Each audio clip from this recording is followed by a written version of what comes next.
Hello and welcome to the Rocket League Championship Series. We are a part way through into the European Regional number 2 of Season X. I'm Leaf X, alongside me Gibbs, Shogun, and Johnny to get this pre-show underway. We got a lot to talk about today. Shogun, are you ready to put up with Gibbs and I for another day? Absolutely not. Okay. I can put up with you for, I think, half an hour, but that would probably be my max. All right. Well, let's start just talking a bit here about, I guess, just some introductory stuff, like a prize pool. I just want to get this out of the way right away, see what these guys are fighting for. We're heading into day number 2. Yesterday, we had 16 teams fight it out down to a top 8. Today, we have 16 more teams fighting it out for a top 8 to get to stage 2, which will be next week. Of course, Gibbs, this is what's all on the line. Obviously, there's still a lot of Rocket League to play to get to this, but points and money on the line. Yeah, tons of regionals to be played, but $100,000 for every single regional we do. So not only the points matter, which will matter way down the line for the World Championship, but tons of prize money being handed out, it seems, every single week right now for this season. So for these guys, first place $30,000 is not too shabby. Johnny, for you, what do you think's motivating the players more here? The points, or obviously that cash is looking pretty good too? I think they're most likely looking ahead even further, to these events, the major events and the world finals at the very end of the year. These things, the points are just the thing that helps them get there. So that's really the goal, surely. Although, making as much money as these guys do playing Rocket League has got to feel pretty good as well. I'm sure every time that they remember or realize, wait a minute, how much did we just win? Okay, right. Let's think about that for a second. I'm sure they have lots of ideas of what they want to spend that on. Well, let's do a bit of a recap. You heard me mention yesterday, of course, that Group A did play out the first half of our first stage there. Let's take a look back at how that turned out. Group A, again, Swiss tournament.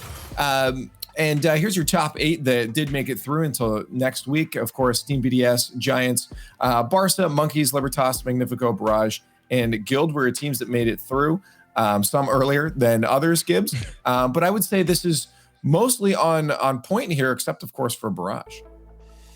I still can't believe Oxygen failed to finish top 16 2 regionals in a row when they are considered probably at least a top 5 team because of their grid performances. They were 3rd place in the points for grid. It seems like every week they're in the finals because they have to be.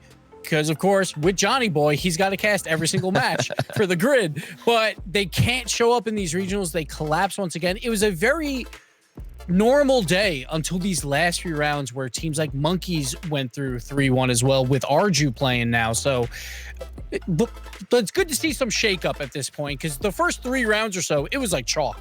Top seeds beating lower seeds, but then things got chaotic. Well, again, we could try to recap everything, but we'd need more than 30 minutes. So let's just pick a match each here that we thought was something that people should go back and watch. Gibbs, I'm going to let you keep talking and talk about what match you think to go back on.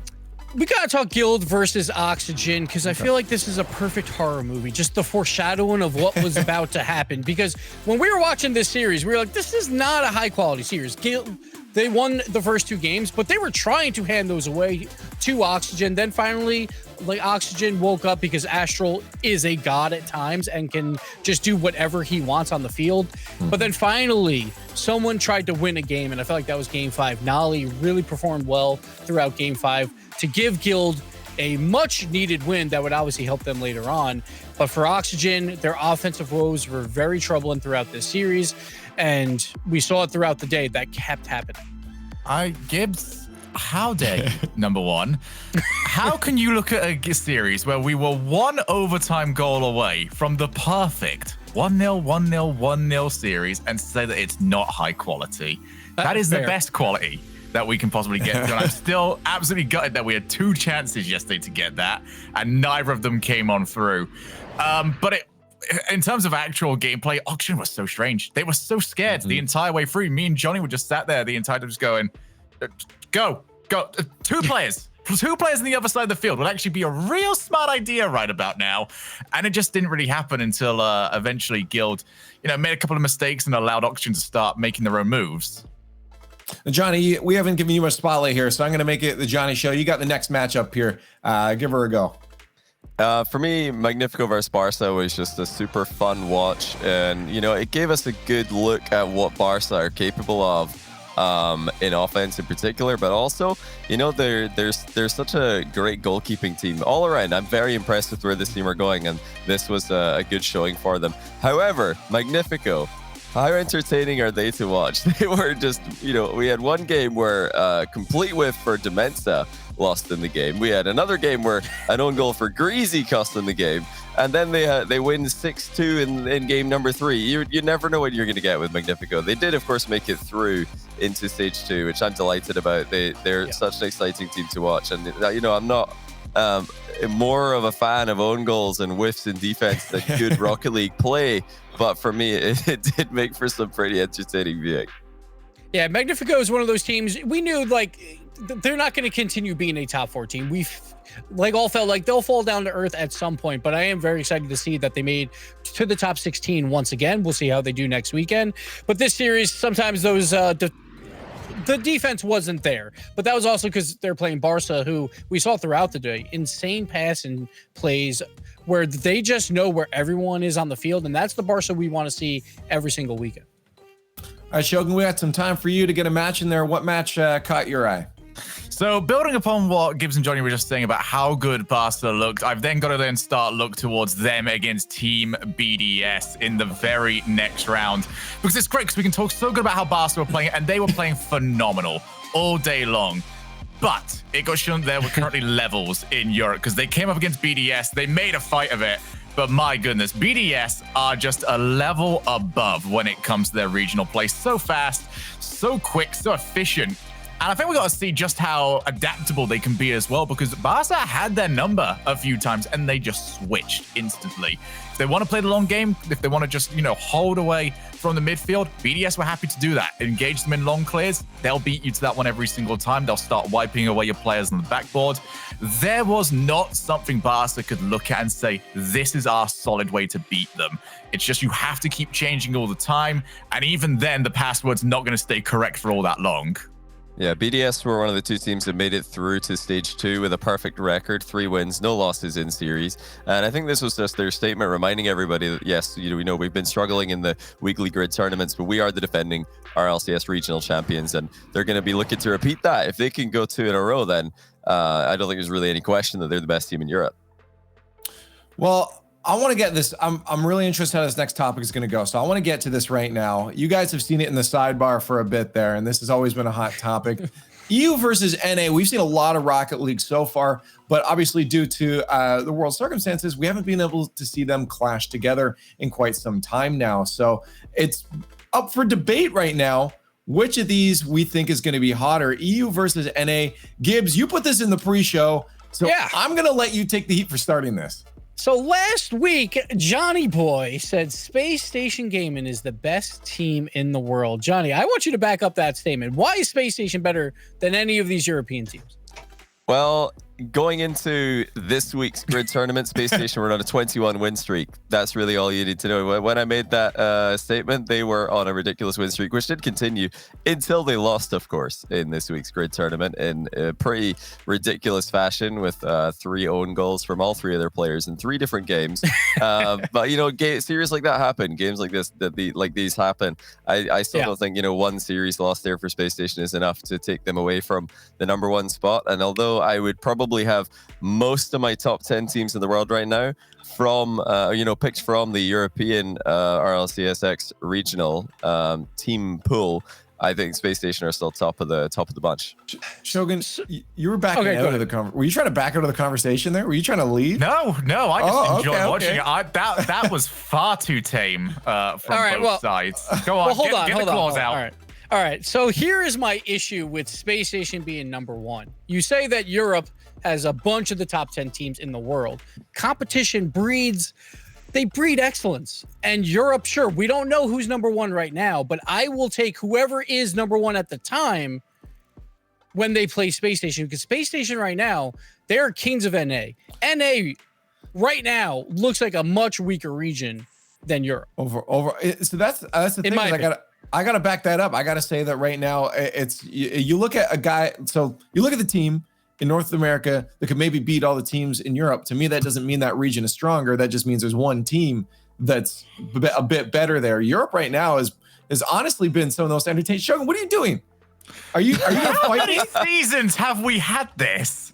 Every enough. season since season 3 up until like here, maybe even before that, there is always a top team in North America. That has not changed since Cloud9, since NRG, maybe even a few times G2. Gibbs, I know you probably hate to hear that one. But we do this every season, that there is a standout North American team that it looks so good with like almost a, I don't want to say padded record, but I'm going to say padded record against much weaker opposition that we sort of elevate up here. And then, you know, it's always closer than I think many people take it for. Are you saying then that Europe has always been better overall? Are you saying that NA never was at the top? There was like a 3-month period last year where I'm like, you know what? I think NA might actually be deeper than Europe. And then that kind of fell apart pretty quickly. I think that was probably the only time I thought they were deeper. When you look at maybe like top 4 versus top 4, I think at times NA will compete. And obviously they're number 1 in NA when they do have a number 1. They usually are a toe-to-toe with whoever Europe brings. The thing is, Europe always brings so many teams. My issue is that with no games played between these two regions right now, Space Station can only improve so much because I feel like their competition's a little bit weaker, while Europe, all these teams, sure, they're going to trade wins, but I think that actually helps the 5 or 6 teams that could be number 1 in Europe because they have to keep getting better because there is no clear number 1. Who wins today, NRG or BDS, if they played today? We flew them out to an island somewhere.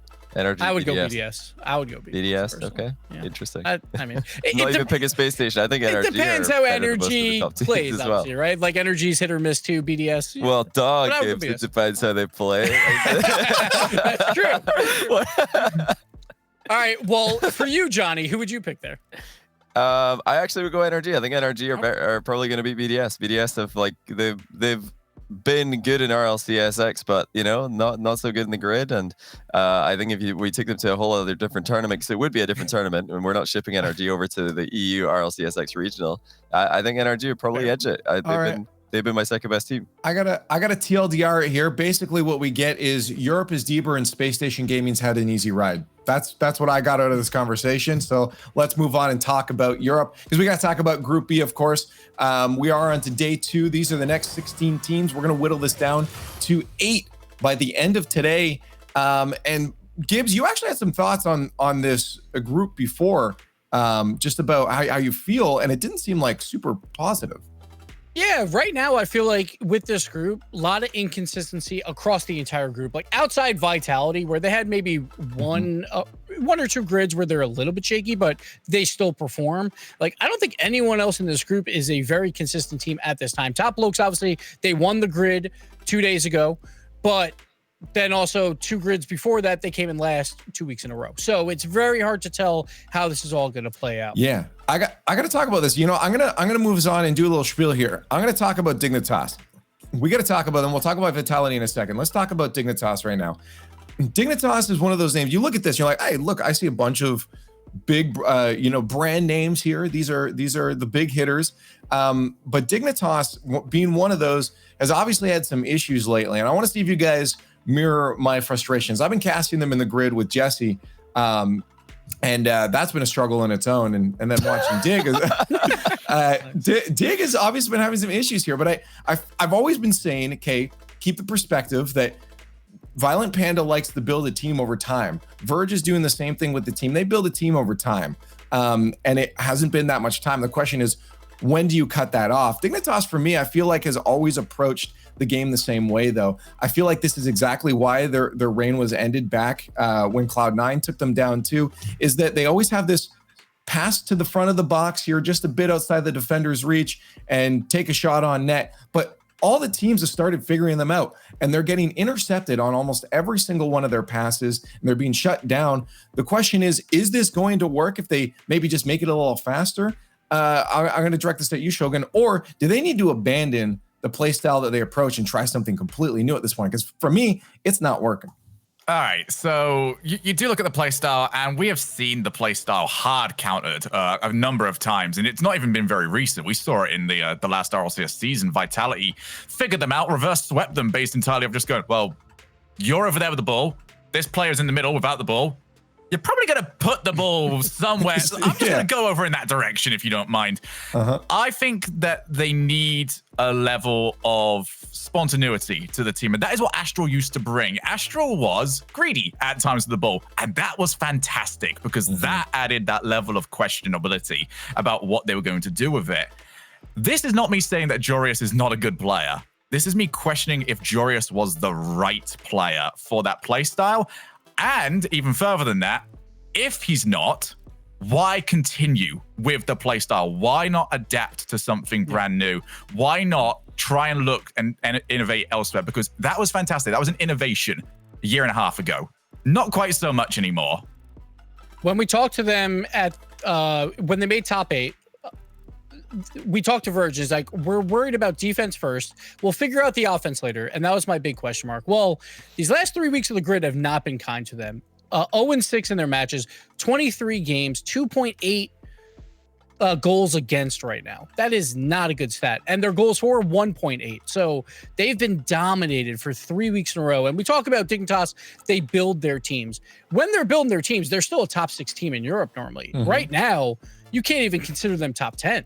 So that is a huge issue for Dignitas. This is a huge hole that they have to overcome, and something has to change. You know, when you say that they build their team, I feel like it's just a nice way of saying that they're trash for ages and then they're kind of good eventually. Because that's like what's happened in the past to Dig, and I think it could happen again. People need to give them time. But yeah, right now they're, compared to where they want to be, they're just not playing very well. And it is a running trend. You know, with Astral, they had the same problem. They weren't that good until suddenly they're amazing. One event, they showed up at the World Championship and they're a top team. Before that, they were a very middling team in EU. It could be that simple. Maybe they just need one big event where they pop off and then suddenly they have the confidence. Speaking of time, I know you want to get in there, Gibbs. We're running out of it, so we do got to move on to the next one here. We're going to talk about Vitality as well. It'd be kind of weird if we didn't go over them, of course, as they're in this group. I'm going to throw this one over to Johnny since he was just talking there as well. Johnny, simple question here, Vitality. Are they still on top, or is everyone starting to catch up now? I think the Vitality just have that one bad matchup overall with BDS. They've lost to them a handful of times now. So maybe they'll be looking for somebody else to eliminate BDS for them, and then they'll have an easier time. That being said, I do think that the rest of the top teams are also catching up. Giants and top blokes. And, you know, I would have said Oxygen, but they're already eliminated. But, you know, there are other teams that have given Vitality really good series. So I don't think there's as clear an edge for Vitality as there was in the first regional. I see nods. Anybody disagreeing with this one, or is Vitality always going to perform and be at that top? So Vitality, like, I would probably have them barely #1 right now, but it's a very, very small line. Like, it's not what it was last season where it's like, yes, they are clearly #1. And at that time, they were so dominant. They look like Space Station from North America. But like at this rate, we have 5 different tournaments, 5 different winners for Europe. Vitality has won one of those, but they've only won one. So that is kind of an issue. It's not a big issue because I think we all know that Vitality pretty much every single time will probably make the bracket and top 8, and they'll be fine in points. It's just, can they become that #1 team once again that was so clearly #1 maybe 3 months ago? This is a good question. We'll find out today if they can continue on that journey of being #1. But let's take a look, of course, at our standings, because we already had some matches going while we have been talking. Teams have already been playing here to get that round 1 out of the way. Let's take a look at the standings and see who's been getting what, and anything's going crazy and upset here. I think there are a couple, but I'm going to go to Shogun, see if there's anything that catches your eye on these standings so far.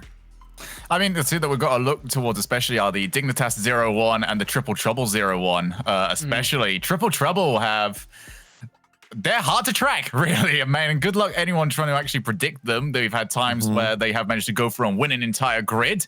And when they've had times where, well, only a few days ago, they've lost 3 separate times trying to just make it to this tournament. So, you know, as always, it's a team of names in there that we've been expecting maybe a lot more from. But for Dignitas, not the best start given our opening spiel against them today. Yeah, no, we're like, hey, you got time to build, but when's it going to happen? Johnny, anything else here that's speaking out to you, or are we feeling like everything else is kind of on par for the first round? Well, you know, some people will have spotted Singularity on the right side of that table with a 0-1 record. They think, wait a minute, that's a team who've looked pretty threatening in other tournaments that we've seen them play in. But they did lose their series to Liquid, so not anything to be too afraid of for Singularity fans just yet. And hey, great news for Liquid. They're on the right side. Well, that begs the question then, how do we feel about Liquid? Liquid is one of those teams that didn't fare too well in the last regional, Gibbs. Do we think, based off their grid stuff, that they're a little more ready to go now coming into this? My one rule for Europe now is I don't feel anything anymore, because I honestly have no idea what's going to happen. Team Liquid, I really can't pinpoint that there'll be a 3-0 team or an 0-3 team at times. I think Team Liquid is very similar to the teams we saw yesterday, like Guild. They're on and off. And the one issue is when they lose, do they tilt? And it seemed like that happened last regional. We'll see if that happens again. They probably won't go 3-0, so they're going to have to battle right after. Okay, well, now that round one's out of the way, let's head into predictions. We like to do it a little different because there's so many matches today. We can't predict this team beats this team. We're just going to go with their score lines. Obviously, you can make it in with a 3-0, 3-1, or 3-2. I want to get the extremes and find out who you guys think are going to make it through 3-0 today and who's going to have trouble and go the full day, the full length of Rocket League today and go 3-2. I am going to start with you, Gibbs, because I feel like you're taking the easy one out. Hey, to be fair, I was perfect yesterday, and I'm not going to mention any names, but someone had Oxygen going 3-0. So, I'm just saying maybe I'll be the right one, and you should listen to me. I'm going to go 3-0 Vitality. I went 3-0 Vitality last regional both times, and guess what? They're consistent. They will do it once again. I know it's easy, but someone's got to do it. So I'm going to pick Vitality. Okay. And then I'm going to go a little bit off the cuff. 3-2 top blokes. I see a lot of people saying top blokes are that, top 5 team. They're really consistent. Sure, they won grid 2 days ago, but the last 2 grids, they came in last both times. So I don't know if they're super the finals. A lot of people say kind of an easy road. Some upsets happen. Then they play that team that obviously won those games, but a little bit of an easier road. So I think they might have a hard time today, and I'll go 3-2 for them. Well, I'm going to give Shogun some time here to think because he knows that the ridicule's coming his way. So I'm going to move over to Johnny because I feel like he's got some conflicts here with your predictions, Gibbs. Yeah, I just don't see it. I think top looks 3-0. If Gibbs had already put Vitality in there, and I'm like, well, I'm not going to agree with him, so I'm going to choose another team. And I think I would say Vitality probably go 3-0, but if the other team who are going to go 3-0, if I had to pick from this group, I would pick top looks. And I really do think that even if they match up against Vitality, they've got a good chance in that matchup, having beaten them just a couple of days ago or a few days ago in the grid. But for 3-2. I think probably Dignitas. They've already got that 0-1 record, but I can see them bouncing back. I'm going to be very surprised if they lose again to go 0-2. They are playing against a game up team, though, who took 2 games off Vitality today. So it's already looking pretty ropey for Dignitas, but I do believe in them. They've struggled to make it really deep in these tournaments, but they're still solid enough, I think. They've still got the experience to make it through by the skin of their teeth.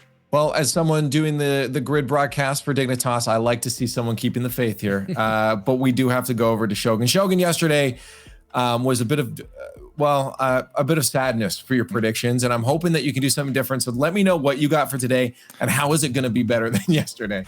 I mean, Oxygen didn't work out great, admittedly. Libertas outperforms what I was expecting, which good for them. So since Gibbs has taken the easy way out, I'm going to take Endpoint as my 3-0 team.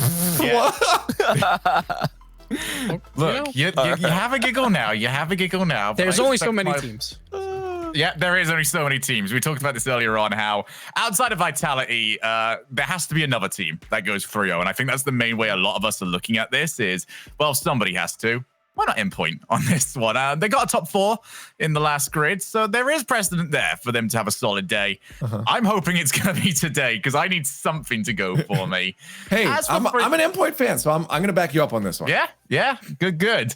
As for 3-2, since yesterday, I went for the team that underperformed during the last regional and then bounced back big time second time around. I'm going to see if I can have the same sort of effect on this one. Maybe this team can go 3-1 and outperform it. I'm going to go for FADEAWAY, the team that got reverse swept by the Swiss bracket last time around. I'm a lot more confident actually in this one than I am in the Endpoint pick.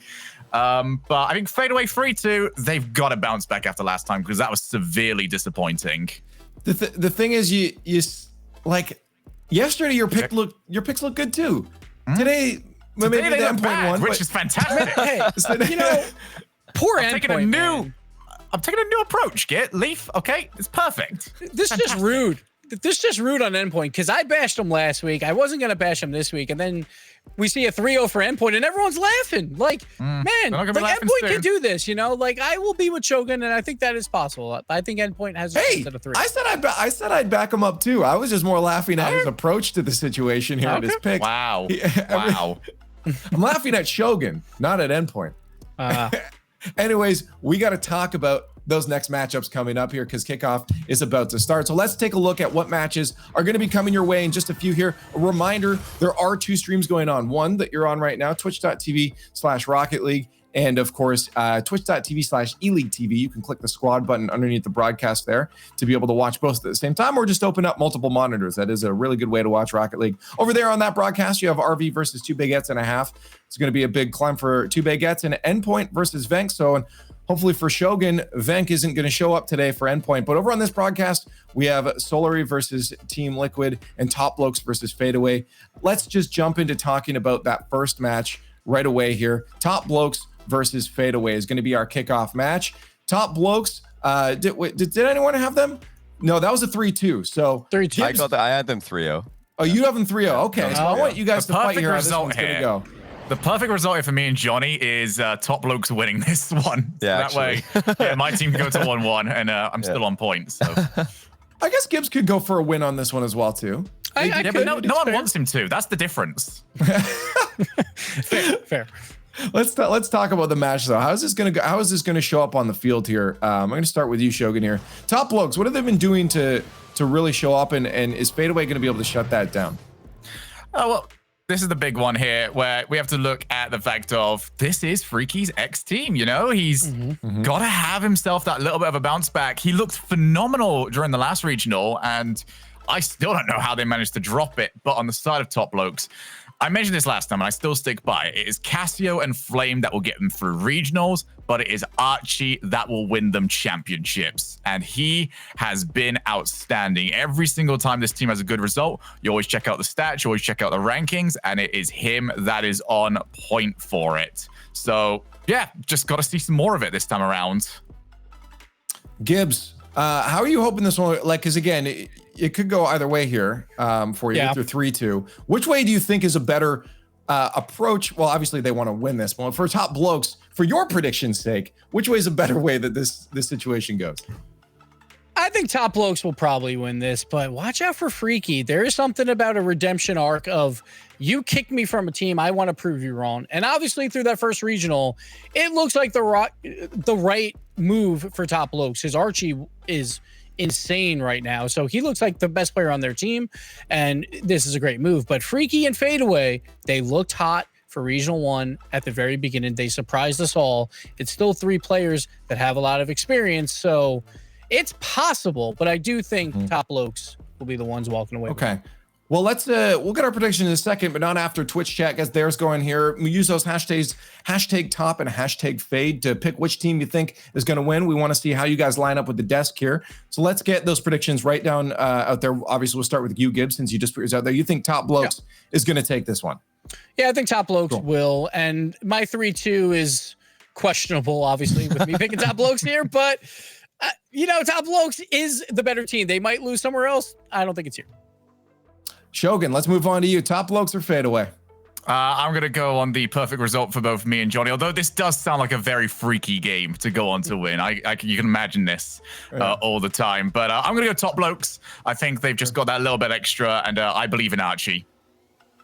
And for you, Johnny, Top Blokes, FADEAWAY. I'm assuming you're going Top Blokes based off your predictions. Yeah, of course. You know, I'm predicting Top Blokes to go 3-0 in the day, so they've got to win their second series here. But I do think that they will. They're the favorites. They shouldn't really be, based on their current form, dropping more than a game to a team like FADEAWAY. Although FADEAWAY, they're definitely a team who can make a run through this and make top 16 at the end of it all. This is Europe, and it would make very much sense for me to pick Top Blokes, but I'm not going to do it. I'm going to go with FADEAWAY. You said this is a freaky one to win, and I think that's a possibility here. So I'm thinking that FADEAWAY takes it. Chat does not. Chat absolutely does not think FADEAWAY have a chance here. Gibbs, you're just like, you're nodding like, yeah, good job, chat. I mean, fair enough. They just won the grid. You know, you're going to pick top blokes against literally everyone outside of Vitality right now. So. Well, our match is about ready, guys, but not before you get online on Twitter and at RL Esports with the hashtag RLCS X. Let us know your thoughts on how this match is going to go. But it's now the time to get into our first match of round number 2. So take it away, boys. Thank you very much, Leaf. So, I did say I could only handle them for 30 minutes, and thankfully it was only that, Johnny. Here we go. Match number 1 of 8 that we've got today. Yesterday was ridiculously entertaining. Hopefully, we can have much the same this time around. Yeah, indeed. This should be a good one. Top Blokes, not only one of the best teams in Europe right now, but also one of the best named teams. I just love seeing these guys play and love saying their team name. I wanted to give a little bit of information that I've discovered, though, Shogun, before we get started with this one, and that is that the 2 baguettes and a half, very appropriately named team that are probably, I think they're playing on the B stream right now. They do have 2 French players, Prime and Ariser, on their team, but Blurry, their third, is in fact dual nationality English-French, so brilliantly named team there. Definitely, suddenly I'm a lot more interested in seeing how they're going to do just based on that alone. All of our pre-show talk has finally come to an end on that. Hopefully they do well. It's definitely not outside of European Rocket League just to have some of the absolute dumbest results that we have seen. So good luck to them. Good luck to everyone involved. But firstly, we'll deal with what we've got in front of us. And what we've got in front of us is a potential freaky redemption arc. I was saying earlier on that this just feels like a freaky sort of game to win. He's always played at his best when the chip is on his shoulder, when he feels like he's got something to prove. No better team to try and prove something against than the team that, well, you used to be with. 100%. Now, it's not just Freaky trying to prove something here. Like we've mentioned before, this is the highest level of threes competition that Ocelon's been a part of by far. This is the guy who has made a name for himself in competitive Rocket League in the past, but only as far as the rival series level. Now he's at the very top flight of competition, somewhere that everyone else in this lobby has been a part of. If we, give Archie the benefit of the doubt of, taking part in the spring series before Season X. Yeah, this is a big series for the entirety of FADEAWAY for different reasons. Freaky has to be the man, like you said, though, who wants him more than anybody else. And if we're just going to stay on the theme, we might as well round up the entire team. Tigray, part of the roster that could not get a single win last season. Ends up getting reverse swept by Barca on their one and only opportunity. So Tigray's RLCS luck simply has not been there. But maybe this one could be a little bit better, especially off the play from Ocelon. It's going to set him up. He's up, and he scored. Yeah, it's a really good 50-50. Tigray with a really good follow-up as well. He's in a perfect position to collect a lot of the potential bounces that could happen here. That's interesting. Ocelon just opting for a low challenge here instead of trying to go for a flick or a shot himself. That's very good team play. And that kind of focus on the team aspect of these attacking plays will make this FADEAWAY lineup a bit harder to read. Flame's got opportunity, saved by Ocelon and the crossbar. Is this going to be that good start that FADEAWAY we're hoping for? They were reverse swept overall in the entire tournament last time, winning 2 series in a row and losing 3. So, they're probably thinking about that in every single series they play these days. Don't want to get too comfortable, even if they are in a winning position. We got the chance to cast them last time at this exact round, and they were looking outstanding towards the beginning of the tournament. Archie, here he is, double tap attempt, and Tigray wisely not going to give him the chance. All those players that you have to always cover, but that's going to go in, and it will. Archie, slow shot, and it just gives the defense no chance. Yeah, Castillo did a really nice job running onto the goalkeeper, and he didn't get a demo on Freaky. He didn't get a massive bump on him, but what he did was still enough to knock Freaky away from the ball. Just tapped him ever so slightly on the drive-by. And there was really no coming back from that position. Ball on the goal line. Top Blokes back in the game. FADEAWAY will need to watch out for those corner plays. The entire squad is such an aggressive team. Top Blokes don't like to slow play this game. They don't like to dribble too often. They want to get the ball moving as quickly as possible and as high as possible. Casio wants to take the ball down. As for Archie, he hasn't really got too much in form of any sort of support, but that's not a good ball at all from Tigray. And he almost got caught. Very much owes a thank you to Ocelon for bailing his team out of that situation. Yeah, that was solid. Really solid defense from Ocelon for a good while there. Now he's going to knock on a clear in the midfield. It's an impressive series, or impressive game from FADEAWAY overall. They didn't throw away a goal earlier on. It was definitely an outplay from Casio onto Freaky that caused it. Maybe their one mistake was letting that long shot go through, but Ocelon had it covered, so even that wasn't going too badly for them overall. But you really got to watch out for Top Blokes. Archie in particular, we've seen what he can do. And we almost saw what he could do earlier on with the double touch. I believe it was on target before it was saved. Archie over the top. Still 1-1. This game is very much calmed down. Best chance we saw off one mistake. Freaky gonna go for the style. He's got to try and beat Archie in the mid-air. He still gets a good challenge off it, and he can steal the 100 boost. So that's more than a win, though, for the team. As now more players gone. Ocelon can't get his second. Right now, just very slow between both teams. Very cautious. Send one player and see if you can hope for the best. Archie might have one more gasp, especially after miss from Ocelon. Flame off the backboard. Here we go for this last second shot. Casio is blocked, and we have got overtime.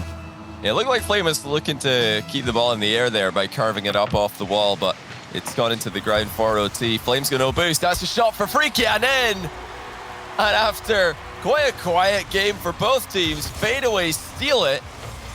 Oh my goodness, Flame just totally misread the bounce. And it's a well-struck shot by Freaky. But Flame will be devastated. He will be kicking himself for that one. Really, the only way that could have been worse for Top Blokes is if it was Archie making the misplay before Freaky scores. But given the fact that he's the one who replaced Freaky on this team, but still, not a good way to lose. I mean, there's very few good ways to lose in Rocket League, but that's the worst one after completely missing a ball that's just bounced off the surface quite low down as well. I said earlier on that this feels like a Freaky win. That was very much a Freaky goal at the end. It was.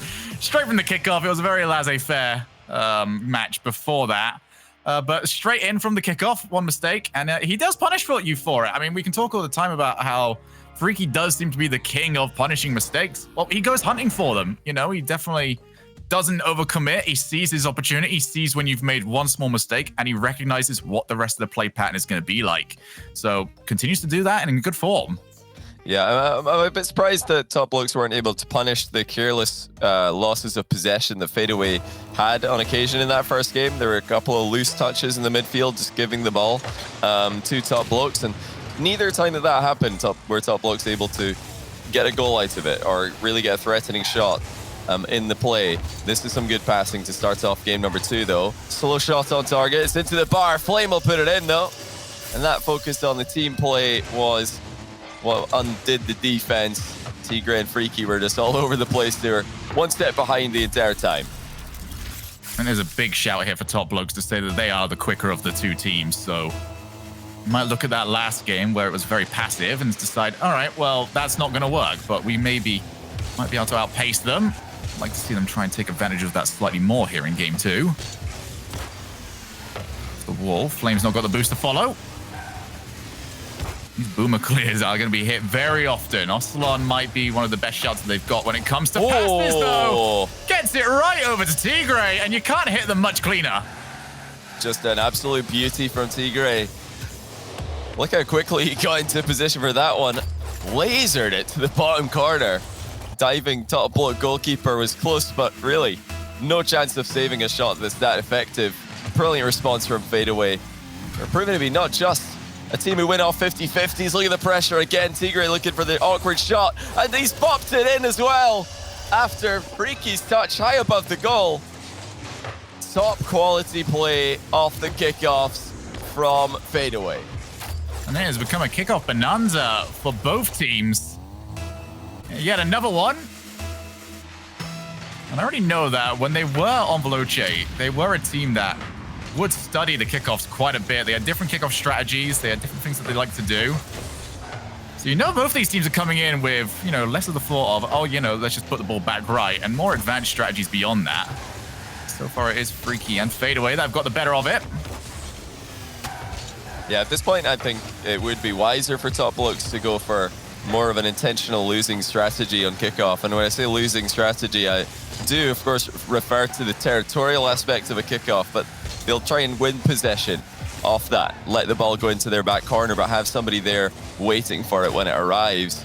Instead of cheating a player forward on a kickoff that you're probably going to lose. It really is as simple as that. If the other team are better at getting the ball into your half off a kickoff, maybe having one player drive forward right behind your kickoff man, it's not the best idea. And that's a clear, well, it's very clear to me after what I've seen in just 1.5 games here, that Top BLOKES are being outplayed in that regard, but they can counter it. They can switch it up. One player gone. This might be a good opportunity for FADEAWAY to try and add a second to their tally. Freaky does come in. He's got the shot on target. Cassio had to be aware of it. Archie's getting harassed. Tigray drops down. Ocelon gave him the shout, and it was the right shout. Phenomenal communication. FADEAWAY up by 2. Yeah, you love to see that from Tigray. He has, look at that. He's just totally faked that he's going to go for the rebound. All of the defensive eyes were on him, but he didn't even go close to the ball. It was an intentional miss. Just a diversion strategy so that Ocelon will have a free shot rather than a 50-50 from the edge of the box. That's so smart. And it's completely caught Top BLOKES off guard. So, FADEAWAY pulling further and further ahead. Might go 2 up here against the team that the entirety of the desk, but I think leave. And going for Top BLOKES, this is going to be awkward. Flame ends up leaving it for Cassio.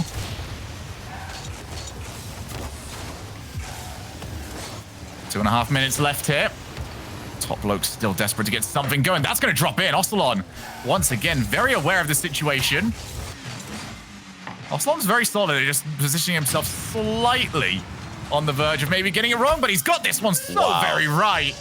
Right over to Freaky, and Ocelon is having a phenomenal series. Yeah, this game just alone has been brilliant. 2 perfect assists, 1 to Tigray, 1 to Freaky, and also a couple of solid saves coming out of Ocelon. You know, not just the flashy plays on the goal line, you know, stopping shots right before they go in, but also just delaying, buying time for his teammates to get back into defense, to get in position. It's been a standout game for him in that regard. And it won't be a surprise to anyone who's familiar with this guy and his defensive style as a solo duelist. That's a great shot, though, by Cassio into the middle. Flame will put it in. And this is actually the second time this game that Cassio has bumped a goalkeeper and allowed his teammate to score. That is unreal vision from Cassio, just to both spot the passing play and get the teammate, or get the goalkeeper away from the ball. They're giving themselves a shout of this. There it is again, that same kickoff, Shogun. It's Top BLOKES. They are investing an entire player. That's a third of their team, for those of you who don't have a calculator. They're sending 1 player for the ball, of course, and 1 player right behind him. And I'm talking as close as you can get on the cheat. And they are not getting a chance to dribble because they keep losing the kickoff territorially. What is the point in cheating a player up if you're not even going to get a good kickoff in the middle on occasion? They should be sending that player literally anywhere else. Anywhere else in their half would be better than what they're doing. Drop down for Tigray. Can't get too much for it. This might be the best chance I've had in a while. Archie can't win the race.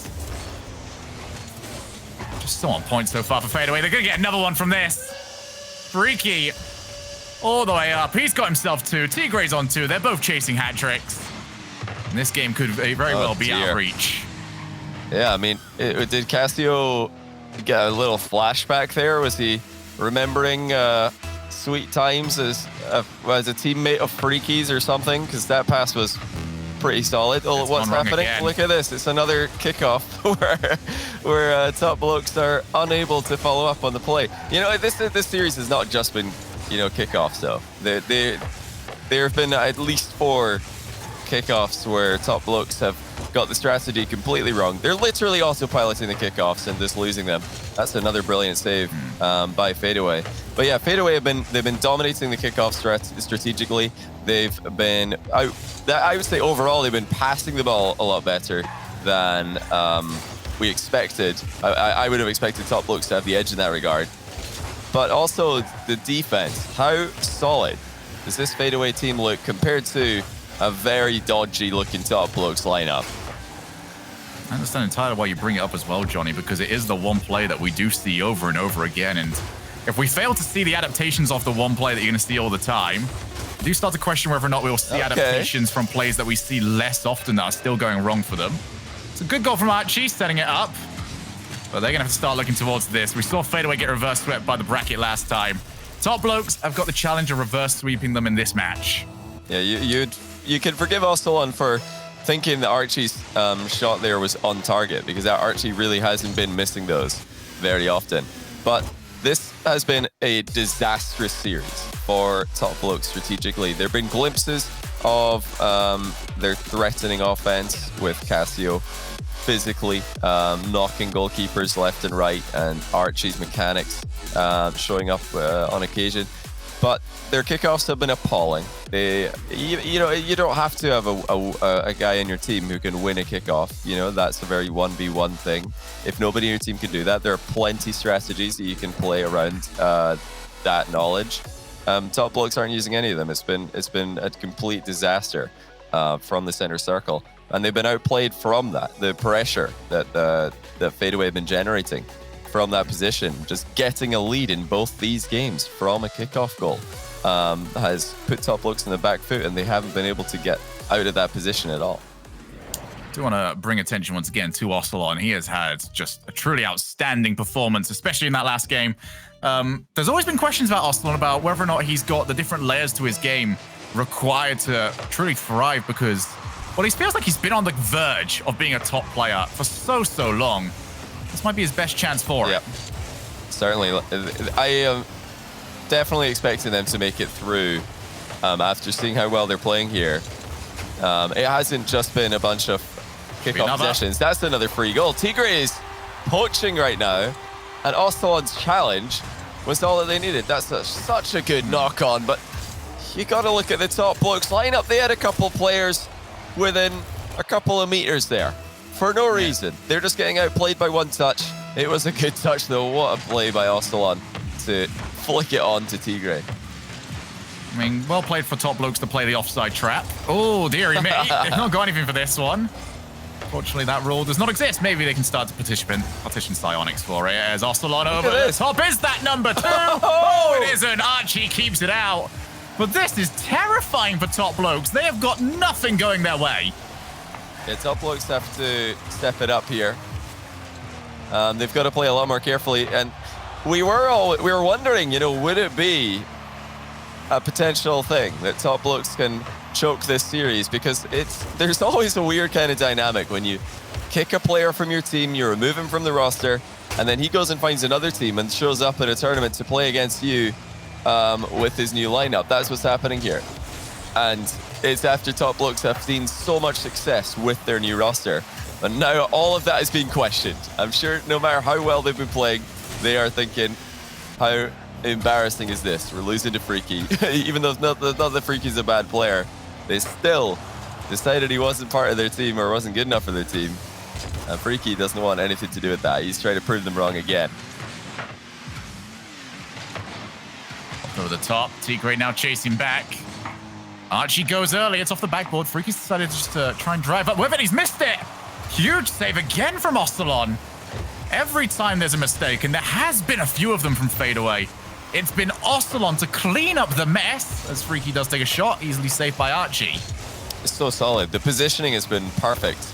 There was a lot of the goal to cover there, and if Ocelon drove a bit too far forward, it would have been super awkward for him to get saved. Once again, he's pre-jumped it.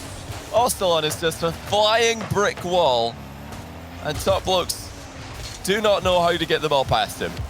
Less of a brick wall, more of a deployable barrier. That's how flexible he has been with his positioning so far. Tigray back down. Ostalon caught into action. He's going to go for the half volley. Gets a little bit on it. Just wanted to take the ball as quickly as he could before he got demoed. Not a great flick from Freaky, but it does settle down for Tigray one more time. Top blokes, even when they get their offense going, just run into Ostalon. It's got to be so frustrating for them. It's over the top of Freaky. Oh, top of Flame. Castillo now called in. Ostalon down to 40. This needs to be a big play, but that might have wasted it. Drop down bounce. Truly horrid. A solid defense from Freaky as well. The whole lineup for FADEAWAY are playing so consistently. No signs of being reverse swept just yet. And this is from a team who won 2 series in a row, then lost 3 in a row in regional number 1. So they have had downward spirals in the past, but for the time being, they are just looking unbreakable. No matter what top blokes throw at them in this last game, they are returning it into the blue half. And they can't, top blokes can't blame this one on a couple lost kickoffs. This has been midfield play, back and forth, and they're the ones looking vulnerable. That's almost gone in as Tigray landed on the ball. Can top blokes do it? Can they get a goal in this matchup? Can they find a way back into it? That's a chance. Castillo's going to fly onto Archie's first touch, but Tigray's over the top of him. Barely over a minute left for top blokes to work with. They're trying to take to the air now, and even that is being covered every single time. Not a good touch from Castillo. And you can see, they're waiting for them. They know that they don't need to panic. They know that it's been very linear attacks so far, and you do see FADEAWAY not wanting to commit. I thought they might. See, Freaky offers himself as a passing option. Castillo making sure that that's not going to be the case, but a huge diving block from Tigray just wastes even more time off the clock. And again, FADEAWAY fully commit on their way back. They are not challenging that midfield at all. And right now, why should they? They have not had to deal with anything that could be all that scary. Agreed. They're playing this out perfectly. They may have found a couple of weaknesses in the top blokes playstyle. Top blokes are not really able to generate a ton of speed on the ball without their team, without their opponent's help. They're a very counter-punching team. They like to go against a fast lineup and then send the ball back at them on a redirect or a counter-attack or a save, but FADEAWAY are just sitting back there, taking 50-50s, and it looks like they are about to sweep their rivals. Top blokes, they get it. What a win. FADEAWAY 2-0 on the day, and top blokes must be shaken after that one. I can't believe it. They looked outclassed. They looked totally outclassed here. That was truly dominant. It really was the entire way through. FADEAWAY, yet again, have improved to 2-0 just like they did last time. I mean, it's a bunch of players that have got so much to prove. It's a team that has got something to prove. Good news for them is once again, they have got 3 chances to improve it. I'm looking forward to it. I'm scared because they look this impressive. They might have actually looked more impressive this time around, but they looked impressive last time we got them here. And I truly don't know what happened afterwards. The next match is going to be very difficult, but they'll get to it when they get to it. But what we've got to get to next is when we come back from a quick break, we've got our next matchup, and you're not going to want to miss it.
Can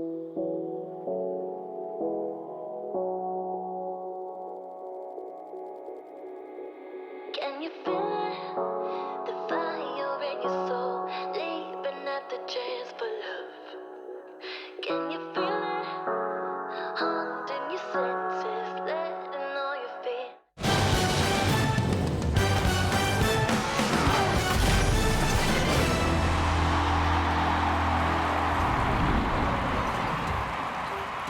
Hello there, everybody, and welcome back to RLCS Season X. If you just missed it, you just missed FADEAWAY and Freaky getting glorious revenge on his ex-team, the Overload team in the form of Top Blokes. They replaced him with Archie, and he replaced that hole in his heart with a bunch of goals, Johnny. That was a phenomenal performance for the lads.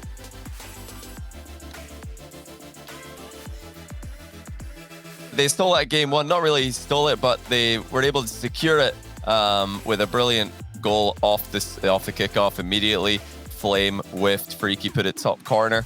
And then, of course, game two, we're thinking this must be a time where Top Blokes turn this one around. But no, it just got worse and worse as FADEAWAY it denied them again and again. There was some solid defense out of Ocelon. They were playing the 50-50 game very well. They were not giving any opportunities for Top Blokes to play their counter-attacking style that they usually do. And overall, it was a thoroughly deserved win for FADEAWAY, who looked brilliant, just like last week just like last regional going 2-0. And now, surely they're not going to throw away this. They've already beaten Top Blokes and Dignitas. How can they possibly have failed to qualify from here?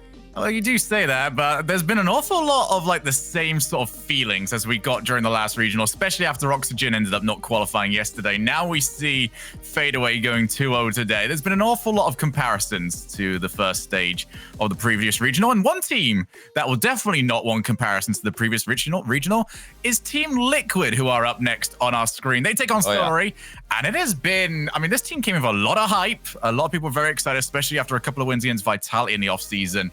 Season so far, though, hasn't lived up to those expectations. Yeah, they need to keep up their current streak. They've got a good win on the day. Team Liquid already taken down Singularity.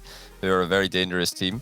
But it's definitely a step up in class now with Solary, who have been one of the very consistent teams between Season 9 of RLCS and Season X. They're always there or thereabouts, just between the best teams and the bubble teams who are struggling. So this is a test for Liquid. What kind of Team Liquid do we have on the day? Are they going to... well, I would say most people going into this one preseason would predict Liquid to win. So are they going to do what they're supposed to do? Or are they going to have another unfortunate day that they're probably going to want to forget about? Well, series, certainly. But we're about to find out, though. Team Liquid versus Solary. Second series off the day on stream. This is round 2 still.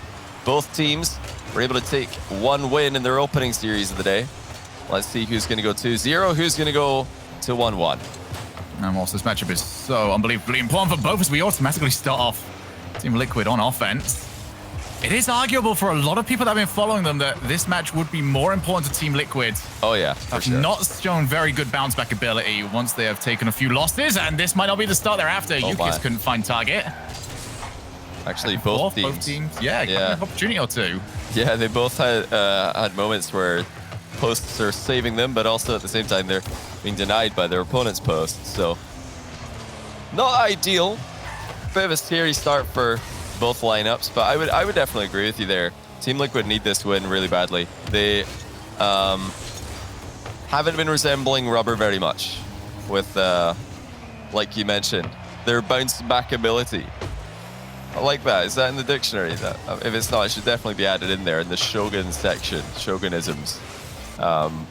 You know, it's the description. It was supposed to be multiple words there, not one. Well, you know, obviously, if it's going to be in the dictionary, we need to have a description of what it means. So you could just have bounce back ability, and then underneath, not Team Liquid. Oof, ouch. Well, you know, a good way that you don't have to do bounce backs is winning 3-0 on the day. So Team Liquid can just do that instead, and we can question about their ability to bounce back ability. We're going to make this one word. Then we'll question it a different day. But for now, Speed looking for the shot. Couldn't quite get there in time. Almost 2 minutes gone now. Still no goals, and barely a half chance for either side. You know, if you've got a team who have high bounce back ability, what would you do to prevent them from activating that. What would that be called? Smother ability? I don't know if that's the word that you'd go for. But I guess that's what Solary are looking to do in this matchup. Smother them. They're just trying to, oh dear, that's the center ball almost, and good recovery by Kux to make sure Exotic's not going to be all over it. Interesting game number 1. Chance for Exotic again. He goes low on the challenge, but Speed is right there with him. Interesting fact, Exotic, I believe, holds the all-time record for individual game score in a win over Speed. What was the score? 62-1 or something? It was bad, dude. It was bad. Speed may have left the lobby, but I don't see how that's important. It's not a relevant piece of information, really. I mean, if Exotic wanted to try and throw out the fire, he can just say he didn't notice. Yeah. I think that Speed was playing almost the same way of sorts as that. He's going to go far side. Oh, wow. Oh. That came so close. Huge warning. Man. This might be a little bit more than that off the backboard. Speed will take away. Team Liquid with the just prehistoric defensive positioning. I don't know why Fruity and Kux decided that just being slightly off the goal line would make matters easier for them. It clearly didn't. Got to get inside that net. Just move your car over. Just 1 or 2 car widths, and suddenly you're on the right side of the goal line. It's far easier to make those stops. Now Speed is 1v1 with Carrion. He'll be disappointed with his finishing touch, but Carrion will be delighted to see that it just bounced straight out up towards him. Now, one thing that Team Liquid fans will be looking out for, especially with Speed, is just how good those dribble transitions truly are today. When he's at his best, he is so difficult to stop, getting from one side of the goal to the other. As Fruity's going to start chasing down. I'm going to be able to shoot from here, but he might be able to set. That just sets up Carrion for a long clear. Kux, I think he's almost surprised that he got a chance to continue that one. He just stopped moving midair. Yeah. Speed will take over, and Yukis is very deep. Yeah, Kux didn't want to waste his boost. He thought he would need it to recover, but then he realized, wait a minute, I've still got the ball. I might as well just reactivate that boost, keep air dribbling. But yeah, this is a team who are very fun to watch. It's just another one of those teams in the category of world-class offense. Could concede at any time. That's where Team Liquid are right now in the world of Rocket League for me. And Solary are they're literally the baseline. They're the team that you should be beating if you're going to be making a deep run into one of these regional events. But they're always going to be there. Top 16. If they're Solary in there, I'll be pretty shocked. Who knows? Maybe this is their big step-up tournament where they're going to take things to the next level. So far, it hasn't looked like it, but neither team have been too inspiring. I would say that most of the chances have fallen to Solary because of Team Liquid's somewhat suspect defensive positioning. Still 0-0 though. Yeah, I think a lot of it has been Solary expecting them to play a lot cleaner. Is this going to be a huge chance? Whoa. Exotic takes it. Just dunks the ball right over the top. Not a chance. Oh, wow. Yeah, you saw there that Speed had to back up into the goal before he was able to drive forward into this challenge. And you can't waste time making these little maneuvers in Rocket League. We don't have time for three-point turns and parallel parking. It's all go, go, go at the top level. And unfortunately, just like I mentioned for earlier on in the game with Fruity and Kux, Speed's gone a bit too far forward in the goal. And that's meant that when the ball goes back post, he has to reverse before he can go forward. Time wasted. Game 1 for Solary, just like that. That was, I mean, there was a couple more chances of Solary, but if this series continues to look like that, I would be shocked. Needs to be more chaotic. You said Team Liquid have got one of the best offenses out there. It's time to start showing it, really. That was very tame, actually, from both sides. And I think a timid game would definitely suit Solary a lot more. I think this was, defensively exactly what you come to expect from Team Liquid. They just put themselves in difficult positions, and they have to, go fly up in awkward angles. They have to challenge at very, difficult positions, and maybe late going for reads and blocks instead of just a solid 50-50 because of the way that they're setting themselves up for it. But I do think that they're going to be putting two and two together a bit more in offense. The passing for Team Liquid is usually a big threat. The solo plays are usually a big threat. There weren't too many of those in the first game. Unfortunately, though, the defense was exactly what we've come to expect from them. There we go. 1 goal for Liquid in 10 seconds. Didn't take long, and it's just good placement from Kuxer this time. Yeah, Yukis tried his hardest. His first touch definitely put him in trouble. And he just couldn't quite scramble away. But well played from Team Liquid. They spotted the mistake and just swarmed all over them. Yeah, Exotic kind of taking a leaf out of Team Liquid's defensive playbook, which is the wrong one. Matter. Oh dear. Oh no, we've been talking a bit about, poor kickoffs today. Yeah, just get ready for the Johnny Boy rant Oh kickoff. man. Well, there's the good and the bad here, because yes, Liquid have played a really risky strategy. They've left themselves open to the dunk kickoff. However, that is still a huge play out of Carrion. So unlike the kickoff complaints I had in the top block series, we can for now just say well done. Liquid got outplayed. Carrion's approach there caught them off guard. We'll see if Liquid will adapt. You're gonna have to start rapid firing your analysis here. These goals are going far too quick. Wait, they scored again? Oh my goodness, you're right. There's another goal. What is there really to be surprised about? This is just Team Liquid, right? Ball hit, goal, explosion. There you go. There's the analysis. Oh, let's do it again. Okay, actually well played. Stillery are reacting brilliantly to the kickoffs and how they're developing. That was another big bump there after the kickoff was kind of going in the favor of Team Liquid. Yeah, Team Liquid's passing is as usual. It's a real threat. Oh, that's a good shot. Carrion denied by the underside of the bar. It's going to hang about near the back wall, so no follow-up just yet. Now there will be. Fruity. Oh, it's looking awkward for him. Oh, no! Okay, it worked. That's all fine. Wasn't even a problem for a momentary moment, but this very well could be. Top corner. Man. Exotic gets his second in 2 games, and I don't know. Let's find a good word for this play. One word, Johnny. How would we describe? One word? Calamity? Yeah, I think that's an accurate word. I like calamity. Calamity's definitely appropriate in this case. Stillery with the back left kickoff, and now that's some real synergy to bring their next player in. Oh, no way, is that on target? You're joking. Cux has done well. He's just stayed with it and stayed goal side the entire time. Now Exotic stealing shot on target and in. Stillery applying the squeeze with some huge outplays. Exotic these last few months making such a name for himself. Those that do follow the one scene, he did come ever so close. I think he was always Khaled that he actually took down, wasn't it? Yeah, Exotic had a good run in ones in the offseason for sure. He's a monster. And one of the things to notice about him is that he loves making those flashy outplays. He's not always trying to play grounded and solid and look for the 50-50 game. He's got the mechanics. He can play fancy as well. He can be unpredictable. But yeah, this series has been nothing but unpredictable so far. It's been incredibly fast-paced. We had a 1-goal game to start things off. Now we just can't stop scoring at both ends. As another one goes in for Exotic. Team Liquid might be falling apart, Shogun.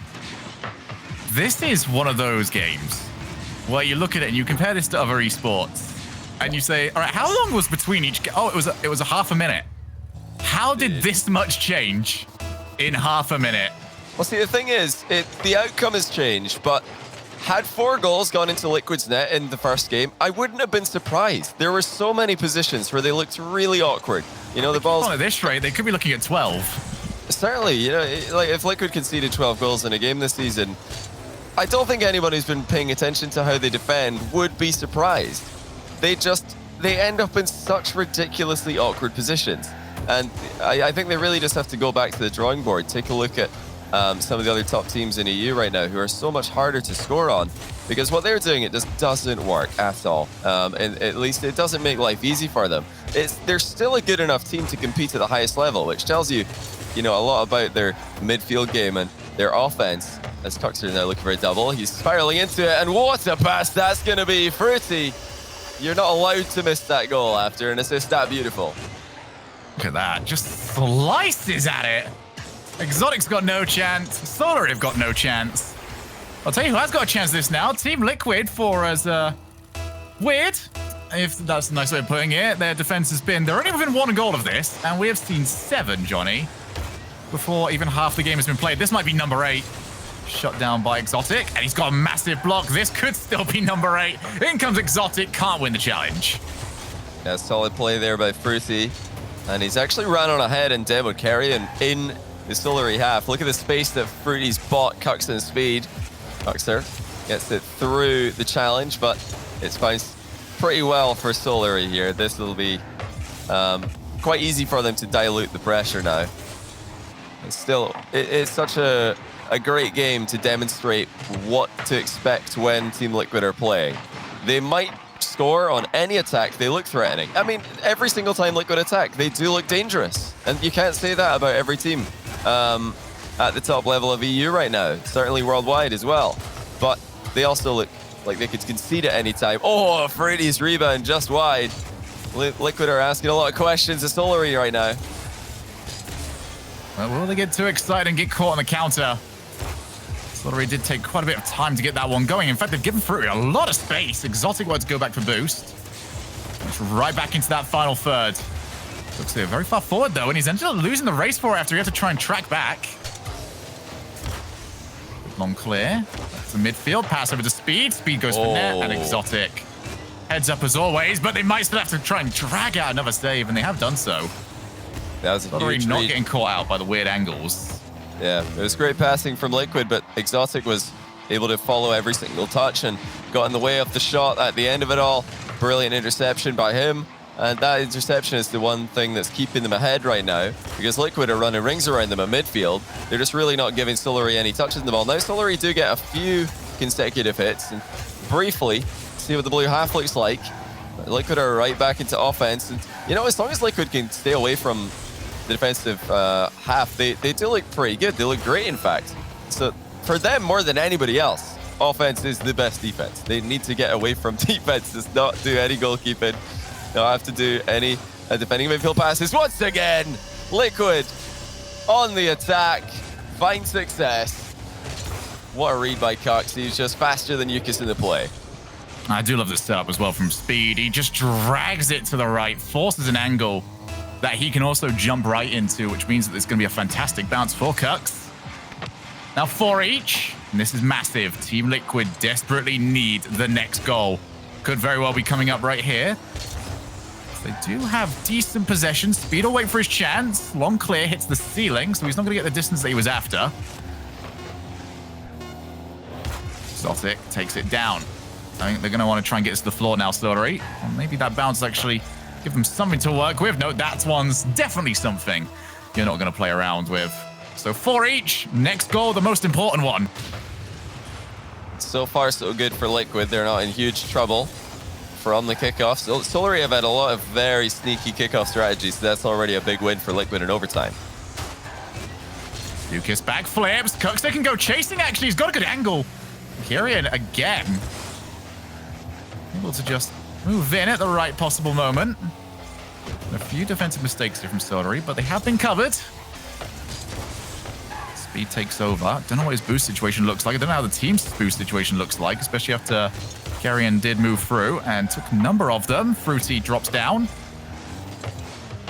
Again, good territory for Team Liquid. Now they've got to make it worth something. A midfield demo from Exotic. Going to take away a lot of their plans. Fruity's playing very well right now.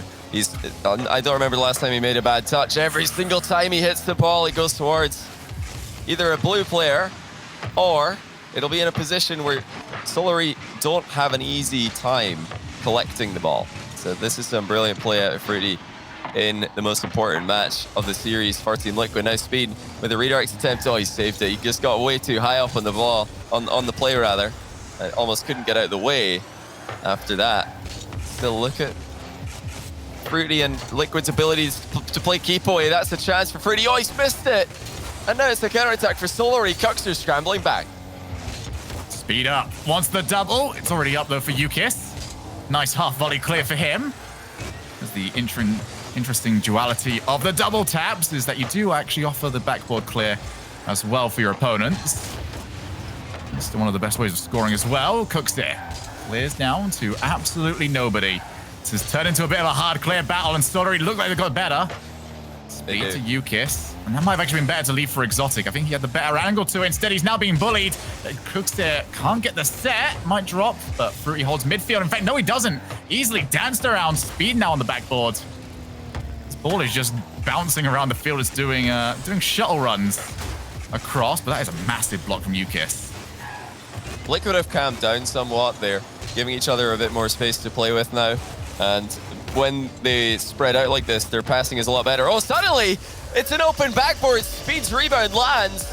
And the game is won for Liquid. That looked like it was clearly going to be intercepted by Exotic, but he misses right ahead of the ball. Did he think that was on target with the first touch? I guess he did, because the backboard bounce has evaded him. Liquid back in the game. And thank goodness for that, because if they lost this one, I have a hard time seeing a comeback happening. I think the way they were playing as well in that second half, there was enough of it for a long enough period of time to look like they've truly settled, because it was catastrophic in the very beginning there. They were conceding goals. What was it, 4 in the opening 2 minutes? Yeah. That is outrageous to be conceding at this sort of level, especially given that the shots they were conceding against were mostly their own fault. So the fact that they have cleaned that up is a much better shout. They've got themselves a win here. They can try and build from this. For Solary, there's been a lot of scramble defense, I feel like. It's less of a case of them not allowing the play to happen, but more trying to react to it as quickly as possible. And if Liquid are starting to build into this, that approach might cost them.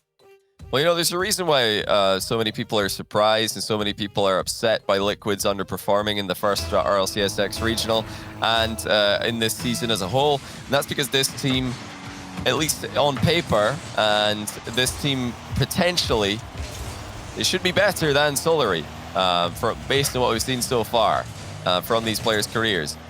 But they end up losing again and again to teams at Solary's level and even around them. But, you know, if they can stop defending, if they can get the ball to the midfield and start to play that very aggressive style of defense where you're challenging early, making interceptions rather than saves, then now Liquid look phenomenal. They look like a team who can win tournaments. But they can't play that way in every single game. They can't play that way in every single series. Some teams aren't going to give you the luxury of attacking them 24/7. And although Liquid might get away with that against Solary, and they might get away with it for the rest of the series if they can keep things up, it's not a reliable foundation as we move forward. What is going on here? As all 3 Liquid players, not really sure whose ball it was. And now here comes Exotic. He'll capitalize on the confusion. And it's 1-0 again, as Liquid may have hurt themselves in their confusion. I think for many Liquid fans, they were hoping that that phase had gone from this series. It is still very much there. Yeah, Speed just headbutted the crossbar, Shogun. So it's definitely some pain in that play. Yeah. It's not something I would typically recommend. Not really. I mean, this on the Utopia Coliseum, the crossbar looks like it's made out of like solid blocks. I imagine that that's like some kind of rock surface. So definitely charging head first into. I mean, I'm surprised that that wasn't a write-off, really, for Speed's car. It looks like he hasn't even taken a scratch. That's impressive. Psyonix have really put together some sturdy vehicles. Yeah, the vehicles very much are all or nothing, really. There's just any mistake or any issue with them, they do tend to just explode. Yeah. Which is, you know, a slight design fault, but oh well. You know, it's part of the risks of the business. Does that mean that you're not in favor of demos existing in the game, Shogun? If you call it means I'm in favor of much easier demos. Imagine that if somebody bumps you in Rocket League, then like you just get a dent in the side of your car and you're steering slightly to the left from then on. You're like, oh, come on, man. Any and all custom matches with me do feature demo on contact friendly fire. That's something I didn't even realize I wanted to see this, but that would be brilliant. Can you imagine? Like there's gradual demolition of vehicles. That'd be and at some point somebody's car is getting so unplayable that they just want to get fully demoed so they can respawn fresh, because they're like, guys, come on, I've only got one wheel, somebody come over and demo me, I can't even move. Somebody please make that happen. Alex, please. Gonna be a good clear, and currently this is great for Solary. And do you know what also is great right now, Johnny? It's like they're over on our B stream, twitch.tv/eLeagueTV. My boys, the ones that I said are going to go 3-0. Endpoint currently 2-1 up against Venk. So if you don't want to go and catch that, be sure to go and take a look over there. Yeah, that's I could really do about the ridicule again today, Johnny. This might be a good chance for Kyrian, but he couldn't get the pinch shot he was after. Yeah, I've got a sneaky suspicion I'm going to be ridiculed on the desk today after my prediction for Top Blokes going 3-0 has already fallen to pieces in the most one-sided fashion possible. That's a chance for Yukis. It's going to go away from him. Liquid are having to do a lot more defending, and they do look more organized than earlier on in the game, so credit to them for that. You know, we're criticizing them a lot for looking awkward in defense, but they have picked it up here. They need to start working towards scoring sooner rather than later, though, because Solary aren't a team to give away free goals. Certainly not. This is very much, especially after the 9-goal game we just had, a bit of a cooldown of sorts. Fruity, though, would like to give his team the opportunities, open up a couple of angles. Off the backboard, it is going to start looking towards Cux here, whose job is going to be to keep the pressure on. Liquid, just over a minute here. They don't want to drop this. They'd be dropping match points to their opponents. So it's a little bit of a calamity, but Carrion, he can recover that. He gets an extra touch. Speed didn't want to care about it too much, though. Over the corner, Cooks there with the set. Fruity tries diving in. But Exotic, as always, this lad's name I've brought up so many times in this series, has managed to bail his team out. Yeah, Exotic's playing a great series today. I wonder if Cuxer had more space, if he had, more time rather at the near post than he realized on that last play. As infield pass, a great save by Carrion on that one. Fruity rifled it towards the net. But our Liquid, you know, they've got to push for the goal. They've got to press for this equalizer. They might have snatched at those last two opportunities and rushed themselves a little bit. Now time is really getting away from them. There's no time for anymore. Wow. Oh, what a pass. Speed dropping it down onto Cuxer. Even that's gotten saved by Carrion. Solary, they are not going to give away anything in this game, apparently. Massive mind game by Exotic. He's slow playing out of defense, styling on Liquid. Carrion has been the one to keep the ball out, and it has often been Exotic to get rid of the danger. Huge performance from Solary. They're up by 2-1. That was such confidence by Exotic at the end of this game with the mind game in defense while you're already winning 1-0 in the final seconds of the game. Follow it up by a little bunny hop dribble where you just jumping along, having a good time. They're going to be jumping IRL if they keep this one up today because this is a solid looking Solary lineup, and they, we talked them up as being the more consistent of the two teams here. But even they've not had the results that maybe they were hoping for this season. They recently qualified out in the promotion tournament from Season 9 of our RLCS Rival Series. But since then, they went in a bit of a slump, losing most of the off-season community tournaments very early on. So this is definitely a return to form for Solarian. It's great to see, especially for Carrion and Exotic, who had that great run at the end of Season 9 and then just fell into the gutter. Looks like the UCAS acquisition has pulled them out of it.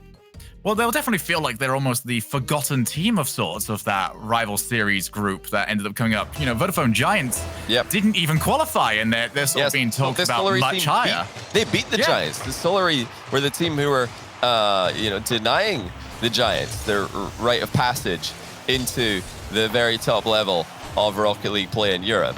And now the roles have been completely reversed. Giants are at the peak. They're one of the teams who are in the conversation for best in the region. Certainly the most consistent team in the region. Top 4 in every single grid that's happened so far this year. But maybe Solary can get back up to that level. They look capable against a Liquid team. And, going 1-0 against Liquid twice in a series is impressive. Usually games with Liquid involved are extremely high scoring for both teams. Yeah, clean sheet against Liquid. Very difficult. Oh my goodness, Cux. Had to pre-jump it. Still managed to get down just in time to save the shot.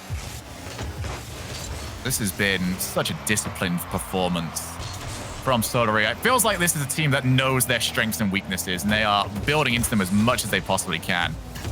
Rather than forcing the ball away from Exotic, just let him play the way he wants to, especially when you're a goal up. That was a waste, though. Exotic was probably screaming for that ball to be passed to him. He was wide open at the sideline, and unfortunately for him, the defender just went straight down the middle. That's a huge shot from deep in the half. UCAS blasting one at Team Liquid. The mechanical ability of Solary cannot be denied. For me, the synergy and the experience was what was lacking for the most part. And it looks like it's all coming together in this matchup. Drop into the mid. That shot will be on target, but UCAS will not have an issue apart from the block that came at him. Now suddenly it's chaos mode, and Speed couldn't find the shot on target. And as always, Exotic cleaning up the mess every time he gets the ball on his hood. He's at least going to get a player, and he's at least going to get the midfield for his team. It's a off the backboard. Cooks it, looking for the challenge. Tries to take out Carrion. Pinch not as far as Exotic might have wanted, but he'll still be very happy with the territory gained. As he almost actually managed to find him one more time off the pass. Now another shot on target. Cooks it, just makes it. Yeah, it's a bit unfortunate for Cuxer in that last play. He got the ball past his opponent, who then landed on him. And, you know, that can happen when you're going for a clean outplay to the side or over the top of a player. You're basically putting your car where the ball used to be. So the challenge will, you know, I'll hit you a lot of the time in the face. But, you know, better defense, again, by Liquid. They don't look as vulnerable. Game 1 and 2, they looked all over the place. Games 3 and 4 has been a significant improvement. So well played to them to step it up. But that's, you know, where we're getting to see how difficult Solary can be to beat in these matchups also. And that's a nice redirect by Yukas. He had to really think about how to get on the right side of that ball. Didn't get as much power as he was looking for. About that game too, this is a team that would be well below the 1 goal per game conceded in the form of Solary. Just been so on point. They have shut down Team Liquid so much since that game too. And it's now over 8 minutes since the team scored. Carrion wants Exotic in the midfield. That passing play has been a little bit too frequently gone for. Can't expect a veteran like Cooks here to not be spotting that. Oh, wow. Just avoided the demo. Fruity's gone hunting still. He refuses to go away. This offers a couple of options now for the team. It looked like Speed didn't want to go too all in for the demo. He was rotating out, or at least he had the rotation, the exit plan ready. As soon as he missed the first demo, he just left the scene. But that was actually one of those positions where he probably could have turned around and gone for the demo again, and it might have worked because the shot was coming in at a perfect time from Fruity. But yeah, you can understand why Speed wouldn't want to go completely all in for a demo, like trying to go for the goalie, then turn around and go for him again. It is extremely aggressive, and we're in a tie game. Exotic does finally run out of boost. I think Team Liquid have been asking when that's going to happen for the longest time so far this game.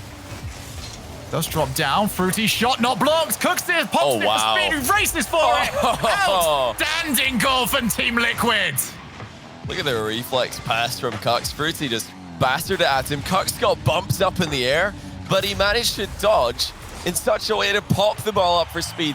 That's one of the best assists that we're going to see all season. Pure reflex play out of Cuxer. And with very little time left in the game, Liquid looking to send us to game 5. Carrion wants to try and drop down, but maybe that assist from the Italian magician himself could be enough to send this to game 5. Speed can't get it past Carrion. Exotic Speed to the ball by Fruity. Passed again. These passes have not been solid enough from Solary. They've got the idea that they want to go for it, but lots of them have been too far forward, too high, or maybe a little bit too far behind the person they're trying to pass to. Got to find that accuracy.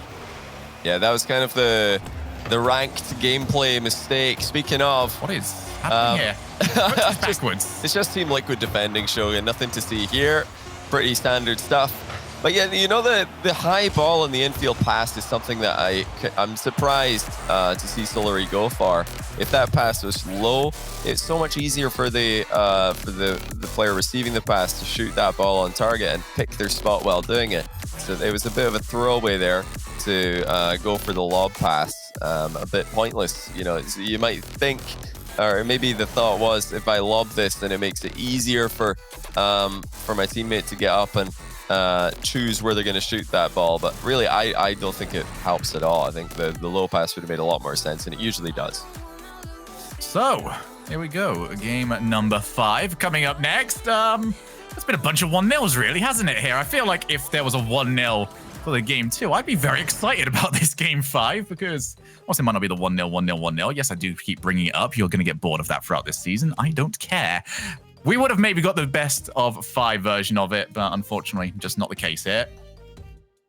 Yeah, I'm expecting to see something ridiculous out of Liquid's defense, though. If there's one thing that you can be sure of in life, is that Liquid they'll concede in bizarre fashion at a key moment, just when it looks like they're about to pick things up. I don't wish that for them in the slightest. If they can just win this game with some solid play, just get out a nice 1-0 off a solid pass and finish, I'll be happy for them. But it's hard to predict that happening after what we've seen from them recently.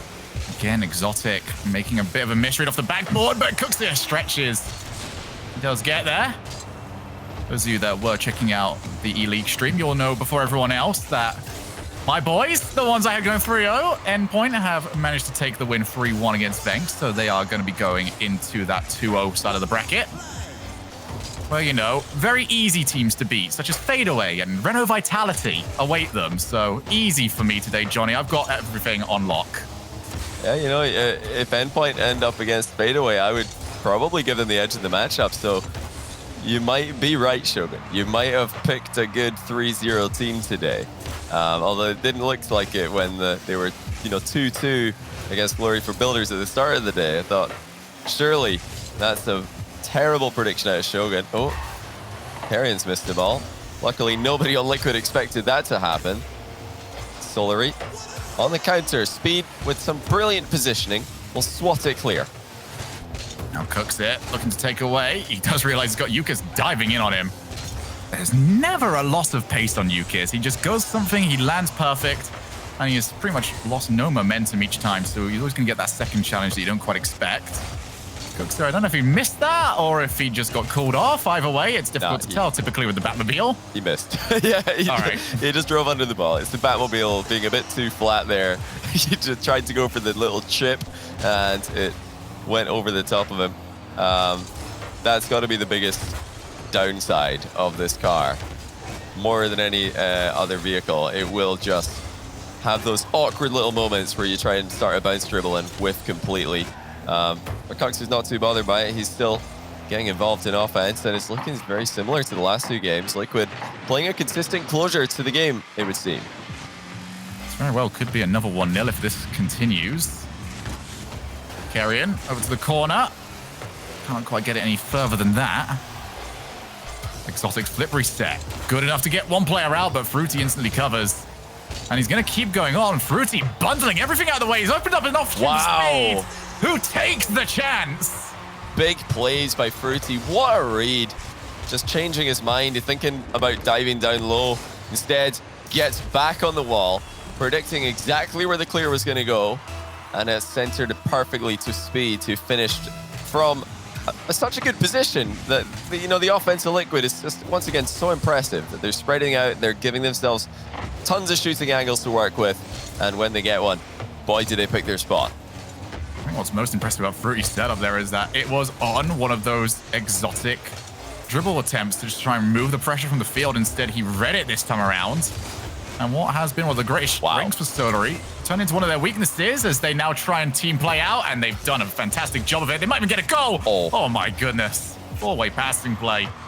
I'll say it kind of deserved one. Now Liquid are coming the other way. Speed 2-0. And Solary in the hunt for an equalizer have been totally stretched in the other direction. Yukis didn't know which way to go. Speed beats him to it. And the assist from Cuxer was magical. We mentioned earlier on, Johnny, how important it felt for Team Liquid to get the 2-0. Might very well be on the way to it. They will not want to drop this. Oh my goodness, Fruity went so quick. Exotic with another shot off the crossbar. And Fruity will move in to get rid. Another booming clear from Cooks here. Finally, the pressure is gone. Speed for the hat trick. That is a fantastic stay from Yukis. Couldn't get an extra touch to keep the pressure on, though. Yeah, great timing by Yukis. Didn't need to slow down for a split second. Team Liquid also, they can't slow down for a split second. They've got to keep up the pace. Solary are going to bring it to them here. Liquid actually looking for a third goal. Cuxer with a bounce dribble. Successfully this time. Just barely over a minute remaining, and Liquid look good. That's it. Wants to just keep this ball going. He's got two players down just for him. Might even bounce into a shootable spot, but Team Liquid not wanting to commit. That's very well they shouldn't be. They're the team with a 2-goal lead. And they're the team that could do about Calamity, but, you know, you always get the feeling that it is just one more jump of the car away as they are flying everywhere. And good luck to Solary if you're going to try and read where that ball is going next. Well, Solary now extremely low on time, and you can understand why they would play a defensive matchup here, waiting for Liquid to make mistakes, especially after the first two games where there were so many, just countless times Liquid were making life difficult for themselves in defense, but that is no longer the case. Liquid are running away with this. They have completely solidified their defensive blunders, and now they're capitalizing on Solaris. 3-0. That is pretty much game done and dusted for Team Liquid. They were forced to worry, but they have managed to get the job finished. Solari will be coming out of this one. I feel like they should feel fine. It was just a couple of mistakes here in this last game. Overall, though, an incredibly solid performance from them. Yeah, even in losing, Solari looked like by far the more consistent team. Liquid had their lowest of lows early on in this series, and now they've really lifted themselves out of that hole. So credit to them. You know, we can definitely question their consistency, and we can question their defense, but you can't question the fight that they've got to come back from such a disastrous games 1 and 2 defensively here. Luckily for them, you know, although games 1 and 2 of this series were not the cleanest, they still managed to get one win there, which made this overall a much easier series for them to play. Certainly was. So, Team Liquid moved to 2-0, and they will join FADEAWAY, Reno Vitality, and Endpoint in that category. All those teams have got 3 chances now to qualify. They have to lose all 3 of them just to not. I mean, very rare that we have seen it, but we have seen it on a few occasions. FADEAWAY will obviously know about that more than any of the rest of these teams. But for the most part, this feels most often like one of the most important rounds of the tournament. For those teams, they have come out just fine. Dignitas also able to pop themselves back up to 1-1, along with Triple Trouble, who continue to look a little bit shaky, Johnny. They've gone 3-1 against S2V Esports. So Triple Trouble still not quite hitting the mark just yet. Yeah, this is you know, a bounce back round for all the teams who have lost in the first round, who you might think, wait, how have they lost that one? But also a real blow to teams like Top BLOKES, who are supposed to be on the winning side of rounds 1 and 2 these days. But exciting stuff. Round 3 is where we're going to be breaking these ties. Absolutely will be, and we'll be getting there very soon after a quick break.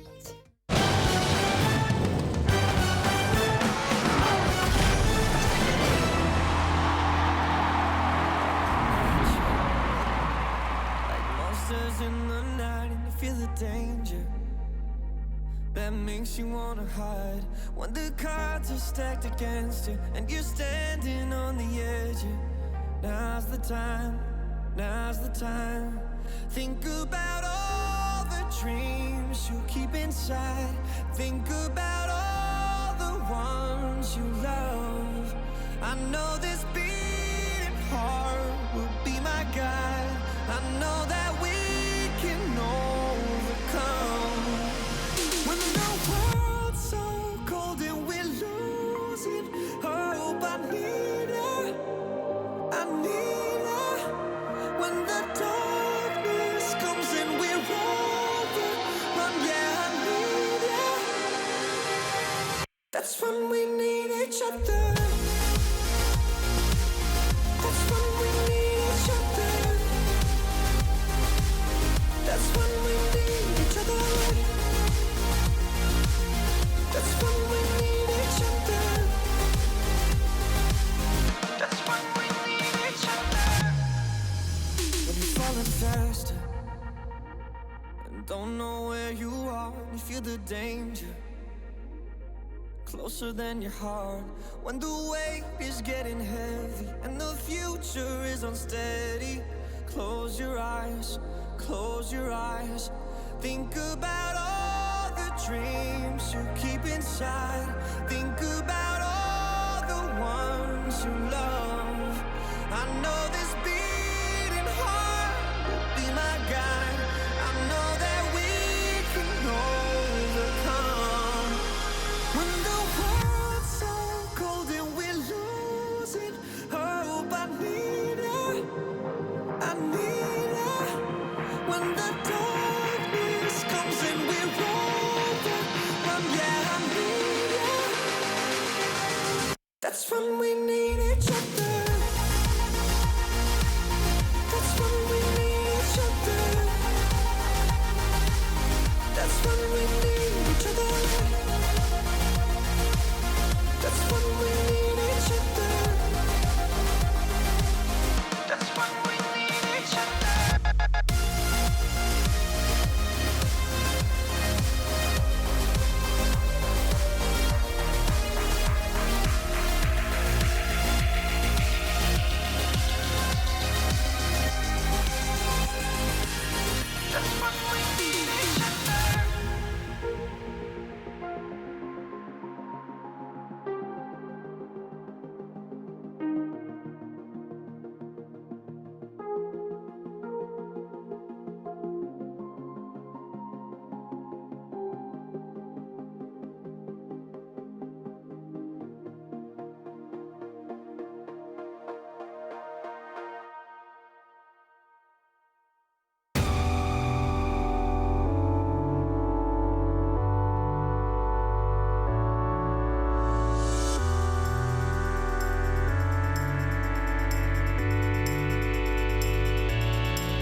All I wanna do is to put my arms around you and watch these moments fall back into place. All I wanna do is to make you stop and love me. How can I be blue when you catch me in these feelings like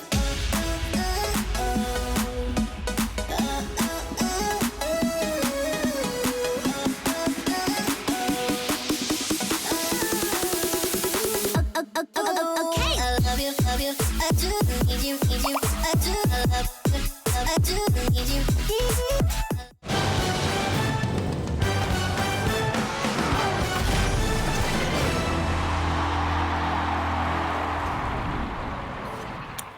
Welcome back to the Rocket League Championship Series, Season X. I am Leaf alongside Gibbs, and Jorby is here. I swear he's here. He's just a little camera shy today. Jorby, Hello? welcome. What? Welcome to the show. He's here. Yeah, okay, we got Hello. the radio host announcer, Jorby. Hello, Let's Hello, Gibbs. let's talk. Hello. Let's talk about that last match here. Liquid versus Solary. You guys are lucky. Well, Gibbs is lucky that we get to skip the replay of the first series because I was going to rub it in how right I was. But let's talk about this one, Gibbs. Let's talk about this one. I mean, this is a good sign for Team Liquid where they go down early and we keep talking about them. We're worried when they start losing, right? And they go down early throughout the series. Then Cookster makes an unbelievable pass in that game 4 to seal that game with 45 seconds left. And then it was Team Liquid's game. They took it to him in game 5, and this is a good sign. They bounced back. We didn't see this in Regional 1. We see it at least now. Now they're 2-0, so we'll have to see, obviously, with their matches going forward. But this is a good sign for Team Liquid, a team that didn't make top 16 last time that was supposed to, and right now they're on pace to do it now. Jorby, how do you feel about Team Liquid right now? I was scared at first, and I wasn't sure if they were going to repeat themselves. But what I really liked in the back half of that match was they did a good job of creating opportunities and setting themselves up as they moved downfield for options, and not just, not optimistic positioning on offense for challenges, putting themselves in bad positions, but they were making great touches, hitting awesome passes off of each other, and it was fun to watch. They were fun to watch play, and that's the kind of Liquid I was expecting, and I'm glad we got it at the end there. Well, we have a lot more matches to get to, but let's talk about the standings so far and just see where these first 2 rounds has got us. Of course, we have round 3, 4, and 5 to come later, but right now, looking all right. Again, I think top blokes not doing that 3-0 as expected by Johnny there, but they're still not out of it yet. Of course, we only have a few. One team, actually, I think you're at the bottom that might be done there, but for now, we don't have anybody qualified yet. Yeah, but for FADEAWAY, this is where they were last time. At Regional 1, they went 2-0. They shocked everybody. And then we basically never saw them on stream again. They kept losing and losing and losing, and they fell out before top 16. So they want this bad. It's going to be a tough matchup no matter who they would have got for those 2-0s. But Endpoint, they're still alive up there. Could easily go 3-0 as well.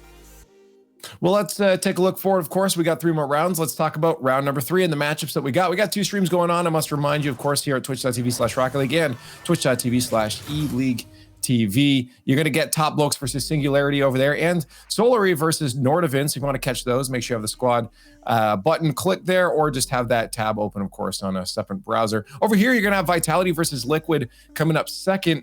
And then first is going to be Endpoint versus FADEAWAY. That Vitality Liquid one is going to be solid. You got to wait for that. Endpoint FADEAWAY also going to be solid. Yeah, Gibbs got the woos coming out. Or was that Jorby? Either way, so I was excited. Definitely me. Vitality Liquid sounds exciting. I think that Vitality will bring out the best in Team Liquid because that they're going to want that win so bad. Like, not just for the win alone, but just for what it would mean bragging rights wise for that match in particular. I know that Speed would feel on top of the world. I also feel, and Gibbs, tell me if you disagree, but I also feel like Liquid tends to play to the teams that they're playing. Like, they'll play up if they have to. Yeah, they beat Vitality twice throughout the offseason. That's why everyone had them rated so highly. They would usually beat Vitality, but then actually fall short versus lesser teams. And that's why everyone had them as like a top 5 team in Europe until, of course, that last regional. So we'll see if they can do it again versus Vitality. That is a tall order. But for FADEAWAY and Endpoint, these are 2 teams that are maybe a little bit of a surprise. Like, Endpoint was probably on the cusp of being 2-0 at this point, but FADEAWAY, no one thought they would be here once again. So this is a big matchup for both of these teams to make that statement and make it to next weekend. Well, this is the thing and I'm just having trouble figuring out who I want to win this one. I'll make a decision in a bit once we do predictions. But for Endpoint Fadeaway, I've always been a fan of both of these playstyles. I mean, looking at Endpoint, we have, of course, a very unorthodox approach. You know, you end up having Virtuoso just kind of going ham. But it seems like all the team members are starting to get involved in this crazy aggressive offense. One thing for me specifically, I'd like to see from Endpoint is Metzenaris hitting the shots just a little bit more. I feel like he's been in a lot of crossbars and posts lately, but if he can sink those, this is going to be a really threatening team to go up against. For Fadeaway, though, this is a team you can't count out for sure, Jorby. I mean, they got Freaky who's continuously just proving everyone wrong that if you sleep on them. Well, I mean, look, after they completely dismantled Top Blokes, there's no denying that, Leaf. And I think Fadeaway, this is the time that I think they actually like pull through, and they might go a long way if they keep looking like they did against Top Blokes. But I don't know. We've seen it. Like Liquid is the perfect example. You know, they play differently depending on who it is and what caliber of team that they're playing. I think that Fadeaway and Endpoint, this one, I feel it's kind of even. I love Virtuoso Cam over on Endpoint, but you know, I don't know, because Fadeaway already had such a strong win today, and that means a lot for a match like this. So Fadeaway may have the advantage for me just because of that. Well, I want chat to get your predictions in. Of course, use the hashtags down below there to let us know your thoughts. We're going to get our predictions in, so we're going to have to make a decision here. We're all kind of, well, at least Jorby and I have been on the fence here, so I'm going to let you start with our predictions here, Gibbs. Who do you have going through here? I'm on the fence as well. This one is insanely tough to call. I feel like Fadeaway, again, we know that they can be hot and cold, but we've seen a lot less of them. Endpoint, I feel like they're slowly figuring this thing out. And last week I said that Endpoint wasn't that solid of a team. You know what?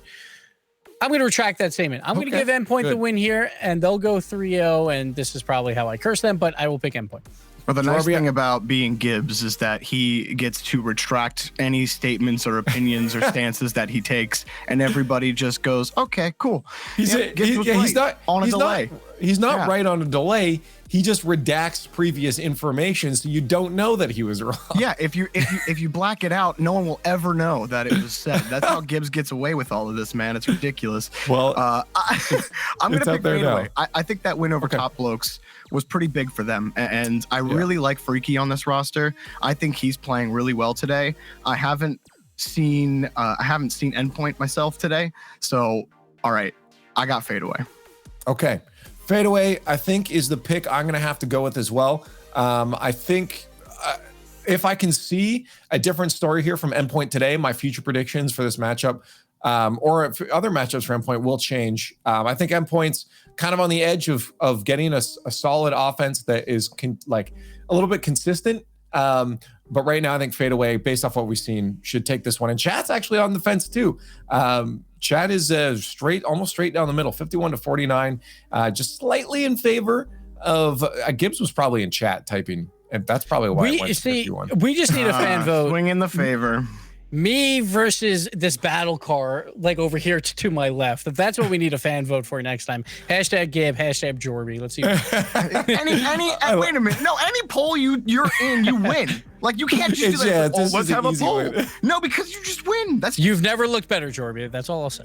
Well, let us know, guys, how great you think Jorby looked today in his rocket car on Twitter at RL Esports with the hashtag RLCS X. But it's now time to find out which team will qualify here. Is it Endpoint or Fadeaway? Let's find out in the skybox.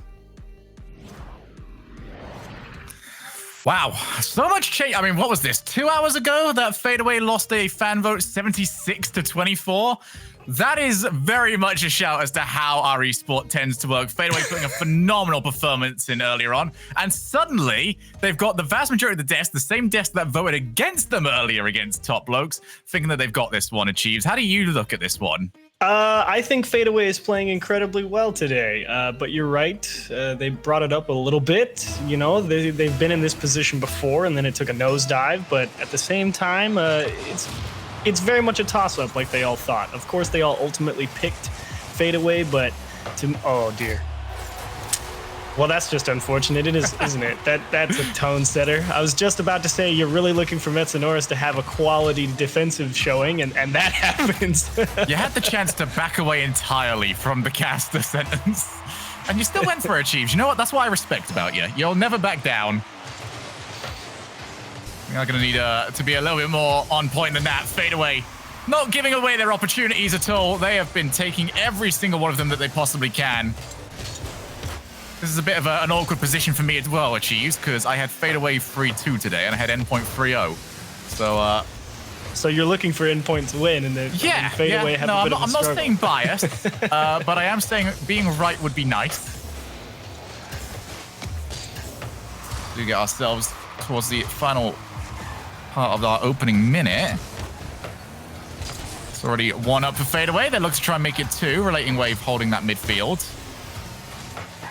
Metza takes it down. That was a heavy first touch. Ended up just dropping entirely. Still keeps it going. Oh, he got it. And Metzonaris takes out the entire team. Talk about the ability to recover from an awkward first hit. I think initially was going for a pass to Relating Wave, but it was too strong to really be a clean start to a dribble and too soft to be a pass. And so Metza just tries to stick it out and take the dribble back and see what he can make out of it. And he turned it into a great goal. And Virtuoso just muscles one straight through off the kickoff, right down the center. This is far too many goals going far too quickly. And wow, I haven't seen one of those in a long time. Virtuoso. Yeah. I love this. That goal exemplifies Virtuoso for all of the strategy in this world. For all of the crisp, clean touches, Virtuoso just sees the target and goes for it. Nothing else other than that, as we see a shot saved by Metza. Virtuoso, of course, can be a big part of helping Relating Wave in terms of goal-scoring opportunities as well, as he has clearly established himself as a threatening presence on the offensive side of the pitch. And that's going to leave a lot of pressure on Metzonaris today to be solid in the midfield and on the back line in 2-on-1s against a very punishing Fadeaway squad where if you miss position or don't get a hit, you're going to get a good breakaway on you. Oh, Ocelot looks to go forward. Couldn't get there before Relating Wave. Well, Metzonaris actually it was. And it will be on Metza for the most part to make sure that rotation is held as good as it possibly can. Never exactly heralded for his shooting ability. I do remember it was Season 5, actually. I think he got into Day 3 of the World Championship before he scored his first goal. And still got top 3. You know, there is method to Metzonaris. At the end of the day, he is very much a role player, but he plays that role so well. If you can get to Day 3 of the World Championships without scoring a goal, I think your team's doing just fine. Always been around towards that top side. He would like to get there again with Endpoint. Metza now called in. It's going to be Ocelot moving straight in for this ball, and that is an immediate shot. My goodness. For left Fadeaway, they will want Ocelot to still be at the same form he was at earlier on. Defensively, Stout just wasn't making any mistakes. He might get as well on here, but it was a jump and a hope, and unfortunately, a hope does not save a shot like that. Yeah, this is really one that requires extreme finesse from Ocelot in terms of speed control as you rotate back, because coming through that midfield line, he had to jump to dodge a demo. His teammate got beat behind him, so he has to flip back, and he's just got so much speed heading towards the goal line that it is a real feather touch on the gas and brake that requires the ability to stay with that play and not get too far ahead of it like he did. Just missed it.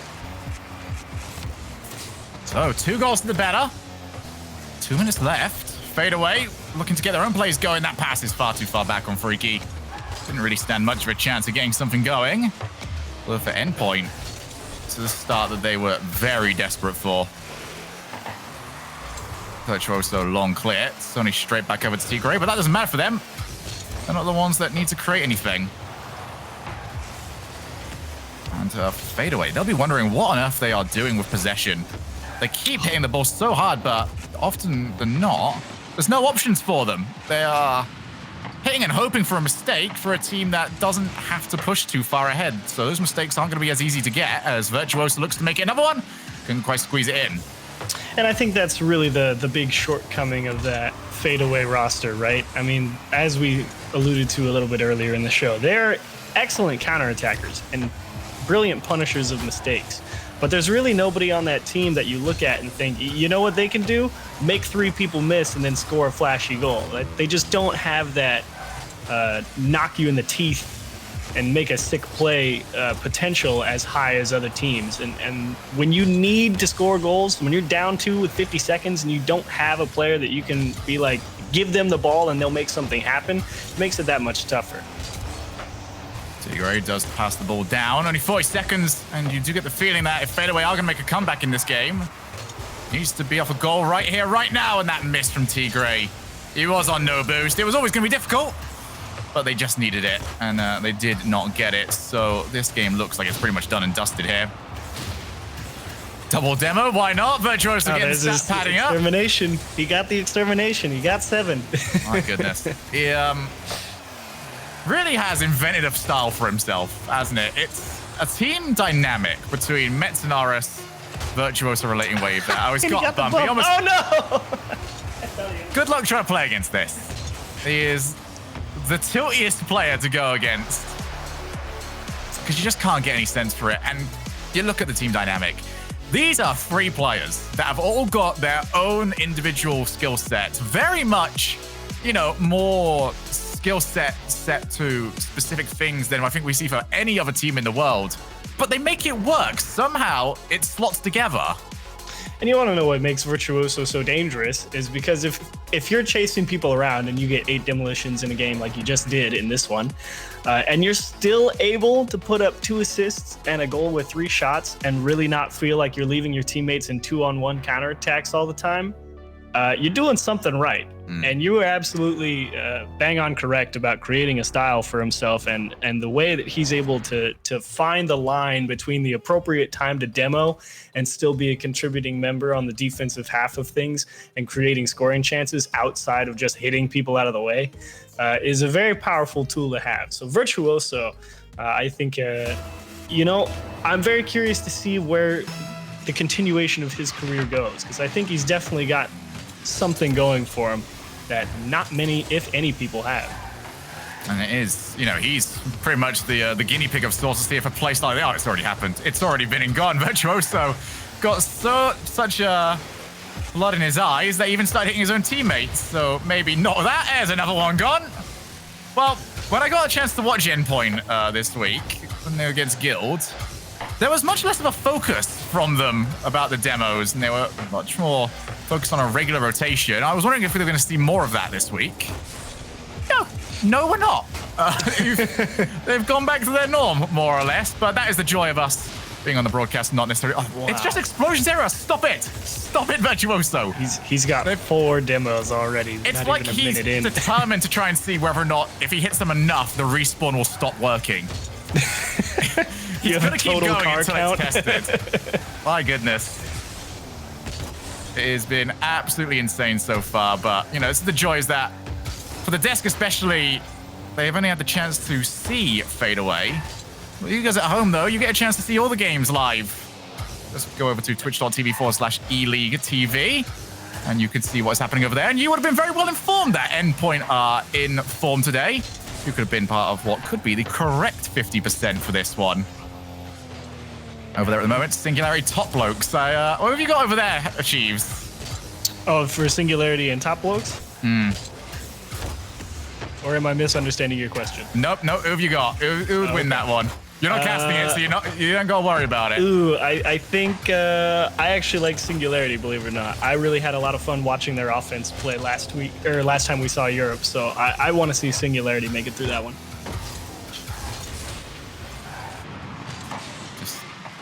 How many demos do you need to get a goal? Virtuoso, just... I don't know what the count is right now. We need someone, Twitch chat or anything, just start a running count.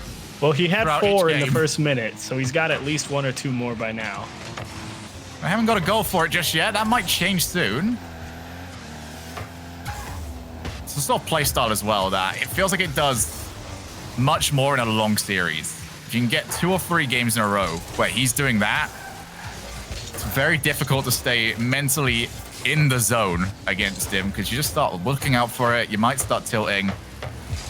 It is truly horrible. There's another one.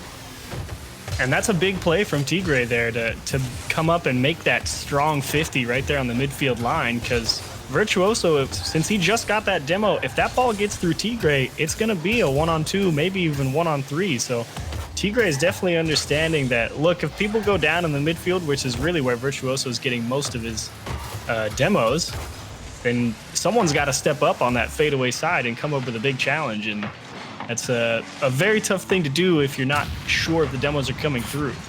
Well, they've managed to get the clear, and Metanaris, he's not got a great shooting percentage, but he's not missing that one any day of the week. I hope Huge that one gap. doesn't get away from him. Certainly not. It's like wide open. He got the dribble play in the last one. He deserved a nice easy one this time around. So 1 up and endpoint. Looking great here in game 2. And, well, fadeaway, I can't really say how they look because they've not been on the field all that long. Well, the thing about it is I think fadeaway is actually playing very well, or about as well as they can, considering what they're up against. And what they're up against really is long clears from endpoint side of the pitch, because I do think fadeaway are actually in control of the ball most of the time, and endpoint are just punting it out of their own half. And what's really throwing a wrench in it for fadeaway is they're constantly getting demos on the second guy in the rotation, and so it puts a lot of pressure on number 1 to make a great touch, or to have number 3 close enough to the rotation to be able to come through and try and capitalize. That's just not happening. Another one taken down. Relating Wave might just have a free goal here. He's just gone the other way, and that Freaky will get there just on time. Virtuoso scrambles back for a save. Still 1-0, 1 minute left. Freaky, well, I was going to say was about to play it. He was, but he wasn't allowed to. Instead, now back into his own corner. That's not a great touch either. If someone was down the middle, could have worked well instead. Ocelon bump demo. Beautiful. And he's got a hold of him. I was questioning where the play was going from Freaky, but Ocelon made the most of it.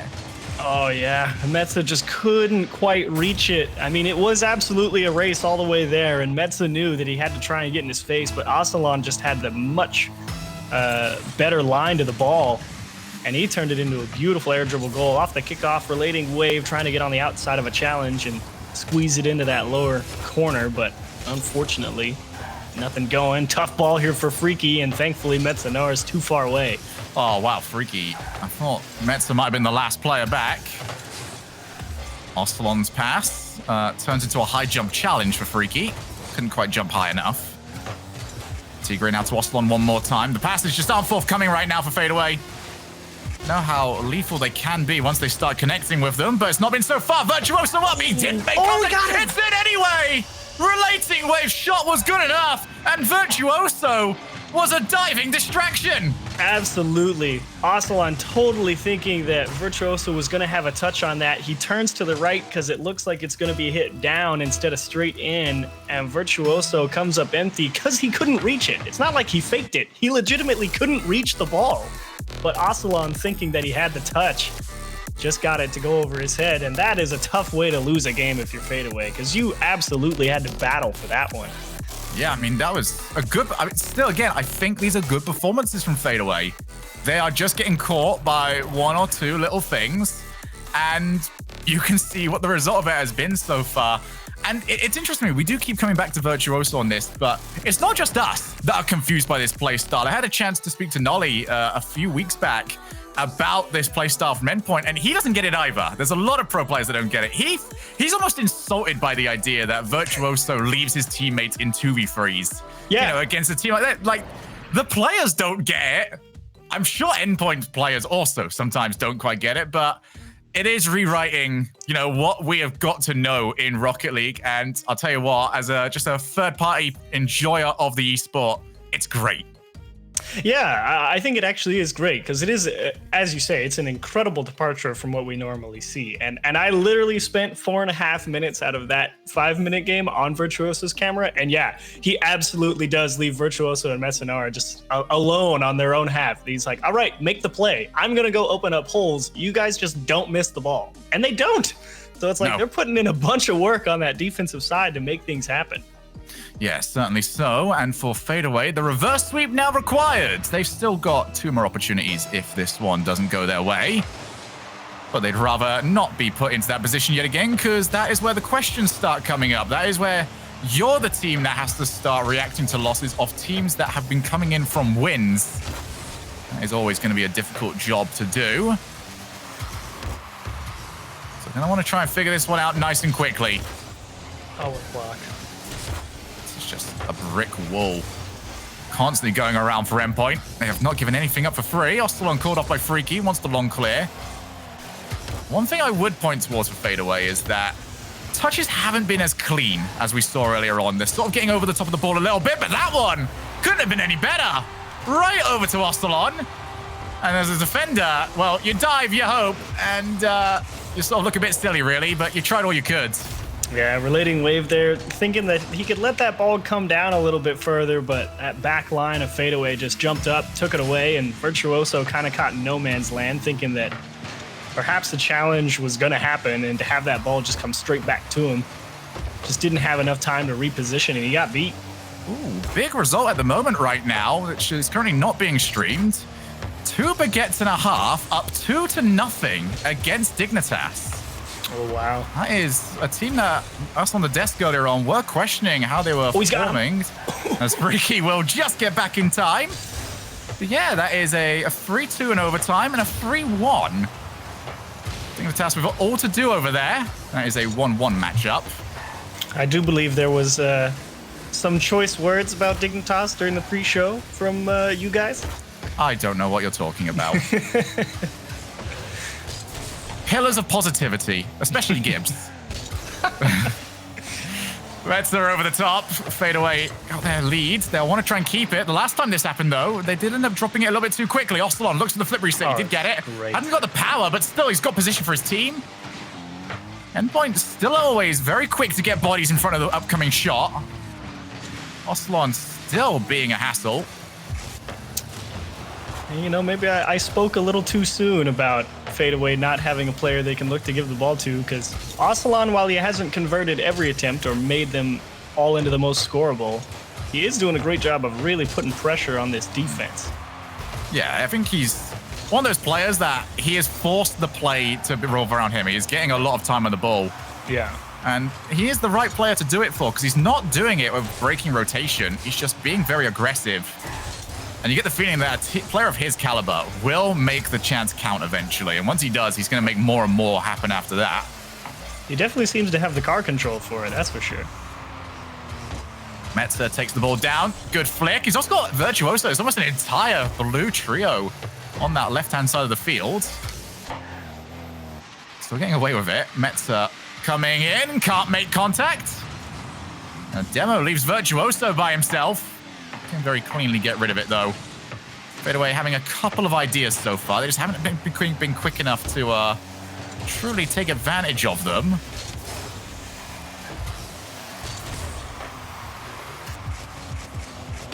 Back to the corner yet again. Virtuoso actually managed to cover that. Ostalon didn't see him coming. He was hidden behind the ball.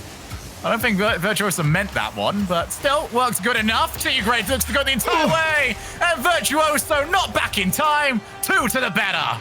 Was a race all the way. Virtuoso was hoping that there was boost in that midfield. It was empty, so he elects to go all the way to the corner instead of cutting into the goal and just taking the couple of pads on the way there.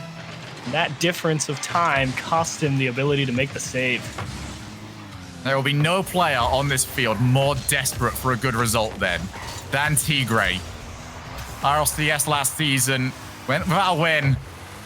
Last regional out 2-3 after being reverse swept by the Swiss. He will be desperate for that big result. Do it here. They'll do it in style. Drops down. Metzenaris taking the long way around. Still keeps the pressure going as Virtuoso tried to hit Tigray. Now drops the relating wave. Relating wave too early on the play. Virtuoso I love it. And they've got a pure chaos happening for FADEAWAY, but the goal's not going in. FADEAWAY holding strong. Virtuoso was sitting on that goal line for a good 5-6 seconds looking like a defender, but it was really just so he could throw the defense off with a little tip back out there. Loved the approach on offense with good passing from Endpoint, but you got to give a lot of credit to FADEAWAY for not getting too antsy and diving it too much. It's a long time that Metz... Oh, dear, Metz. Well, he slowed the play down, and then he missed the ball. Not exactly what you need when you've got 40 seconds left in the game and you're 2 goals back. Gonna have to try and score off this play then, otherwise this game could be done and dusted. Freaky challenges well, drops. Metzer comes in late. Tigray can instantly get there, so it looks like job done. Unless there is a major twist, an endpoint can somehow get away, but you get the feeling that if that is going to happen, that will require a huge assist from FADEAWAY, and they do not look likely to be handing that away so far. So 2-1, we're heading over to game 4. And, you know, none of these games have been overly one-sided. Both teams look like they're playing solid. So if this goes to game 5, would not be a surprise. Yeah, I think this was really FADEAWAY forcing Endpoint to play FADEAWAY's game here, because it didn't feel too different than the previous game, right? Still felt a little bit like game 2, where FADEAWAY's getting a lot of good pressure and Endpoint's having to clear the ball a lot. And unfortunately for Endpoint, in this one, they didn't have anywhere near the same success of opening up the holes in the midfield and coming up with those big defensive clears that go into the possession of themselves past that midfield line. It was FADEAWAY getting a lot more hands on the challenges, I felt like. And after that, I mean, when Endpoint get the ball back, because Virtuoso has to rotate back because his teammates aren't winning the challenges, instead of demoing people in the midfield and giving them opportunities, well, then Endpoint has to try and take a more traditional approach to the offense. And to be fair, they had some good looks, but at the same time, that's really what FADEAWAY is good at. I mean, they can really just play quote-unquote textbook Rocket League all day long and be just fine.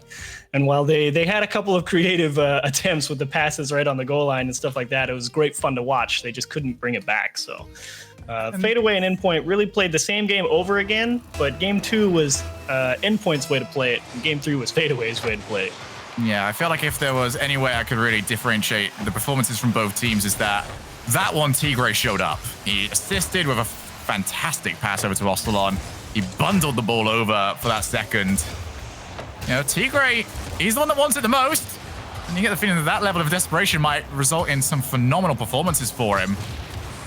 He's going to need another. I've already heard 2 demos. And unfortunately, FADEAWAY, they have felt 2 demos. Oh, Freaky gets one back. There you go. There's a receipt. Freaky now over to the corner. Taking their time. FADEAWAY, as always, very cautious, but maybe too cautious. Virtuoso just held himself downfield. Gave the option to his team, and he definitely tested the defense. Now it's Freaky's turn to test. Tigray already too close, and they would have brought it to bring Ocelon into that one instead. He had a better angle for the shot. That midfield has gone from uncontested to a pure war zone as it's off the backboard. Virtuoso, he's missed it. Tigray was diving forward, but Virtuoso would want to test him more. That's disappointing too, because Relating Wave really did make a phenomenal touch there on that goal line to get that one back into a scoreable spot. And Tigray again coming up big with a nice challenge off that midfield line to put it in a scary place for him here. Off the backboard. Tigray keeps the pressure up. So Ocelon comes in. He's got the midfield option. He does take it. Virtuoso already covers. I'm loving this now. No team is ever caught out by that play anymore. It's just a pure race to the ball. You throw the ball over there. See who can get to it first. Right now, FADEAWAY seem to be getting the better of this midfield race. Ocelon decides to go for the slow play. Realizes Metzer was backwards. Now keeps going. Relating Wave's the next target. Takes it all the way up. Tigray's taking one out. Ocelon will take the other. And they were doing the right thing on Endpoint's defense here. Give Ocelon the space because they let him start that dribble. And so they started playing shadow defense and just letting Ocelon bring the ball closer until they could time their challenge a little better. And Tigray decided he was going to go throw a huge wrench into that plan. Metzer hooks it round over for Virtuoso again. Freaky dives in and he gets there just in time. Pressure still on though, off the backboard. Tigray gets there. Endpoint getting a lot of rebounds that they can work with so far. They'll be up to how quickly they can read it, because they're not going to be able to forecast it too far ahead. It is going to be a flash decision as Freaky almost dives straight into the ball. Still 1-0 to the better. 2.5 minutes remaining here. Freaky's back to the long clears. You expect to see this though when FADEAWAY are ahead. They want to force you onto that backboard for as long as they can. Or jam the ball in the corner. Both suit them just fine. Metzer, he's gone for another 1v1 play. Already scored one of those. Why not try and get another one? Relating Wave forced back yet again. Oh, he's made a huge mistake. No one there to follow up. Freaky's gone for an awful angle. And he just couldn't quite get it. Would have been more surprising than anything else if he managed to actually slot that one in. Cool under fire. Never fun to make a mistouch like that across your own goal line. The immediate sense of sadness and doom that settles in is a tough one to fight as that one's boomed towards the top right corner. And again, Endpoint forced to go for some passing plays against a well-guarded net. Virtuoso for Relating Wave. It's a good shot, but it's a shot that might have tested earlier on in the game if this was at least still tied. Right now, Freaky happy to sit back. That's 2 players gone. Meta and Relating Wave getting in front of Trevor's way. They still managed to get it to work. That is an incredible shot. Oslon gets there in time. He's got rid of the danger. But it's getting closer and closer for Endpoint. One more chance might be all it takes. They're shooting. Oh, crazy touch there from Relating Wave. Where's Virtuoso? This has been a rapid fire game. Chances are all over the place. Very different to match number 1. Tigray misses, but Relating Wave, he's gone in for 0 boost. Maybe the miss was the best possible thing for Fadeaway because it baited Relating Wave. Yeah, he thought about it. It's just, oh, that's a great wave dash from Ocelon. Oh, wave dash onto the wall to gain the extra speed. Otherwise, that was going to be a tie to that ball at the least. Or it could have been a win, but Ocelon, I didn't even catch that wave dash the first time. That was beautiful. Wow. Ocelon's having the day of his career so far. It has been so consistent, so phenomenal. And he's doing it on both sides of the ball as well. Defensively, offensively. There's something always to be said when you can have this much of an impact without disrupting the way your team is playing. 689-point game for Ocelon. 2 goals, 4 saves, and 5 shots. Talk about getting it done here in Game 4.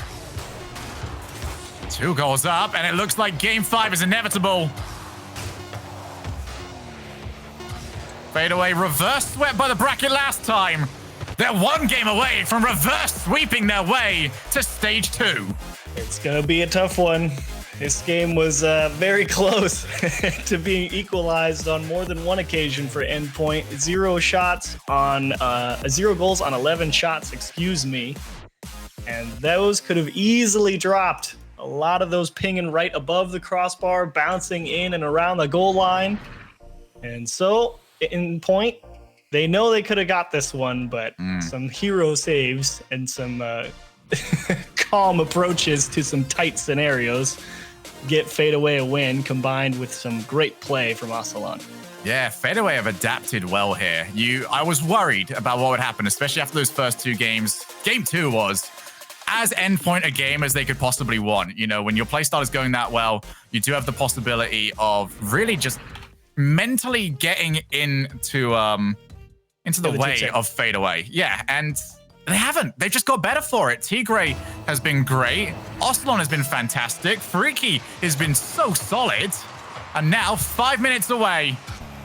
So they look to try and take themselves through to the next stage. Can Endpoint bounce back, though, from a series that looks to be getting out of their own hands? Not a single one of these has been one-sided, though, bar game number 2. And a quick update for your Achieves. The sweep happens. Dignitas lose 3-0 against 2 baguettes and a half. Brutal. Well, Dignitas, you got work to do. You know that. Another update for you. If I'm just going to keep the news coming. Triple Trouble lose 3-1 to Venk. Well, good job, Venk. Yeah, they are having a great day for themselves. And right on that bubble there. If you haven't got enough Game 5 going for yourselves, if you really want to get the adrenaline pumping, then we have another Game 5 happening over at twitch.tv/eLeagueTV. Top Blokes and Singularity going the distance as well. What a day. Europe delivering yet again. Off the backboard, Tigray would like to try and deliver a chance for his team, but Virtuoso says, what team? They're not on the field anymore, buddy. It's just you. But it's too slow on the clears right now as Freaky trying to find the gap on the right side. And a little bit too far behind the ball, though.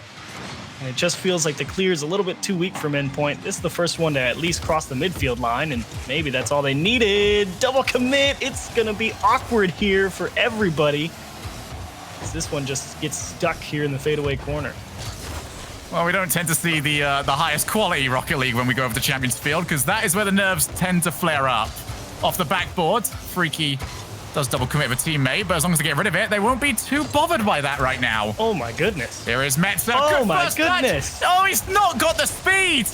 He was waiting for it, desperate for it to bounce off the backboard so he could take the shot, and the ball simply refused to go any faster. Now big clear Tigray, he might have this. Relating Wave dives and he gets it.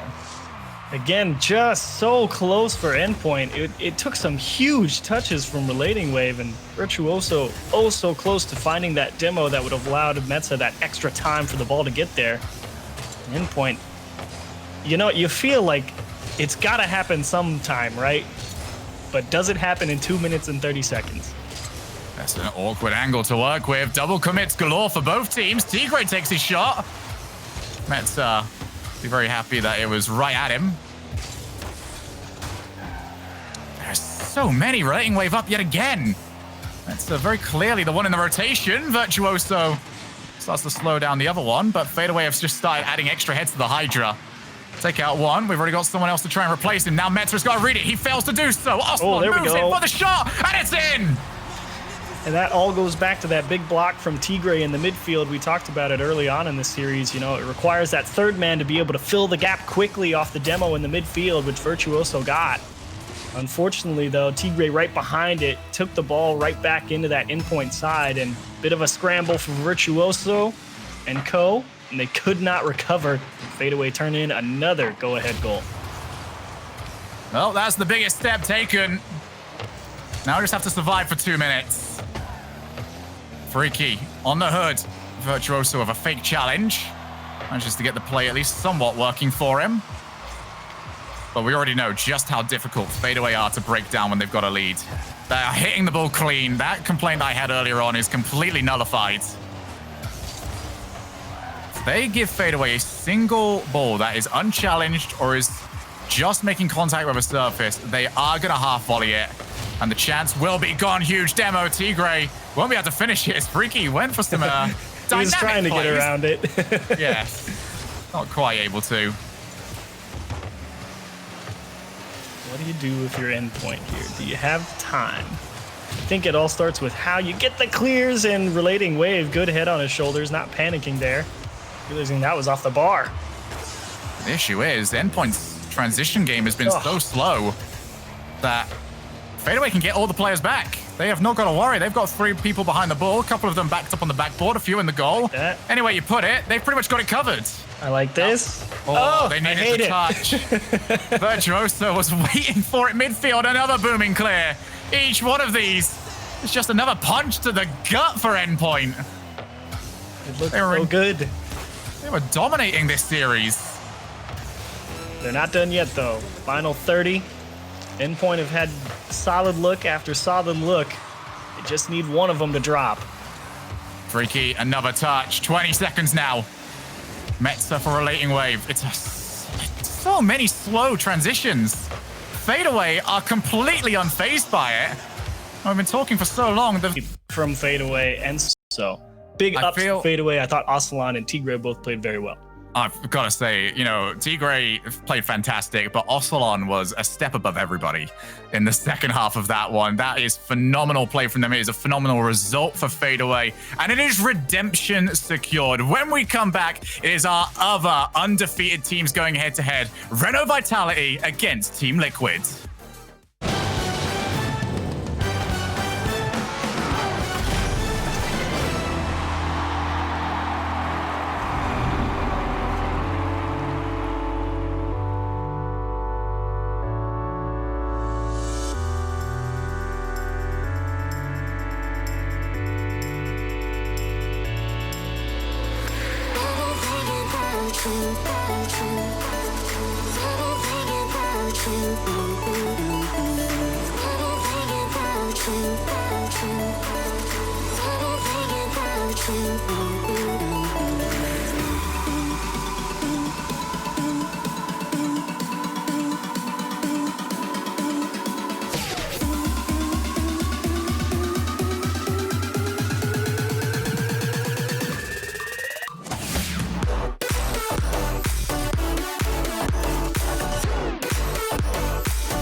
Welcome back from the break. I'm just joining you for the first time. I'm James Bott here with Johnny Boy, and we just witnessed a reverse sweep. Johnny, is it freaky? What's the magic from this team? It's crazy. Well, you know, Freaky's got a very unique play style and a way that he likes to play the game, and a way that he's more from a strategical standpoint. And I think he's found himself a couple of players here who are really on the same page. And unlike Regional 1, where things were going great initially and then it fell apart and it completely fell out the window, they managed to hold it together here and reverse sweep endpoint just to make sure that Shogun is wrong with his 3-0 prediction on the day. That's really my takeaway, my biggest takeaway, and the thing I'm most happy about. Yeah, I'm with you there. Shogun, sometimes he needs to get taken down a notch. But let's talk about another team that had a pretty tough first regional event. Team Liquid, they disappointed. I would say many Team Liquid fans disappointed at their results the first go around. Now they're going up against Vitality with a chance to make it through. Johnny, what do you think about this Team Liquid team? I'm excited. You know, the desk correctly pointed out that Team Liquid are a team who very often play to the level of their opponents, and they play to the level of what they're expecting from their opponents. So they're going to expect the best from Vitality here. They're going to be fully focused from the very beginning, but they need to be. They didn't start off well in the previous series they played on stream today. Messy defense in games 1 and 2 against Solary, and I think if they start off with that kind of defense against Vitality, they will not be able to make up for it with their overwhelming offense like they did against the other French team Solary, that they barely scraped a win against, although they did get the win. So that's all that really matters for the Liquid fans. A scrappy win is a win nonetheless. Team Liquid, though, playing up and down to their opponent. If you're going to play up to an opponent, Vitality is pretty far up there. We talked about the Giants yesterday being one of the most consistent teams in Europe. Vitality also up there, if I'm not wrong, Johnny. Oh yeah, I mean, if the Giants are giant, then Vitality are humongous. Would humongous be bigger than giant? You know, I have no idea. That one out, actually. So somebody give me what's bigger than giant? Enormous. Is enormous bigger than giant? Is it? I would hope. I would think so. It's definitely a bigger word, so it sounds bigger. But yeah, Team Liquid, they need to be huge. They need to be gargantuan in this matchup if they're going to have any chance against Vitality, who may still be the best team in Europe. You know, they don't have the best record against BDS, but versus everybody else, they're pretty consistent. I'm with you there. Vitality still up there in my mind as that top team. You gotta get the big wins at majors, the performances at majors, on LAN, in person, you know, online, across the board. And that is something that Vitality has done. Indeed. Oh, that's a beautiful shot by Cox, going for the triple touch already. And even Vitality look vulnerable to this Liquid offense, who I don't know what it is. You just get a feeling that they might score here. And not every team's like that. Sometimes you watch a team attacking, you're like, yeah, they're not scoring. They're not scoring this. You just know a goal's not coming. You're just going to be stuck in overtime forever. Liquid are not that team. They always look like they're about to score or about to get scored on. And I think that has to do with the shooting ability of Speed. Sometimes it's on, sometimes it's off, but when it's on, he's hitting crazy shots. And then Cookser, a very creative player. He does things you just don't expect. So you always are looking to see if there will be some sort of magic that takes place and a goal generated out of nothing. A chance here. Cooks a weak shot. Perhaps just opting to go for that 50-50. Yeah, he was getting a lot of respect from Vitality. Nobody closing down Cooks in that position, but they could have. He didn't have any boost, so that was really all he was able to do. Vitality are thinking that he's just faking them, though, because Cooks is so famous for hiding behind the ball and just wiggling around. So when they see him do that, they think, yeah, he's pretending to be boost-starved, except this time he was actually boost-starved. Cooks really getting a big win there just by his history with wiggling around behind the ball. And keep people on their toes. Speed wanted to go for that double tap. The ball would have been a good setup, but it was cut down. Now Ferry will lob this to the middle. Alpha, slow play, lob towards net. Gets it around. Wow. How did he get this second touch? It completely catches Speed off guard. That's gorgeous. Alpha in the 1v2. And that was at the end of his flip. He just clipped it a second time. Speed didn't see that coming. Once more, Alpha 54 is the one who pops off for Vitality. And it's one of the other reasons. It's at the top of the list, maybe, for why Vitality are so dangerous. Here he comes again, Alpha 54 with a statement goal. Liquid, territorially, were dominating this series, in this game, rather. And suddenly, Alpha with a brace. Taking over Alpha. 2 quick goals, both of them mechanically sound. And it was music to our ears and our eyes watching that go in. Yeah, I'll always have fond memories of that goal explosion, that being the Justin Season 5 equalizer in the very grand final. It's just it is, like you said, it's music to the ear of a Rocket League fan. And it doesn't even matter if it's going in against your team or not. You just have to enjoy quality plays like that. Alpha back to back on that pre-flip play before it where he was getting that second touch. I was on Speed's perspective. It seemed like the game lagged because how does Alpha get there again? Yeah, he just wasn't ready for that last touch. He thought that Alpha was finished manipulating the ball's path, but it's plays like that that outplay defenses at this level these days. You need to surprise them, whether it's with a flip reset play or a pre-flip play.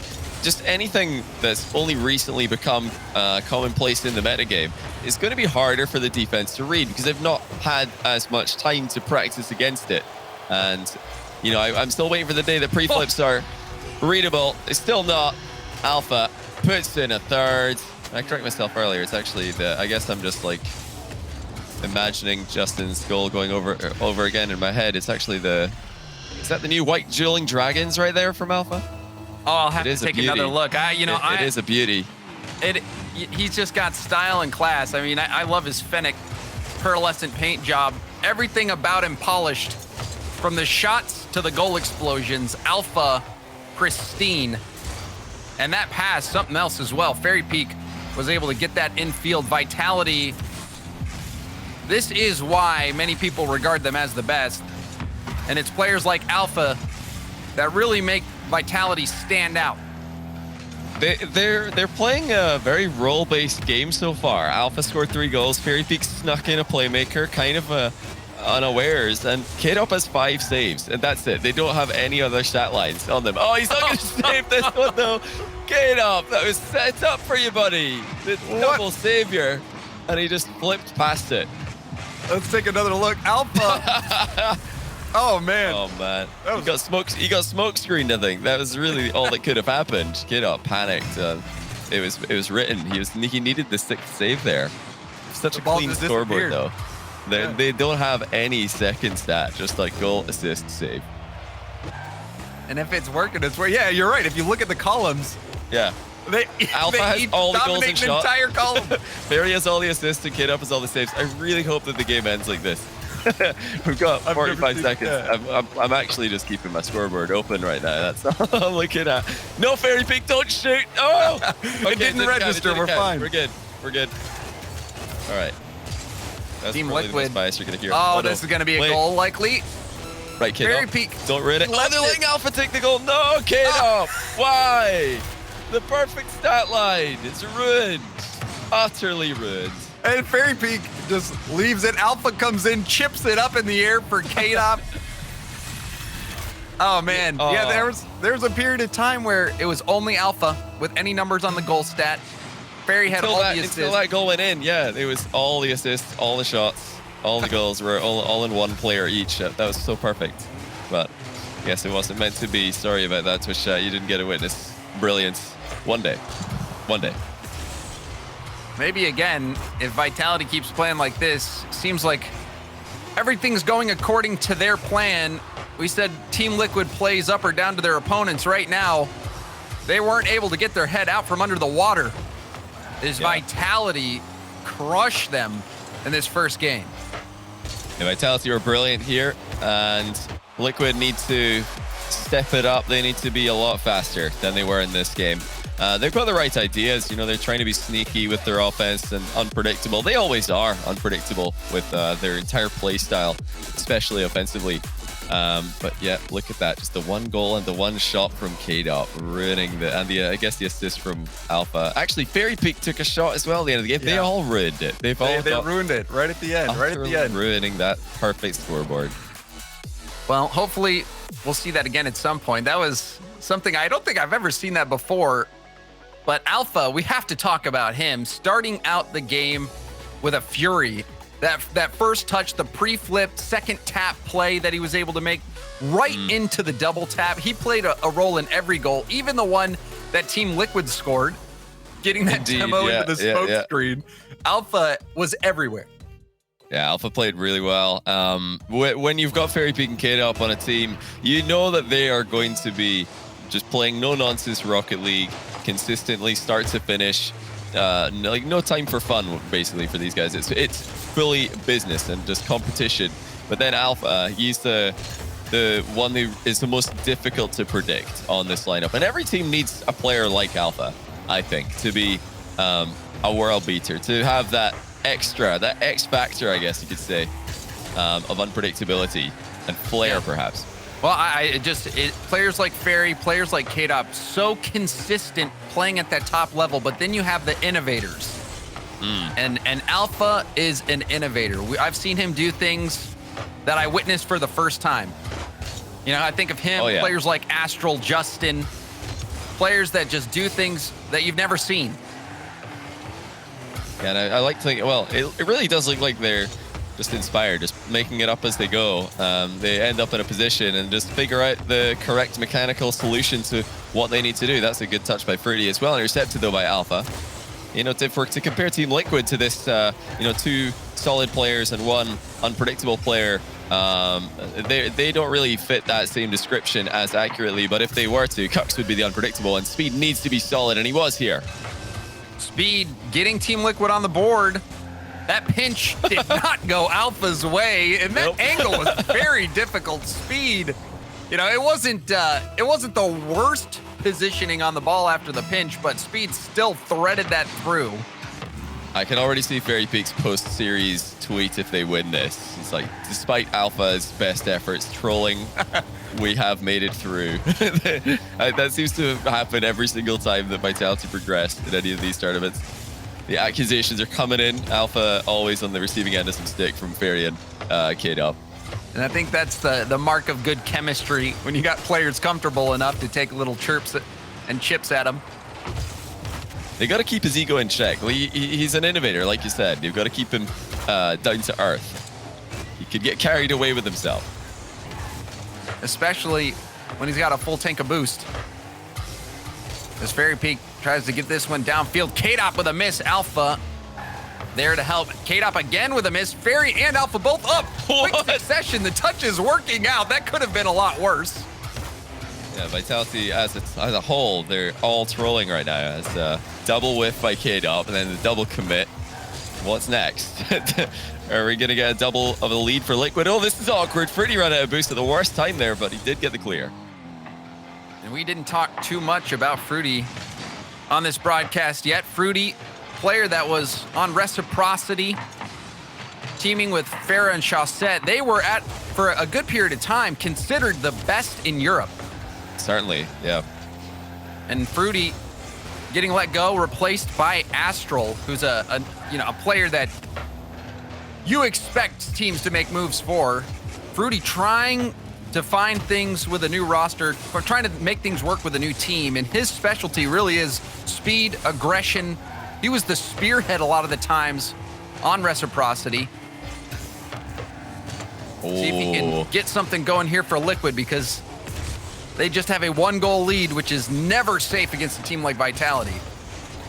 Yeah, they'll need that 2-goal lead. I think all the Liquid fans watching are thinking, come on, Liquid, make it 4-0, then maybe we can relax. Like, these guys, they know how to throw away a goal lead, and 2 definitely isn't gonna cut it for most Liquid fans in terms of what's comfortable to watch. See if they can get one here. Speed, weak shot, Alpha, dribbling, pass, Cookster, flicks it past Speed. Oh my, that is how fragile Elite is against Alpha and Vitality. Oh, Cookster, you needed to do more here. He's got Speed behind him. He doesn't need to win the challenge. He just needs to hit the ball, make sure that Alpha doesn't get the mind game on him. That was the worst case scenario for Speed, because Alpha, while outplaying Cux, still had full control. Alpha going for the double. It was far post. Block attempt. Kicks it out to Fairy. We'll lob this over to the corner. Liquid need one more. Flip reset from Alpha. Make a second effort. Speed centers it. Fruity was there to pick it up. We're seeing such solid play again from Vitality. In that entire time that they were 1 goal down, they didn't really change their play style. They didn't start pressing for any risky plays. You know, we did see one moment of disorganization, but stylistically, strategically, they have just been 100% consistent all the way through. Now, they look like the favorites here. Fairy will be on the other end of this pass from Alpha, perhaps. Alpha opting to take things on his own. This results in a rebound opportunity. Back pass from Cook. Speed will take a shot towards net. Easily handled. But perhaps this is the chance for Liquid. The center ball, no one was there. Alpha will send this back to net. Speed gets it down to the ground, and we have overtime in game 2. Alpha giving both teams the setups for their goals. A failed pinch at one end, a successful dribble at the other. But you know, where Alpha succeeded, Liquid failed. The challenge from Cux was not good enough. They'll be looking to improve on that while hunting for that winning goal. I did say if they don't get a win early on in this series, I don't think they're going to be able to come back against the Vitality, even though Team Liquid do have insane reverse sweep potential. A very momentum-based team. Big 50-50 by Speed. Actually, Kidop wasn't able to make contact there as he tried to clear it off his own back wall. A real chance for Liquid gone astray. Cookser played the heavy 50-50, and when there was no challenge on that ball on the goal line, he flew right past it. But I'm with you, Johnny. Feels like Liquid, they've been kept down quite a bit. If they lose this one, a reverse sweep against Vitality, seemingly unlikely.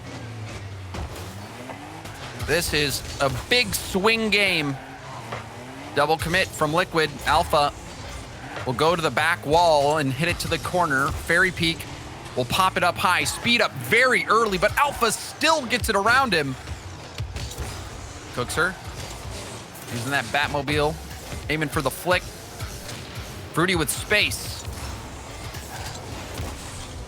That's composure from Liquid in defense. Both Cookster and Fruity taking turns to dribble the ball clear of danger with no panic, and now Fairy Peaks has flown past it. It's been a weird game for Vitality at times. You know, positionally, they haven't done too much wrong, but there's been the occasional whiff from K-Dop and now Fairy, so they could still improve on what they're doing. Now here comes K-Dop. That was a real opportunity. It's saved well by Speed. Low boost for Team Liquid. Cooks are barely getting to those balls on low boost. Maybe Liquid can capitalize if Vitality makes another whiff at the midfield. Fairy does not whiff there. Big clear. K-Dop will come up and support. This one kicks back out to the middle.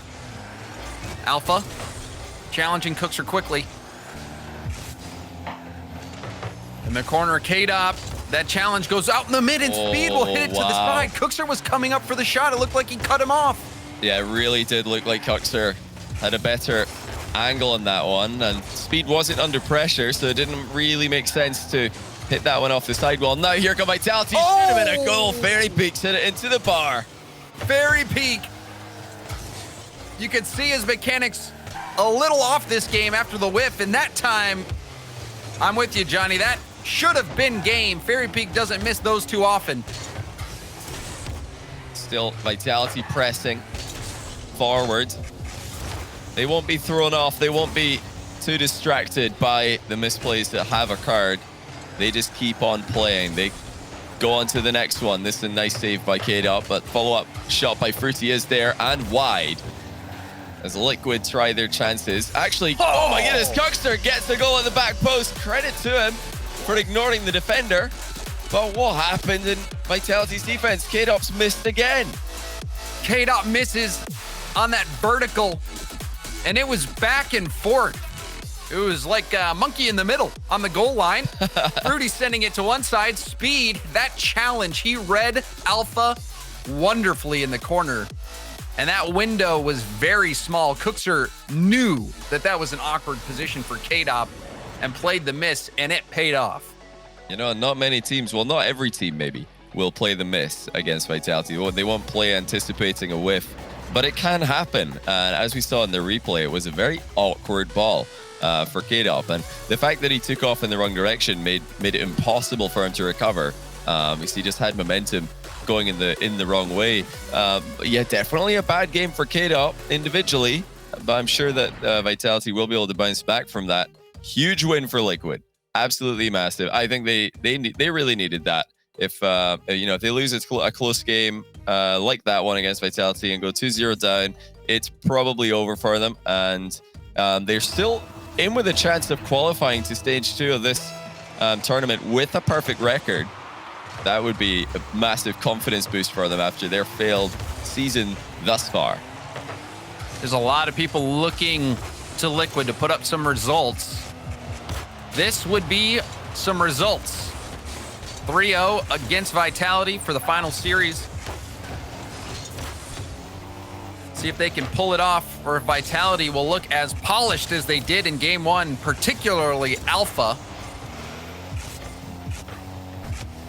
And notice now there's far less respect for the Vitality overhead clears. First, he was just flying in for that one, despite the fact that the entire Vitality defense were there. He's thinking, well, I mean, if you guys are missing occasionally, we're going to start going for these open net shots. We're just going to assume you're going to whiff it on the way. It didn't happen on that last play, but Fairy Peak did get the clear. And maybe that'll give Liquid the confidence and determination to pick up the pace, shut down these challenges. Alpha gonna get another tap. Speed ready for it. Fairy with the challenge and wow, okay. Unplanned pinch downfield. Alpha will get it past one. Speed's there. Cookser on the backboard. Gets the pass out to Fruity. Fruity shot off the post. Oh, he got it. Speed is there. I didn't expect this rebound to come through. Fruity bangs this off the post in the smoke screen. Fairy has no idea where that ball's coming from. Yeah, it was good. Good work by Fruity, just kind of shielding Alpha away from the play, and the follow-up for Speed was enough. You know, it probably was a brief moment where he thought, you're joking, how have I missed this? It's an uncontested shot and I've hit the post, but luckily Team Liquid are a team who like to attack with all three players. They don't hold back with someone in these positions. Good save by Fruity, standing strong in the way of K-Dop. And Liquid, all of a sudden, have a lead in a series where previously they were looking very outclassed and unable to deal with Alpha's tricks. Now, they do still have to look out for Alpha. He's been brilliant, despite Fairy Peak and K-Dop not playing up to the usual standards. I agree. Alpha looking the best on Vitality. Oh, this is an awkward ball up off the ceiling. Fruity does well to clear it downfield. Fairy Peak with time will send it over to Alpha. Alpha. Oh, wow. Flip, reset, double tap. The ball went out to K-Dop, almost giving him a chance, but wow, indeed.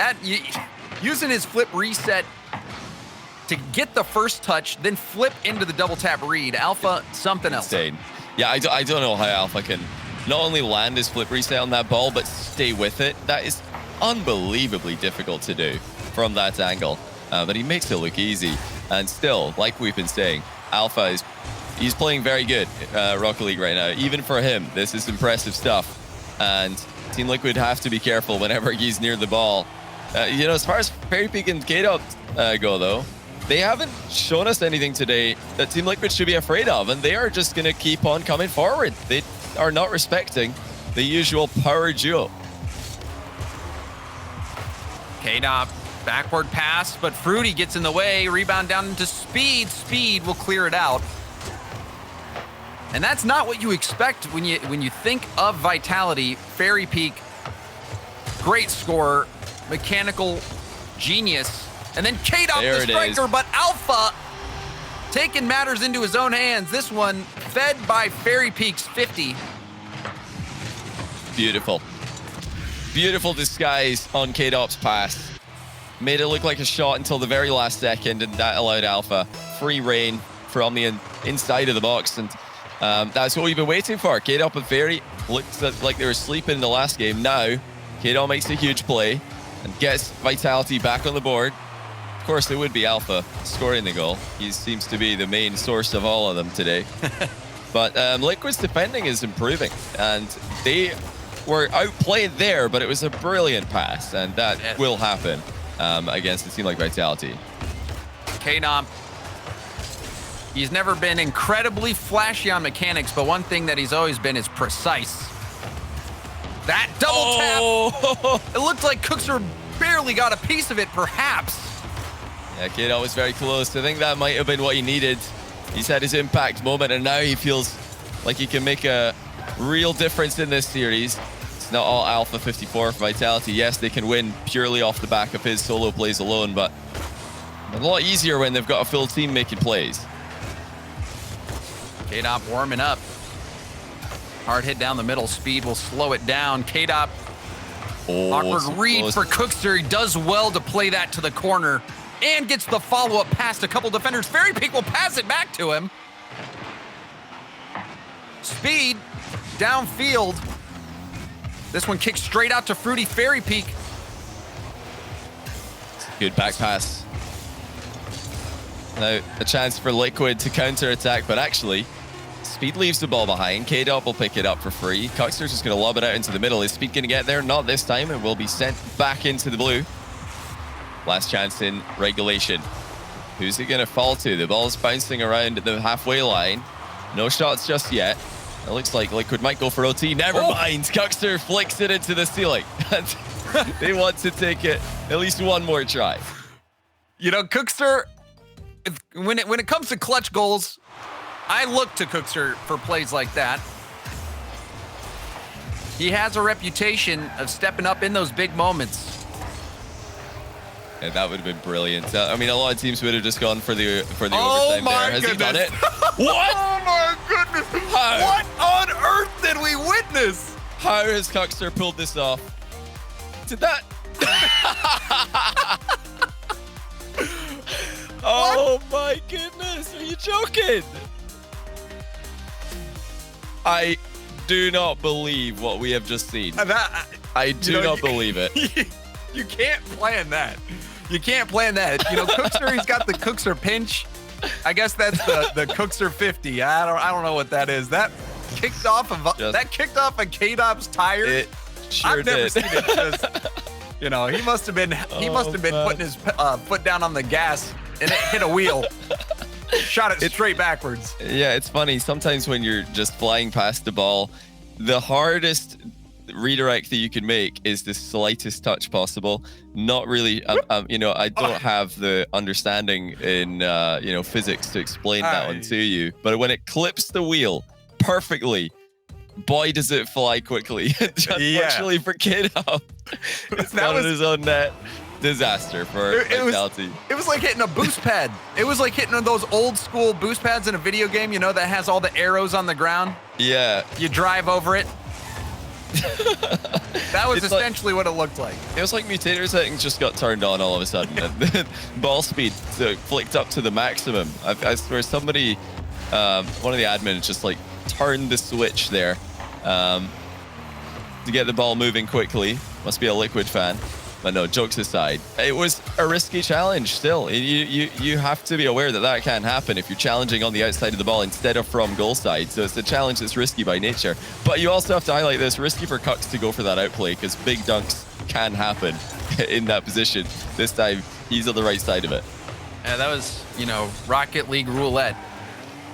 On all accounts. But that gamble paid off for Kuxer and Team Liquid, who are one game away from taking down Vitality and being perfect on the day. Alpha will let that bounce off the backboard. Speed gets a challenge. Kuxer will be in the wings to help. I mean, Liquid have to be feeling like this is their day now, James. They must be feeling lucky. No doubt. I mean, after that, 2 overtime wins in a row, and to win in overtime 16 seconds in like that, that puts a smile on anyone's face. Oh, yeah. They're like, come on, guys. Clearly, we've got this. Clearly, this is our game. This is our series. Just one more, and we're through 3-0. Ahead of Vitality, no less. What a win that would be. Good pass. Fairy Peak denied by Kuxer, actually. Really good save. Made himself as big as possible with that Batmobile. Oh, dear. Clean whiff. Alpha's through, but again, Kuxer lunges across. Second big save in that position. You know, I don't know where on the screen Kuxer watches and where he's getting all this intel, but he always seems to be in the right place at the right time. Slow play there. He's got the camera settings advantage, I'm sure, or he'd like to think so. Nice finish by Fairy. It's bounced in the middle for the uncontested shot, and he picked his spot perfectly. Another pass from K-Dop. This time, Fairy Peak hits the mark. Far post, lower corner. Not much you can do to stop that one. Vitality probably playing with a little bit of anger, I would say.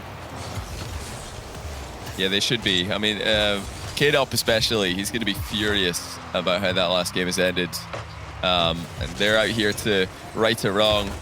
They go 3-0 on the day again. And with how many teams have been kind of how many good teams have been struggling through with a 3-2 record, you really, you're not even sure if you want that 3-0 because you might run into some rough opposition. But I think, you know, Vitality, they're always in the hunt for the perfect scores. They don't want anything less. Like I said, K-Dop and Fairy, this is 100% business for them. Nothing personal against Team Liquid, but they have to beat them. And when you go into these Swiss-style tournaments, it is great practice because if you are winning, you're getting the best practice playing all the other teams that are on fire. Vitality, one of those teams that's been on fire for a while. Will we see a game 5? That's the question. And with how the series has been going, it wouldn't surprise me one bit. I don't think anybody's going to complain to see a game 5 in this matchup. You could honestly watch an ace match in a best of 99, and I think we'd still have everybody glued to their monitors when we reach the end of it, which I'm sure it would go to game 99, inevitably. But here in game 4, Vitality has the 1-goal lead. Alpha almost 50-50s that through on the goal line. Team Liquid on their back foot. A miss from Speed. Cleanup shot from Fairy. He slots it again, this time in the opposite corner. Fairy Peak, his second of the game. Oh dear, it's another disastrous game defensively for Team Liquid. Speed just flips past the ball, and they've been relying on Kuxer to make these goal line saves all game long, and he wasn't able to in these last 2 occasions despite heroic efforts earlier on in the game. Big bump onto Fruity, and now Fairy Peak in the 1v1. Kuxer is going to wind back the years and beat him in it. Another huge clear. This time K-Dop's back to save it rather than the one deflecting it into his own net. Well, it looks like game 5 is coming, James. Team Liquid haven't really had a good look at the Vitality net here. Just 2 shots from Team Liquid as opposed to 12 for Vitality. And then you see Fairy Peak even cutting in that infield pass, shutting down the lane. Vitality playing with a chip on their shoulder after how the last game ended. Cookster will try to flick that one in, but it's well defended by Alpha. As we're under 30 seconds left in game 4. You know, Team Liquid have so many things about their game that I'm thoroughly impressed with. Their positioning and offense makes for such a difficult team to play against. And then you look at their positioning and defense, you think, well, they're really making this hard for themselves. It's not easy for them to get big clears like Vitality so often do. Oh, that's a decent one, though. It will give them a constellation goal. No, he won't even give them the constellation goal. You know, you got to take it. You got to take what you can get. After that last game, perhaps they need to recharge for one game going into game 5. I think we all saw the writing on the wall. This has just been one of those series, Johnny, where you expect it to go the distance. Here we are. We're going to game 5. Winner will advance to the next stage of the competition, and the loser will have to fight on in the next round. They'll still have 2 more attempts. If whoever does lose this, they'll still be favorites to qualify for stage 2. But you can just tell. You already know that all the Liquid fans watching are thinking, please, Vitality, one time, just one time. Can we please just win this and know that we're through after not making it to stage 2, the first regional. They so badly want to make it in this time without a rocky road ahead, because there's so many teams in that kind of 2-1 range and the 2-2 range at the end of the day that will be rough matchups for a team like Liquid.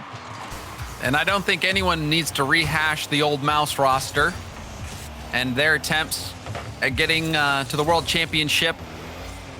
Coming up just short. Off kickoff. KDOP gets demoed after the shot. Will Team Liquid have a bit more offense this time around? Yeah, they didn't really get a chance in the last game to attack as Vitality just built a wall at the halfway line and prevented Liquid from getting over it.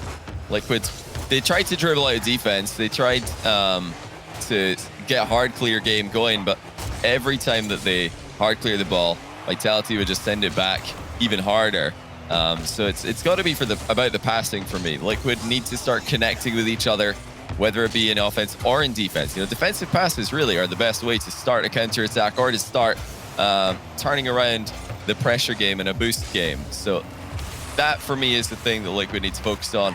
It's easier said than done against Vitality, who know how to intercept these plays. They know how to read the game, and no more obvious than the last game when Fairy was just closing down shots from behind time and time again. That's actually a free shot though, and into the bars. Really a let-off for Vitality, but as Liquid should have led there. Good infield pass, however, Speed is going to drive all around it. We saw the sidewall pass to Cookster, the backboard pass to Speed. It all looked according to plan. Speed, his shot was lacking, but life from Liquid, we're seeing it. We didn't see that last game. It's Liquid on the attack again before KDOP comes in to try to dribble this. Lost control of it. Alpha helping out, double tap to the corner. 2 minutes have come and gone in game 5. We're still scoreless. Cookster, solo play. That was close. I mean, Cookster going for a flip reset is always something that fans are going to want to see pretty now on the goal line. And Vitality look a bit awkward. Can Liquid get the ball out into the middle? It's kind of hugging the back wall every time that they center it. And without Vitality missing it or losing a big challenge, it's not going to be an easy position to score from. Speed comes in to help. This one kicks to the middle. No one from Vitality was in position to go for the shot. It could have been a deadly ball. Big block from Speed. Alpha will clear it. Cookster in the middle. Double tap pass. Alpha there. Fruity picks up the mid boost, but will have to retreat. Alpha infield pass to KDOP. KDOP! Top corner! The perfect shot! It was all Alpha in game 1 and 2, but now KDOP steps up. And that is what he's known best for historically. Perfect top corner shots from that sort of pass, from that sort of range. And now Liquid have to come back from behind. Vitality just banging in a beauty of a goal there. Perfect pass from Alpha. And not only that, KDOP hit the brakes to dodge a bump attempt on him. So he was able to scope out the bump, hit the brakes, and still line up the perfect strike. KDOP, one of the most prolific scorers that Rocket League has ever seen. And that strike reminding you really of the golden years. Oh, yeah. KDOP on Dignitas, they seemed unstoppable, unbeatable, and he was the guy on that team who was scoring everything. Yeah, he just didn't miss, and we come to expect that from him these days. Whenever he does miss, we're thinking, wait, what's going on? KDOP, you're supposed to score those. You've always been that guy, and he was today. But that's what makes these guys so dangerous and so good to play against, and such a great team to support. You know that if KDOP or Fairy have a bad game 1 or 2, they're fine. They're going to step it up because they've got that class, they've got that experience. And this is just another situation where KDOP's proved himself to be a valuable member of this team. But it's that ideal shot. And here comes Alpha. Is it 2? No, saved by Cox. Liquid holding on. You got to keep this at 1 if you're going to have any chance. Well, this bounced well. It does. Out to the middle. KDOP was there. No one from Liquid had the boost to be there in time. Speed goes on empty, getting this to the corner. Alpha dodging a bump, gets it past 1. Going for the dribble, gets it past the whole team. Alpha, with some heavy lifting, gets an insurance goal for Vitality. Perfect control. Alpha just walks it in, and he even gets a cheeky little double touch off the back post consequentially. And Liquid, they've done so well, but this is it. Once again, they're on the back foot, and it's about to be 3 as the kickoff bounces in. Fairy Peak delays his approach and gets the big dunk. This one. Oh, wow. Not even a dunk. That's a whiff. Not going as well as Liquid would have hoped on the kickoff, Johnny. Yeah, they probably wanted to hit the ball, if I was to guess. That always helps on kickoffs, I've found. Yeah, I mean, there's positions and there's times to fake a kickoff. That probably isn't one of them. when you're on the diagonal with nobody staying back in goal. Oh, Liquid, what a shame for them to come this close. But they're not out just yet. They still have 2 more tries later on in the bracket. Are they going to get 1 more goal here? No consolation goal again, by the looks of things. Vitality have shown us once again why they are always going to be the team to beat in Europe as long as they're around. You might have a bad game from KDOP or Fairy, but rarely, not today, will they have a bad series. Vitality going the distance, but closing it out with class and really style at the end there. Alpha rather, going for that dribble play, the kickoff goal, it all going Vitality's way in the end. We saw that overtime play with Cookster and KDOP. One of those plays you're probably going to remember for quite some time. I think we'll point back to that at some point. Oh, yeah. Vitality, Vitality, they were not phased, Johnny. No, they never are. And like I mentioned earlier, I just have no doubt that they're going to bounce back mid-series. And to be able to bounce back mid-series from a bad start is not something that every team, even at the highest level, can do. We saw in the grand final of last regionals, Archie just didn't really show up in the way that he did in the semis, and that was the whole series. He just wasn't at the same level. But Vitality, I really put it down a lot to experience, but also the way that they just really have got such a focus on playing well and getting wins and just not messing around while doing it. They are just here, like I said, business as usual, 3-0 into stage 2. When you think about professionals, you think about Vitality, and they showed us why here in Game 5, getting the win, so they will be through. Team Liquid have a few more chances. We're going to go to a quick break, but when we come back, more RLCS X.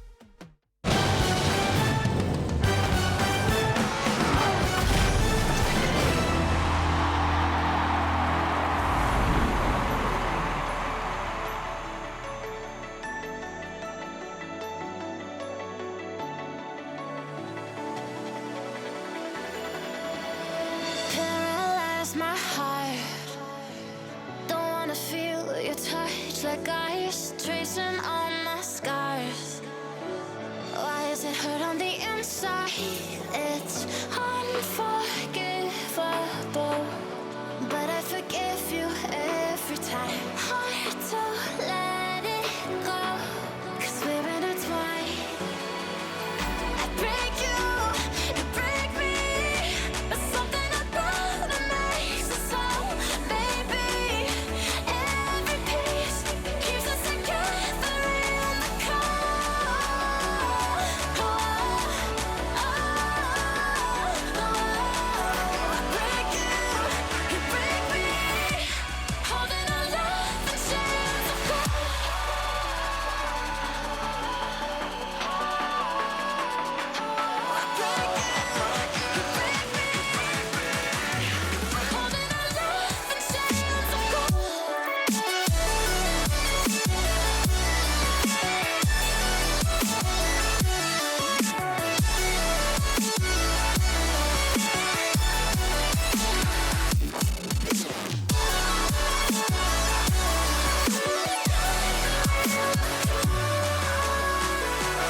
feel I can't move. It's unforgivable, but I forgive you every time. Hard to let it go, 'cause we're intertwined. I break you, you break me, but something about it makes us whole. Maybe every piece keeps us together in the cold. Oh, oh, oh, oh. I break you, you break me, holding our love in chains of gold.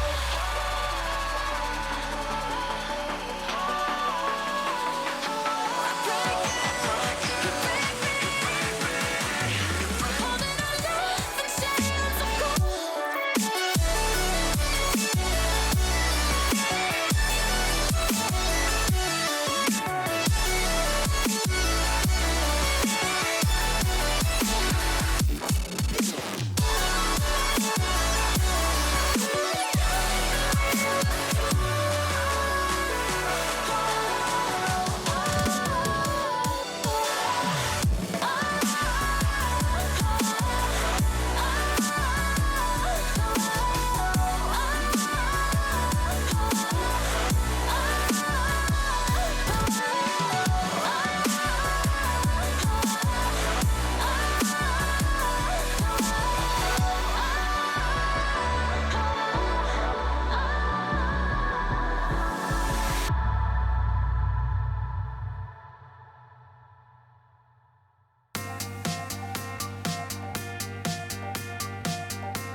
Burning like a sun, loyal as a soldier, kneeling at the stars, hoping that we'll be right. We'll be right. You'll be home. You gotta help me out, riding coasters to dream your eyes. You gotta help me out, swim in oceans to breathe your life. Don't you hang up again, baby. I just can't be alone tonight. Don't you hang up again, baby. I just can't be alone tonight. Ticking like a bomb, falling in motion, center of the stage, hoping that we'll be right. Back again.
And welcome back to the Rocket League Championship Series. I'm Leaf, alongside me Gibbs and Achieves to talk about that last match. We're in day number 2, Group B of the second European Regional of Season X, and we just saw Vitality versus Liquid, where there was a bit of a fight here, but of course Vitality stays on top. So the one positive, obviously, Team Liquid, they go to Game 5. Sometimes, you know, you have to get some prayers answered, and Game 3, that deflection definitely answered some prayers for Team Liquid. But at the end of the day, Vitality, while kind of gifting that game away, they still win this series 3-2. It just shows how good they are. But like Alpha has looked on another level. Looks like probably the best player in the world, at least in Europe. He's really been carrying this squad really, really far. And I think Fairy Peak has his moments. K-Dub's been a little bit shaky. But it doesn't matter at the end of the day. And that's what's so scary about Vitality is when they have days where they're a little bit off, they still win 3-0. It doesn't matter. Yeah, it was a bit of a slow start, but really I think the Game 4 was that key turnaround to be able to bounce back from that from that goal. I think Game 4 was really important, and then Game 5 was close, but Speed Ping went off the bar, and after that I think Liquid kind of lost all the hope. Well, to talk about their victory, we have Fairy Peak from Vitality joining us on the line right now. Fairy Peak, congratulations on making it next week. I'm sure you guys were expecting this, of course. Easy 3-0 day, right? Yeah, I mean, we were expecting it, but like it wasn't easy. But yeah. For us, we really hoped we would have gone 3-0 today. Now, I'm just curious about just the region as a whole. We were talking about this on the desk before, how it feels like a lot of teams are really starting to catch up to you guys. Are you worried that teams are getting close to overtaking you guys? I mean, with this new format, a lot of like bubble team who couldn't show up before can show up now. So they gain more experience, because I felt like when it was like RLCS before, like top 8 or top 10 team, the teams who were here for a long time had experience, which bubble team couldn't have. And I think it blocked like the game to, like, it blocked people to improve, because like we were all stuck together, and all the like mechanical player who comes from like ranked etc. couldn't really perform during like high intensity match, because like they couldn't play it. So from now on, like a lot of bubble team beat RLCS team, and I think it's a good thing for improvement. And I'm really happy about that. But yeah, of course, like a lot of bubble team will improve and eventually be like at the top, like Giants, who really couldn't like be in RLCS last time, and now they like they're like easy top 3. We have to talk about that Game 3 shot, Fairy. What was the team reaction to that overtime shot? That's all I want to know. I mean, yeah, like just the game before I had an open and I missed it, and then we took a goal like 1 minute after, and then we were like, okay, it's okay, we just played bad this game, we're gonna show up next game. Next game it was close, and then like during overtime, K-Dub just like tried to get the goal, to get the ball. Kuxier shoots, and he's like, no way. And we're all watching the ball like going, whoosh, and like the ball goes in our goal, and we're like, no way. And like that was just a goal, and we were like, shit. We lost. You gotta brush that one off for sure. We could see it in the cars too. You're just like, oh, well, there it goes. Yeah. Like you couldn't do anything about it. Like the shot was like 140 or something like that. But yeah. Like after we was just like, okay, we messed up 2 games, and this one was really unfortunate. So like we can beat them. So let's just try it our best, and we eventually win it. But yeah, it was really like unlucky to be fair. Hey, can you expand a little bit on sort of what that process looks like after you have a game like that where it just goes downhill so quick in an overtime like that? What the process for you guys is to sort of mentally reset? I mean, we just said like our two game loss was because of us. Well, we felt like it was because of us more than because of them. So of course they played good, but like the first game we lost, I could have scored like 1 or 2 goals, and especially one where I missed a big open net. And the second one was really unlucky. So like we were just like, okay, let's just try to not like choke and play our best. So we know we can win it. So I mean, we won it. Yeah.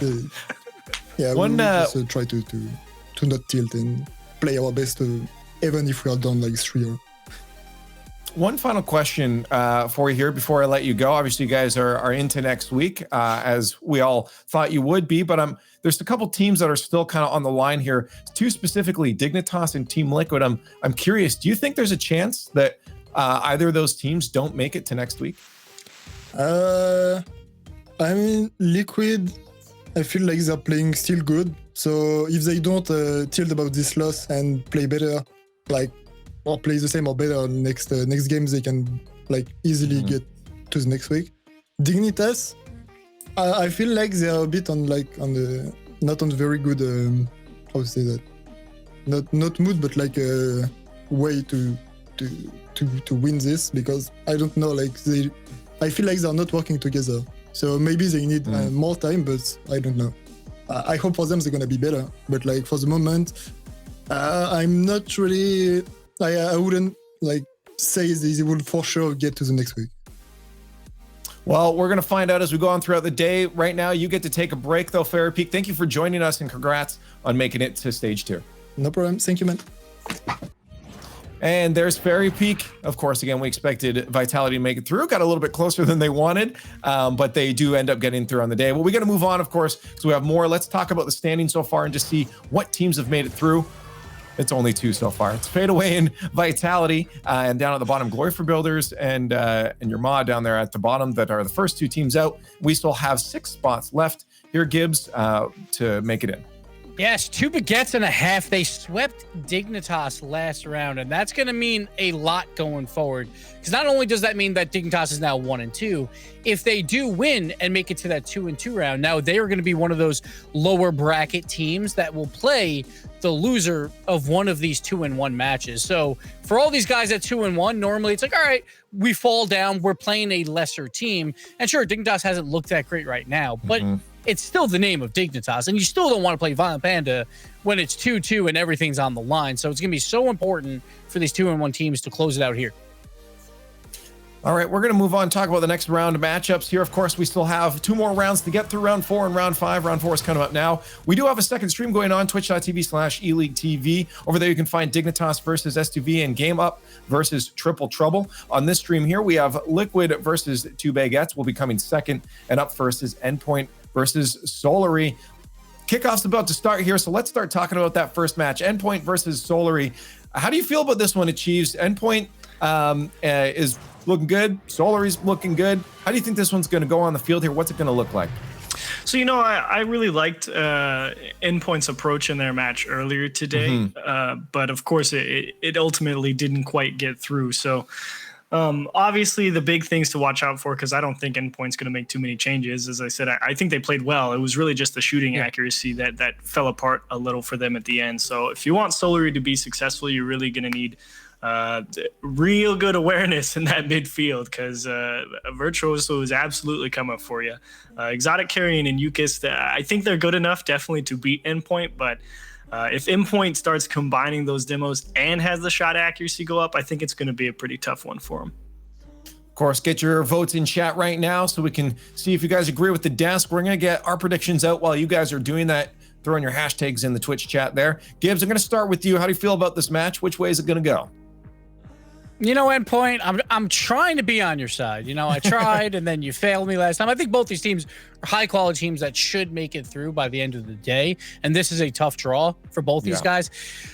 I'm going to go Endpoint because I do think they looked fairly good. Like, I think, once again, both teams are great. I'm going to go in 5. I think Virtuoso will be the difference maker here, though, and Endpoint will make it through. Achieves, how you feeling? I think I'm also leaning Endpoint. I liked how they play. It's really just small adjustments. I think Solary is going to put up a pretty good fight, though. I wouldn't be surprised to see this one go 5. Yeah, I was hoping you picked Solary because I wanted to pick Endpoint, and I didn't want to clean across the board Endpoint, but we're going to last time we did this, it went terribly. Exactly, that's what I'm saying. We got to create some sort of equality to the universe here. But Endpoint, I'm going to have to pick Endpoint as my pick here again. I really believe in what this team is trying to do. It just comes down to making sure that those shots are always on target. We were talking during their match earlier. It's like Metzenaris goes from doing something weird to something amazing. So hopefully it's all amazing here. And Chad is 100%, well, not 100%, literally 75% on our side. They are very, very in our favor. So chat, hopefully we're right. Hopefully we're not caster cursing it, because if we are, you're at fault too. Get on Twitter as well, at RL Esports, hashtag RLCS X. Let us know your thoughts, but it's now time to find out Endpoint versus Solary. Who's making it through? Let's find out now. Thank you, Leaf. And Turtle, we heard the desk. We saw Twitch chat heavily in favor of Endpoint right now. But the matter, or the fact of the matter is both of these teams had lost in game 5. So this will be a bounce back opportunity to move through into the next stage of the tournament. And I just want to get what's on the top of your mind. I mean, I think Achieves was correct in his analysis, saying that it was really a great performance from Endpoint in that matchup against FADEAWAY. They were just a little bit off target. I love the demos Virtuoso is going for. If he starts connecting physically, I think, excuse me, and then they get those shots in, I think we'll see a completely different result than we did in that FADEAWAY matchup, and they'll take the lead. Early on, Metza, 6 seconds off kickoff. Exotic gets a little chip, and then Relating Wave punts him away. No chance he gets to that ball. I love Relating Wave. I've always been a fan of this guy. I think I've seen him flourish from the Rival Series and come up. He's always been an accurate striker. So it's weird to say that Endpoint don't really have that accuracy in terms of shooting yet, because it seems like Relating Wave always seems to carry the team in that regard. Seeing him get involved, nice little flick there on the offensive side. That's what we want to see. But Solary, I mean, these guys as well, it's weird because I still am trying to form an opinion on them, James. I mean, I'm curious what you think about these guys. I think that's a good demo, okay. I think they got off to a rough start, and it's moments like these that will help solidify my opinion. I think for both of these teams, I'm still wondering where they rank. I mean, Ferry even said it best with this new format. We're giving so many people experience against the top dogs. And look at Exotic, the nice little shot there. This 50 did not go as well. Actually, a dunk from Yukis. He didn't even flip into the ball and still completely won that 50. You can see Virtuoso in the corner, caught in a bit of a situation. At a full standstill, decided to hit the ball, went right to an attacking player that led to that ball popping out into the middle. Defensively, not the most ideal play. And in the first minute, teams trading goals. Now this ball kicks out to Virtuoso. Infield pass. Metzenaris lays off it. He's got almost no boost, but has enough to get to that ball there. Oh, that's when things get scary too. Metza, he's a notable player to be more passive. And in that instance, I feel like he should have just pushed up forward. He could have gotten a great shot off that midfield pass. Instead, he left himself in a 2 versus 1 situation. Thankfully, he got the save, but you do not want to be putting yourself in that situation voluntarily. Virtuoso took an odd angle to that ball, used up a lot of the boost, still was able to get to it. Relating Wave trying to think if he should go to the boost or the ball. In the end, made the right decision getting the ball downfield. But he's got 12 boosts. Metzenaris will help out instead. Virtuoso, again, helping out Relating Wave, who's been on 12 boosts forever, or so it seems. This one bouncing around in front of net. Metzenaris going for the clear, doesn't get much. Yukis, backward pass. Relating Wave will get back up from Virtuoso, but this is looking grim. Carrion carries it to Exotic. Exotic, double tap, rebound to Yukis, and Yukis will finish this off. Solary had the pressure, the boost, the determination, and get the goal. Oh, and they made use of that space so well. You could see they were passing in the midfield, and then little touches to keep the ball close. Yukis then goes for a double tap, gets it, sets up his teammate. And so much space, like I said, given from Endpoint. Everybody was on goal line, not trying to push out, and Solary made him pay.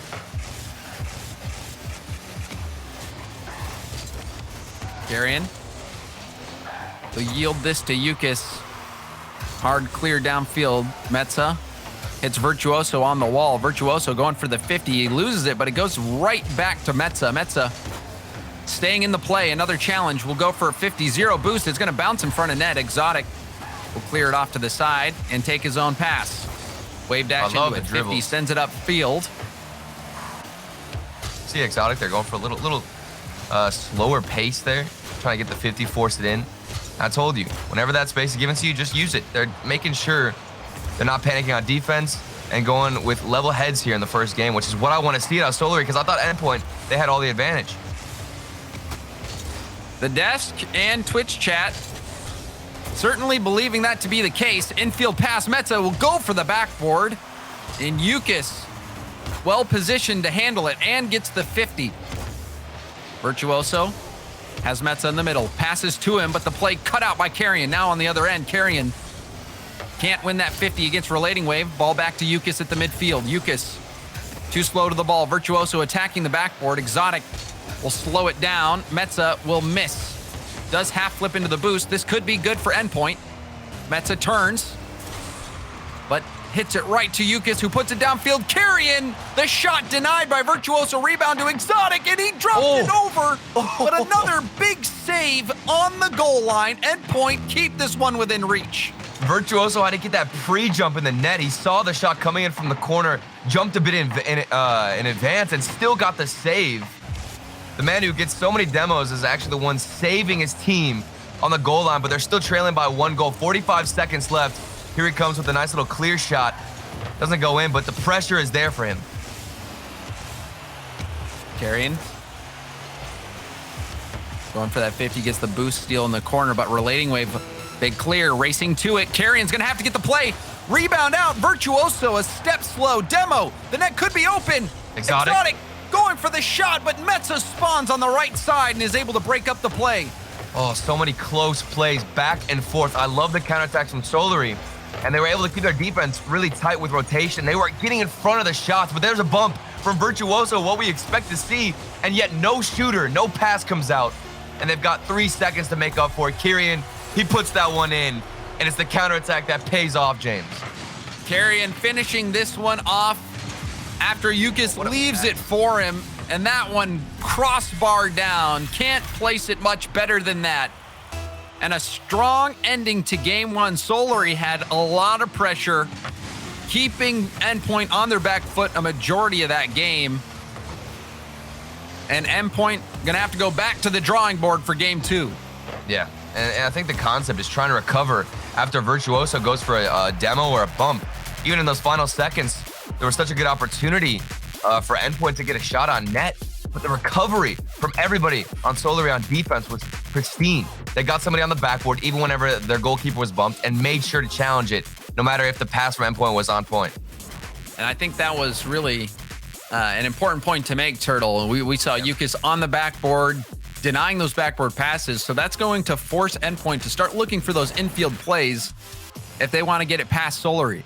Yeah, I mean, that's the key, is making sure you have a safety net. I think whenever you're going up against demo-intensive teams, you always want to have somebody rotating behind you. If you leave somebody back alone, that is where things get risky. They were able to counterattack, too, very well. It seemed like when they would come out of their half, everybody was pushing forward. Nobody really cared about getting boost. They were just worried about getting a shot on net.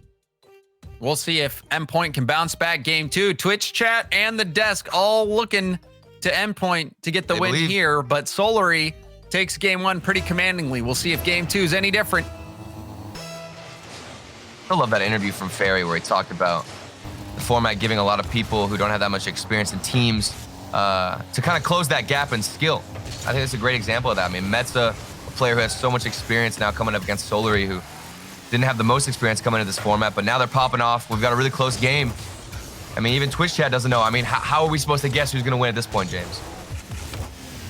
I think analysis, and my analysis is Metza is there again. He scored the first goal last game.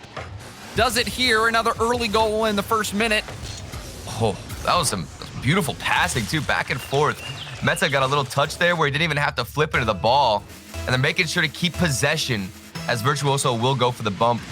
Nice little shot. And like you said, this is exactly how game 1 started. Now they just got to keep this lead and make sure they don't let off on the gas. Speed from Relating Wave. Didn't let his foot off the gas there, breaking up that play. Virtuoso can't dribble it around. This is tough for Relating Wave. Numbers advantage for Solary, going for net. And that shot cut out in full field from goal line to goal line. Relating Wave snipes this one. Where is the third man? Everybody is in their half taking boost. I thought maybe a bump happened for Virtuoso, but no, everybody just pushed up, trying to get some boost. You can see Yukas just dropped the controller. He didn't even know what happened. And over-aggression plagued Solary. Well, you know, it was a 3v1. Relating Wave didn't get bumped, was able to dodge it. And when you're in that situation where you have one defender in net, you have your whole team up that far, you can't afford to put the ball on the platter of that defender in net. Yeah. You've got to push the ball high, force him to jump, hope he makes a mistake, try to go for the backboard, try to get it bouncing up high in front of net. Right. Otherwise, what we just saw happens. So we'll see how Solary will bounce back. 2-goal deficit early in game 2. Still surprising to see 3 people so linear on offense. We rarely see aggression like that. Now you can see Exotic staying a little bit back. This is the positioning we expected out of Solary in that final moment. And look at that, he just gets a nice little 50. Now they can recover. Oh, but here's the double commit. Things not looking too good on the side of communication and organization out of Solary. The game is still young. Yukas, full boost, will tap to himself. Relating Wave breaks up the play right to Exotic. Exotic, backward pass, but again, it's Relating Wave in the way. He has been a staunch defender for Endpoint. And he's on the backboard too. That's the key. Staying on the backboard to get a lot of these clears out. Take it to the corner. You can force a 50. Endpoint are making use of it. Relating Wave even getting a bump there. Mets off the post. Carrion will finally clear this to the side. Endpoint almost getting another one. Relating Wave, the demo on Carrion, who was going for that ball. Virtuoso with some space, trying to flick it past Yukas. Carrion with the help.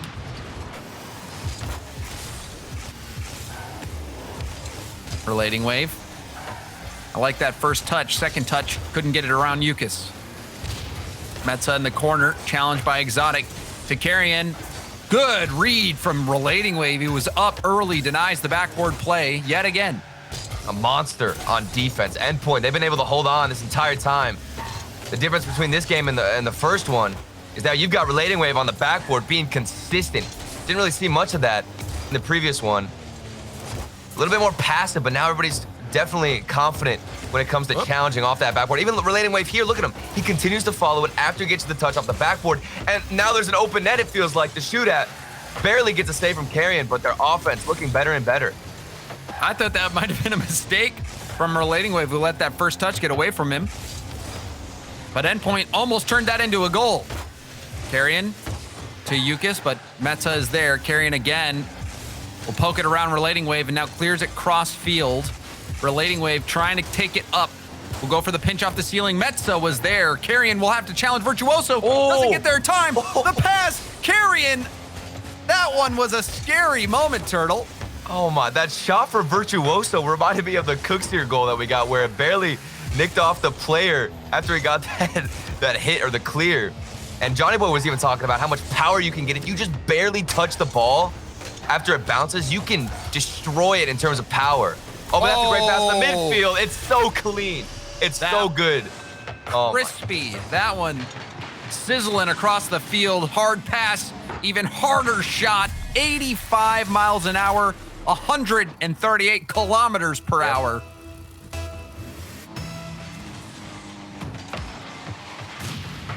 Under a minute left to go. Solary got one. Will they get another? Exotic first touch control. Tries to slow play it, but Metza wasn't falling. This one will bounce down. Metza moves up field.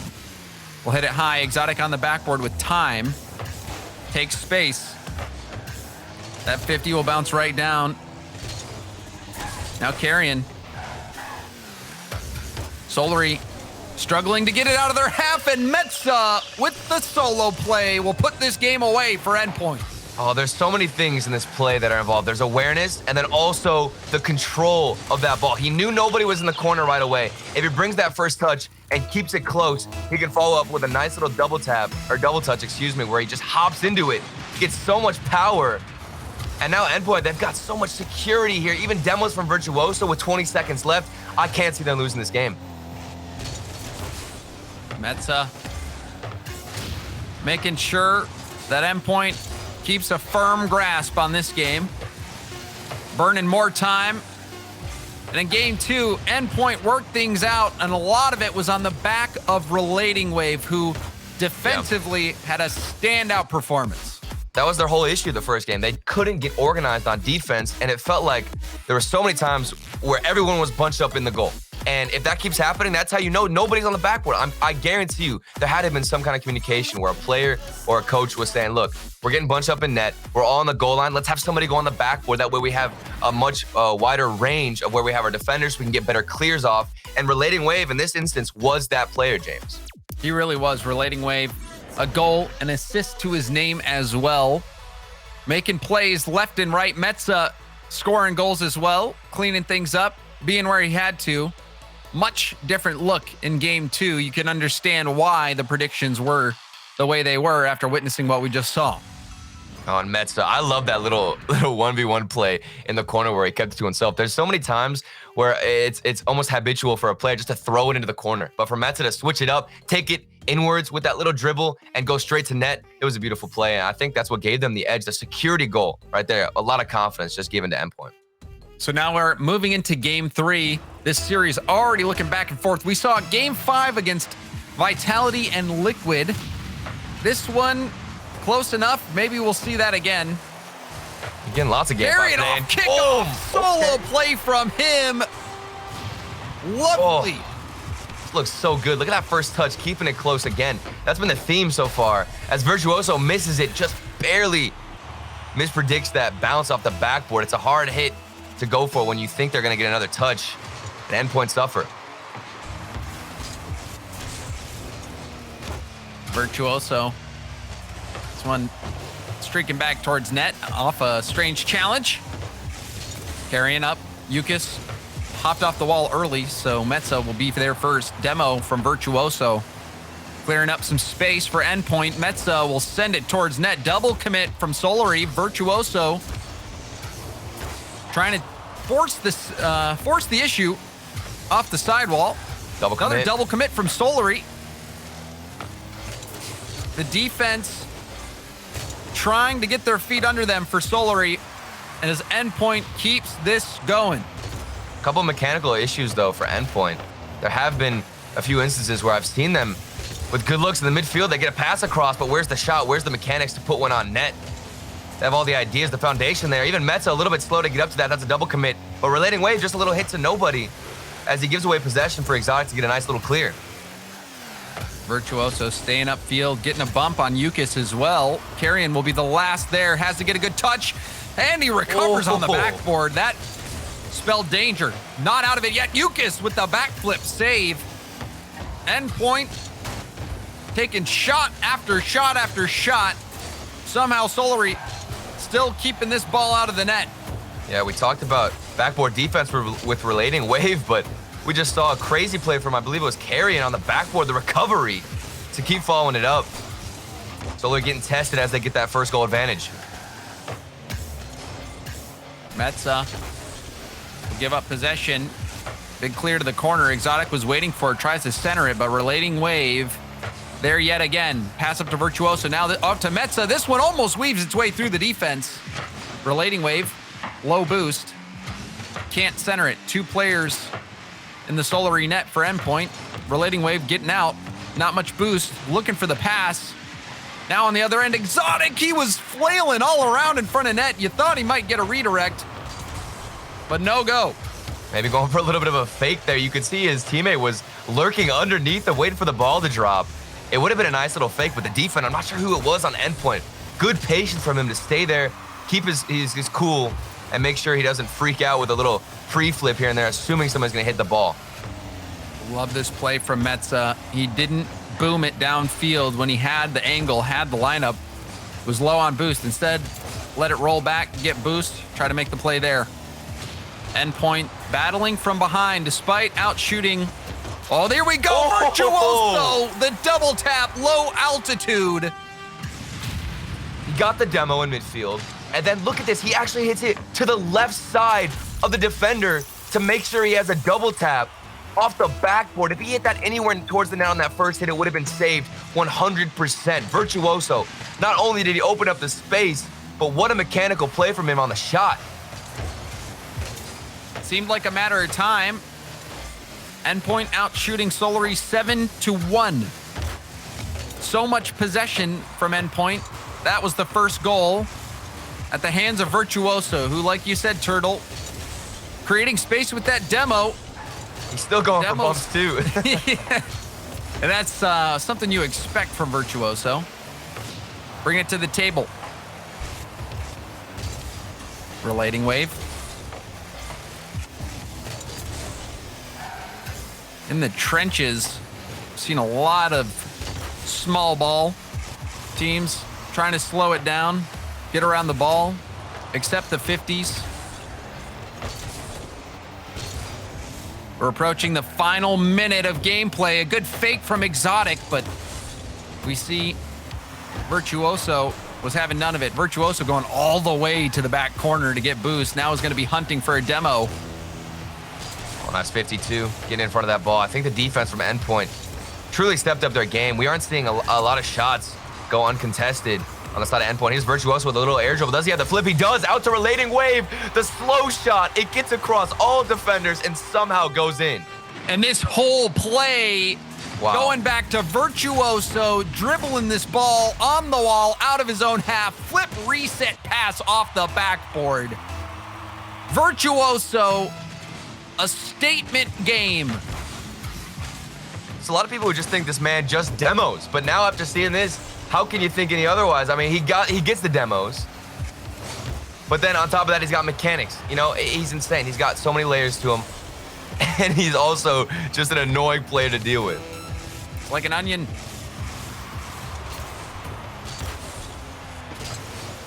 Yukis? I don't understand that reference. An onion? That's okay. An onion has layers, and this game has layers as well, and it's going deeper and deeper. Carrion tying this up off the backboard pass. Metza couldn't get the read. Baby.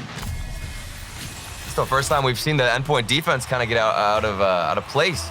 In the first game, they were all over the field and on top of each other's toes as well. Not sure how to communicate, and then it happens again here. Solary, the pressure just breaks down that defense. Not even the best look or the best pass comes out, but yet they get one in. Oh, the backboard bouncing all the way out. Yukis is on the backboard trying to keep this one out of the Solary net. Now on the other end, lobs coming through. Solary getting shut down by Metza. Virtuoso tried to keep it up, but he couldn't. This is a swing game. Solary losing until the final seconds. Looking to steal game 3. Oh, the demo, Yukis. Trying to be his own Virtuoso. That's a good shot there. Virtuoso, he crept out and left the net open for Exotic. If you pay attention to him, he was just following the ball. I don't know if he had any boost. He actually had 0 boost whatsoever and opened up the net for the shot. Exotic getting the game winner for Solary. Oh my goodness. It looked like Endpoint had game 3 in the bag until the very end.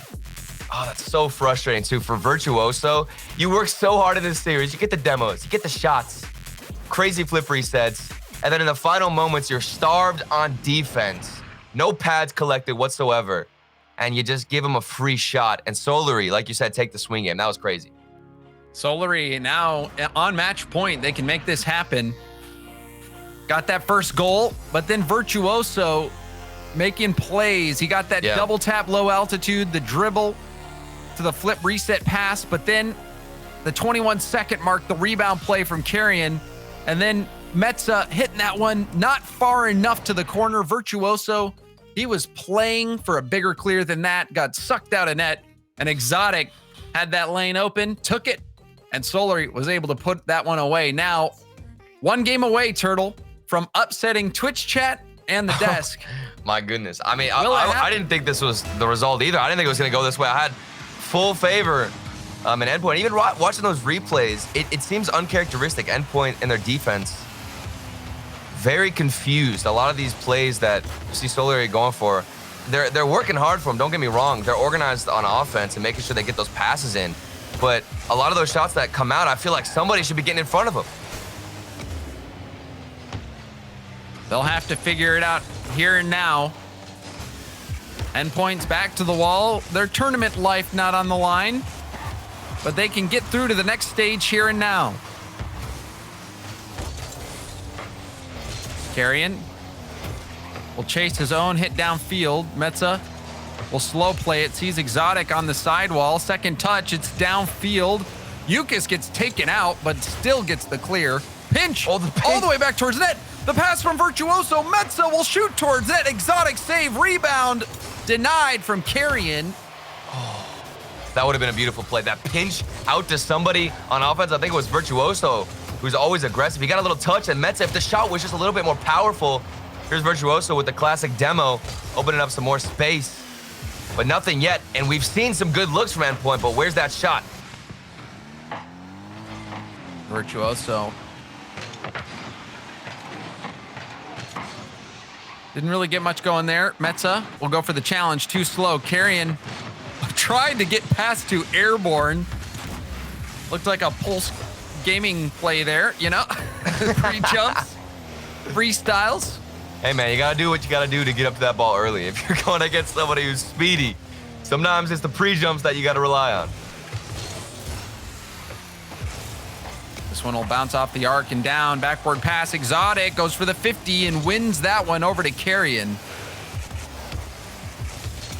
Carrion, flick off the crossbar. Relating wave will stay with it and get it past the oncoming defender. Carrion, however, clears it back down. Virtuoso with the stop. It's to Exotic. Exotic can't sail it past Relating wave, who clears it off the side, and Metza will get it into Solari's half. Carrion good clears. Oh my goodness, good clears using each other. Sorry to cut you off there. I was trying to figure out where they were going with the clear.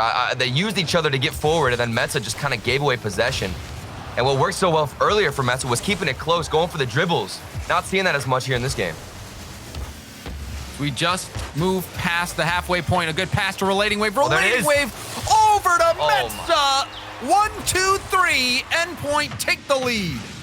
I love this play. Metza stays forward here and maintains his pressure with the team. Instead of going back in that instance, you see two of your teammates going forward, your main instinct is to go all the way back, but he knows the pass can come across. The communication was there, and he gets the shot on target. All three players forward, but it worked beautifully for Endpoint, and they're back in the game. It's that killer instinct.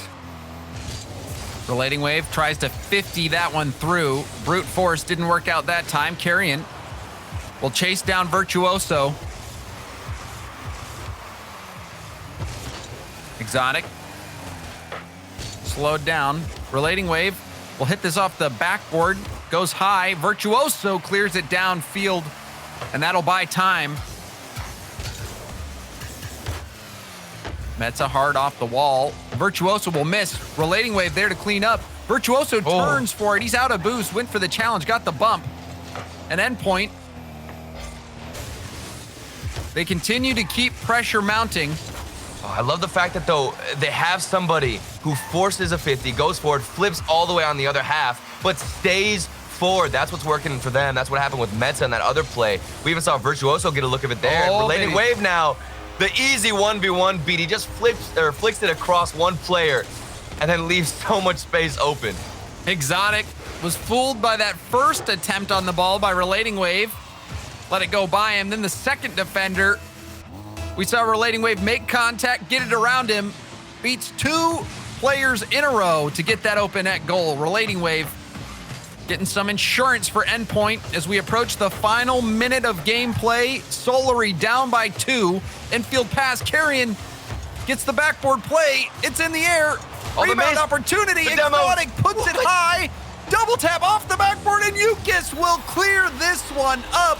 It took a while, but Solary scores after an extended assault.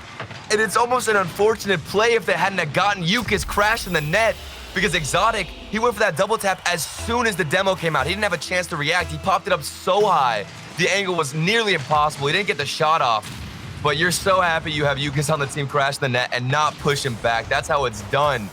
They've only got one goal to get here with a minute left. With plays like that, it's more than possible. Carrion goes for a 50. Virtuoso, a demo on the back line.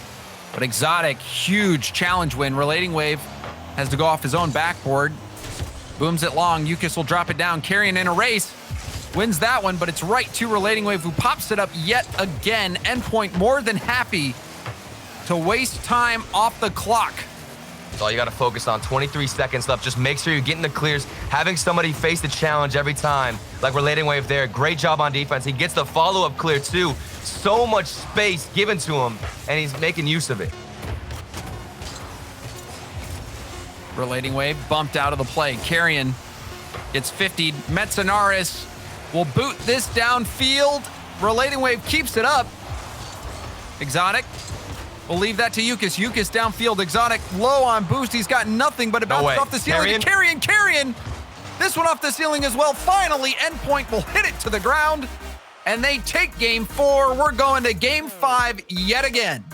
We've had so many game 5s today. I feel lucky. This is where Rocket League is the best because these teams back and forth, goal after goal. Even in this game, Solar, they might have lost it, but that one play they got was insane. A double demo with a double tap pass down to Yukis, who's crashing the net. That was so fun to watch, but Endpoint, they cleaned it up again on defense. It was a little bit scary last game. I was concerned for how they were moving on offense, but they fixed that today, or excuse me, not today, in this game. Let's see how they move into game 5. Are we just going to see Solary come out at the beginning few seconds on fire like we did before, or are we just going to see Endpoint take the game? And I love that passing play we just saw in the highlights. The 1-2-3 passing play, that 2-goal lead.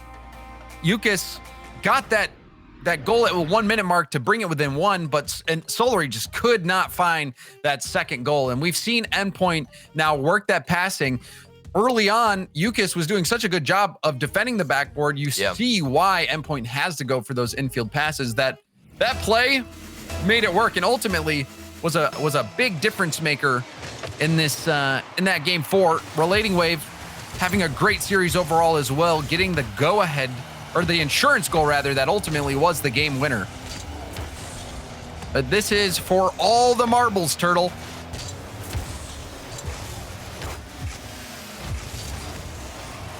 Relating Wave to the corner, trying to pinch this one by Yukis. Gets a boost steal. Carrion, infield pass. Metza will get challenged. Yukis first to this one. Goes for the backboard. Relating Wave will hit it to the corner. Virtuoso waiting downfield. Boomer of a clear. Relating Wave even reads the response into the middle. Yeah. But now Yukis. Exotic. Can't flick it. Infield pass to Yukis. Yukis shot right on target. Solary open up the score sheet in game 5. Off the backboard, Carrion, he kept it close. Still a little flick over the defender, and then beat out the last one with speed. Didn't even have to get the flick out. Nice little pass. That's the best way to start game 5. I was feeling confident in Endpoint at first. I saw Relating Wave have some great clears off the backboard, some good defense from them, but it just broke down in the final seconds here as Carrion does it all himself. Relating Wave beat to the ball. Metza will turn. He has Virtuoso on the wall. Virtuoso, the pass was too far out ahead of him.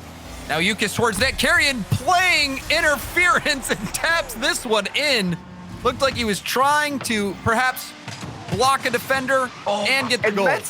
Metza just got demoed, spawned, and Carrion got the bump as soon as Metza spawned. Metza 100% would have gotten that save had he not gotten bumped after spawning. That is so frustrating. Carrion, I would be incredibly tilted if that just happened to me and I was playing against you. I don't think I could even stand a play like that. It'd be so frustrating. Metza's got to recover from that mentally and now go on at a 2-goal lead for Solary. That presence of mind by Carrion. You know where they might spawn. And no, Virtuoso gets bumped out of the play as well. Yukis, huge stop. Virtuoso to Metza. Exotic cuts it out. You're starting to see the pace from Solary picking up. Fake from Metza. Relating Wave, hard backboard pass. Metza shot opportunity, will be a weak bouncer. The miss from Yukis, and Virtuoso makes the most of it. You cannot miss a backboard read like that, otherwise you'll get punished. Yeah. And Virtuoso, he's so mentally strong here to not base his shot off where the defender is flipping into the ball. He just stayed with that lane on the ball, made sure he could get the shot at the end of the day, and didn't get faked out whatsoever. That's such a difficult thing to do as a player because you just want to predict they're going to get the clear and make sure you can get a 50. But Virtuoso, he doesn't even care. He's staying there, no hesitation, and he cleans up. And if you keep attacking the backboard, good things will happen. Yukis ran out of boost on that play. Had to make a play, immediately recover, go for a play again. Relating wave off the ceiling to Virtuoso. Chips it upfield. Follow-up. Will pass it off the corner. Metza backboard attempt. Exotic gets a piece of it. Now back pass from Metza. Using up a lot of boost here. Will get the back corner. Drops it down. Virtuoso didn't have any boost. Metza, that was so risky to drop it down. His teammates are starved right now on the backboard. You can see double commits left and right, like right there. Panic-induced play from Endpoint and Solary keep the pressure on. This pinch. Oh no, is that going in? Towards net. Relating wave will have it, but he's low. Pop. Metza with the challenge out to the middle. Virtuoso with space. Passes to Metza, but it's way too high out of reach. That was a quality chance. Another infield pass, and Virtuoso will blast it high. Metza sees Relating Wave, and that pass is too high. Endpoint going for the passes, going for the plays, but not finding the accuracy. There's so many hits that just go across the field, and if there was one striker prepared and ready for that pass, we might have seen the tied up scoreline here. Had Endpoint positioned themselves more based on the pass and the communication was there, but instead it just floats across, easy clears for Solary, and now they've only got a minute to waste before they get this dub. Exotic off the backboard, off the post. That was a close call for Relating Wave, who stays with this one. Going for the double tap, but that one shut down. Metza has Virtuoso in the wings. But the ball is cleared up the field. Carrion leaves it for Yukis. Yukis hard off the corner. Virtuoso, slow play. Going for another 50. Takes two defenders out of the equation. Does well, but a miss from Relating Wave. Metza bumped out of the play. That was a pool shot. Oh, what a touch. Exotic. And now Metza off the ceiling. Towards Final net, 10. Carrion clearing it downfield. Exotic, first touch control. This one bounces hard. Exotic passes to the middle. Virtuoso over to Metza. This will be the last chance. Metza has Relating Wave and Virtuoso in the middle. Carrion off the sidewall, and it hits the ground. Game going to Solary. Game 5. It looked like Endpoint might bring something back, but Solary closes it out, and they're moving on to the next stage. So many little adjustments Endpoint had to make throughout this entire series. At first, it was the defense. All on top of each other, nobody on the backboard. They fixed it up. We got Relating Wave going back there more, getting some solid clears. But then you get into game 5, we've got passes coming across the field. Nobody's there to answer it. Nobody has the response. Virtuoso, not as many bumps. Meanwhile, Solary, they kind of stayed consistent this entire series. Maybe we saw more physical plays, but other than that, they had an answer for every pass. Their defense always had somebody on the backboard. And overall, they looked more consistent and more of a put-together, well-organized team than Endpoint. And that's why they ended up taking this win, man. Going the distance yet again. We've seen a few game 5s today.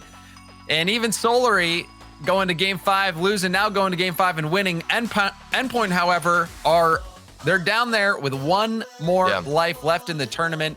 Just have to get one more win, and they're through to the next stage. Solary, however, have punched their ticket. And you know, that's just how it goes sometimes, Turtle. Close games coming up just short. We've seen that story play out time and time again. But we'll see if Endpoint ends up making it through. We can find out after the break. Stay with us.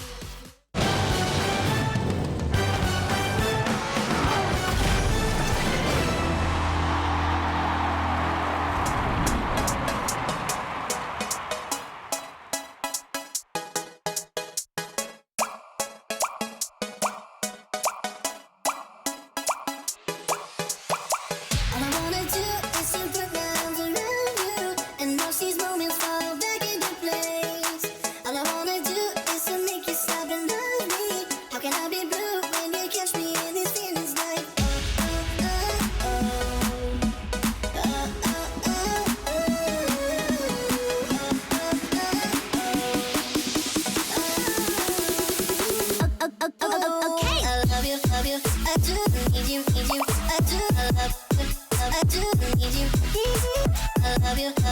I do need you. Ooh, I love you.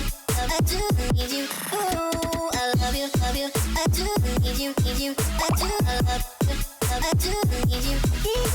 I love you, love you. I do need you. Ooh, I love you.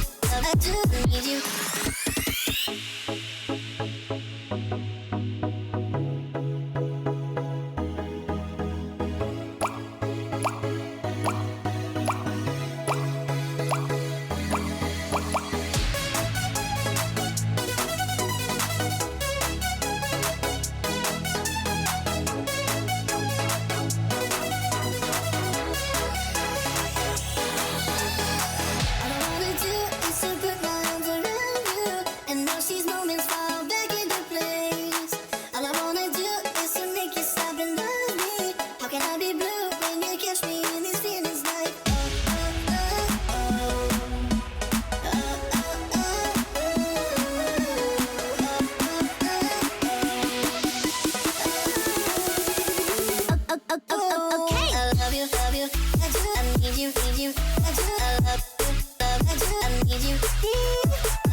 Welcome back from the break. We just witnessed a 5-game thriller yet again. Turtle, Solary came out on top despite Twitch chat's predictions, despite the desk's predictions. They didn't really care. They got the win in game 5. Yeah, I got a lot of respect now for Solary. I think I was a bit confused. I don't know how to value their team or place them, especially amongst the best. But this showing against Endpoint, they were resilient. You know, they had a couple of bad games where the defense was split apart by Virtuoso's demos, which, I mean, I guess every defense is going to get totaled by that. But they managed to recover, kept their consistent passing across the field, and they never let up. And I think in game 5, we saw that at the beginning. They started out strong, really good passes. And I love carrying this entire series. I think his defense was fantastic. He also had a couple of solo plays on the offensive side, which was great. So for Solary, I guess now my eyes are on carrying. I think he's a player that's going to take them to the top. And we'll see. They made it to the next stage, so we'll have to wait to see them play. Endpoint still going in the day. They have one more life left. And talking about game 5s, Team Liquid also went to game 5 on stream. I had the pleasure of casting that one.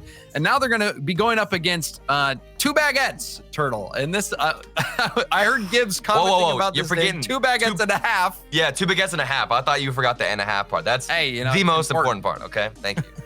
Want to make sure. I just want to clarify. What are your thoughts going into this one, Turtle? It's tough, okay? If Cooksteer comes out with those shots that we saw in the previous Game 5, I don't even know what to think because that was crazy. Cooksteer basically invented his own shot there. But Two Baguettes, again, I'm kind of opinionless. I'm looking at these names and I'm like, okay, we've seen some experience here, but nothing on the side of Team Liquid.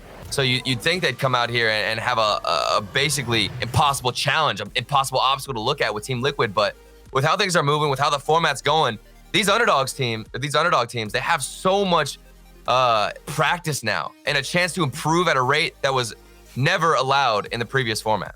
They're getting shots at the best. A lot of these old RLCS teams, these names that are household names, they were insulated a bit, mostly playing other pro teams. Now they can't afford that. Can't do it anymore with this new format. It's all merit-based. So you expect to see new teams come along, and 2 baguettes and a half, one of those new teams, Turtle. Yeah. And the question here, though, for everyone on Team Liquid, it's weird. I don't know if you feel the same, though. My relationship with Team Liquid is very hot and cold. You know, some days I'm so confident in them, and then all of a sudden they just ruin all of our expectations. You know, in the last regional event, they definitely didn't play the best. A lot of disappointments across the board. And I'm still confused. I don't know. Ever since I saw them pick up Fruity, I was like, okay, this is a good pickup, but then they didn't have the best results. And now I'm just kind of left here looking and hoping for some better results. I think that's really what all of Team Liquid fans are looking for, is some better results. They get close, but not close enough. Even when they were Mouse, struggling to get over that last hurdle. And that's where we're at for Team Liquid, is that last hurdle. Yeah, make sure you drop your vote in the chat. I want to see, I'm curious, do we have any love for our boys at 2 baguettes and a half? I believe in them, okay? They've got to have some kind of underdog power among them that could give them a chance here in the vote. It'll be close. And you look at a team like Team Liquid and you see names like Cookster. He's been around since the beginning, bro. I mean, it's insane for him to even be still competing to this day. We always talk about it with Cookster, but it still amazes me every time I see him get into a series. Yeah, it amazes me too. Cookster, one of those names who's been around forever, a legend in the scene. And, you know, he invented the Cookster pinch. And then last game, I don't even know what you call that, the Cookster 50 that bounced off. The Cookster mind controlled. I don't even know. It was crazy. So he always impresses. I love watching Cookster ever since preseason, before there was ever even the RLCS. Okay. We got 34% though for 2 baguettes. I like what I'm seeing.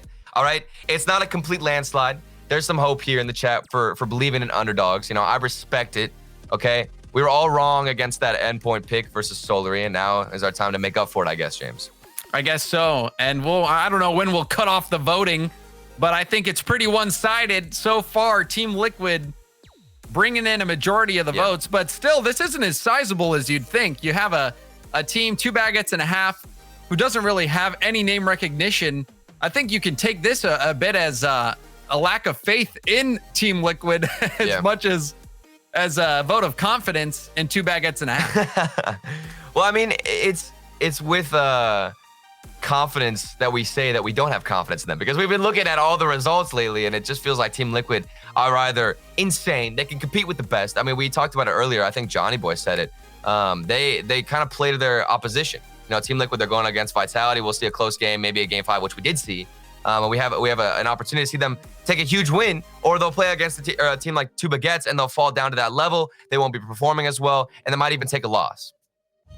Well, we're about to get into game. Team Liquid, they made it to game 5 against Vitality, falling just short. Can they do it here against 2 baguettes? And this is a team, Turtle, that has a lot of fans. These are some names that people have been following for a very long time.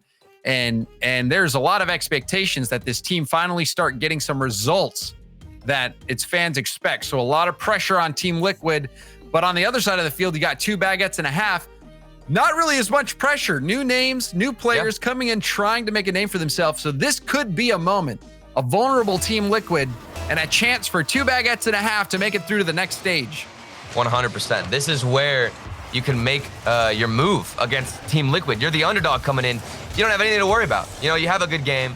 You show up. Even if you take the L, it's not that big of a deal, because there's no prediction or anybody expecting you to do well. This is where you can just kind of relax, go for some crazy plays, and hopefully catch Team Liquid off guard.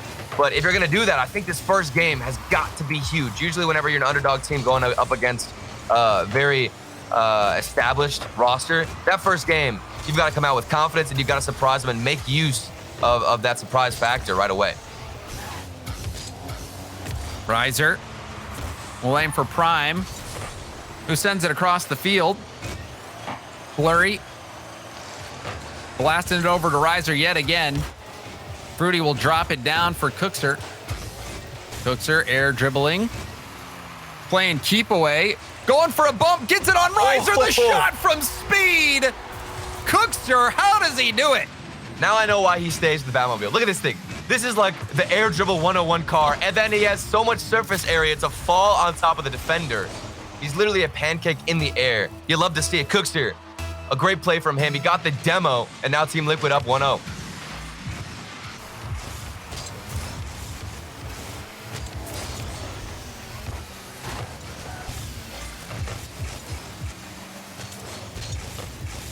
Speed chasing down that ball.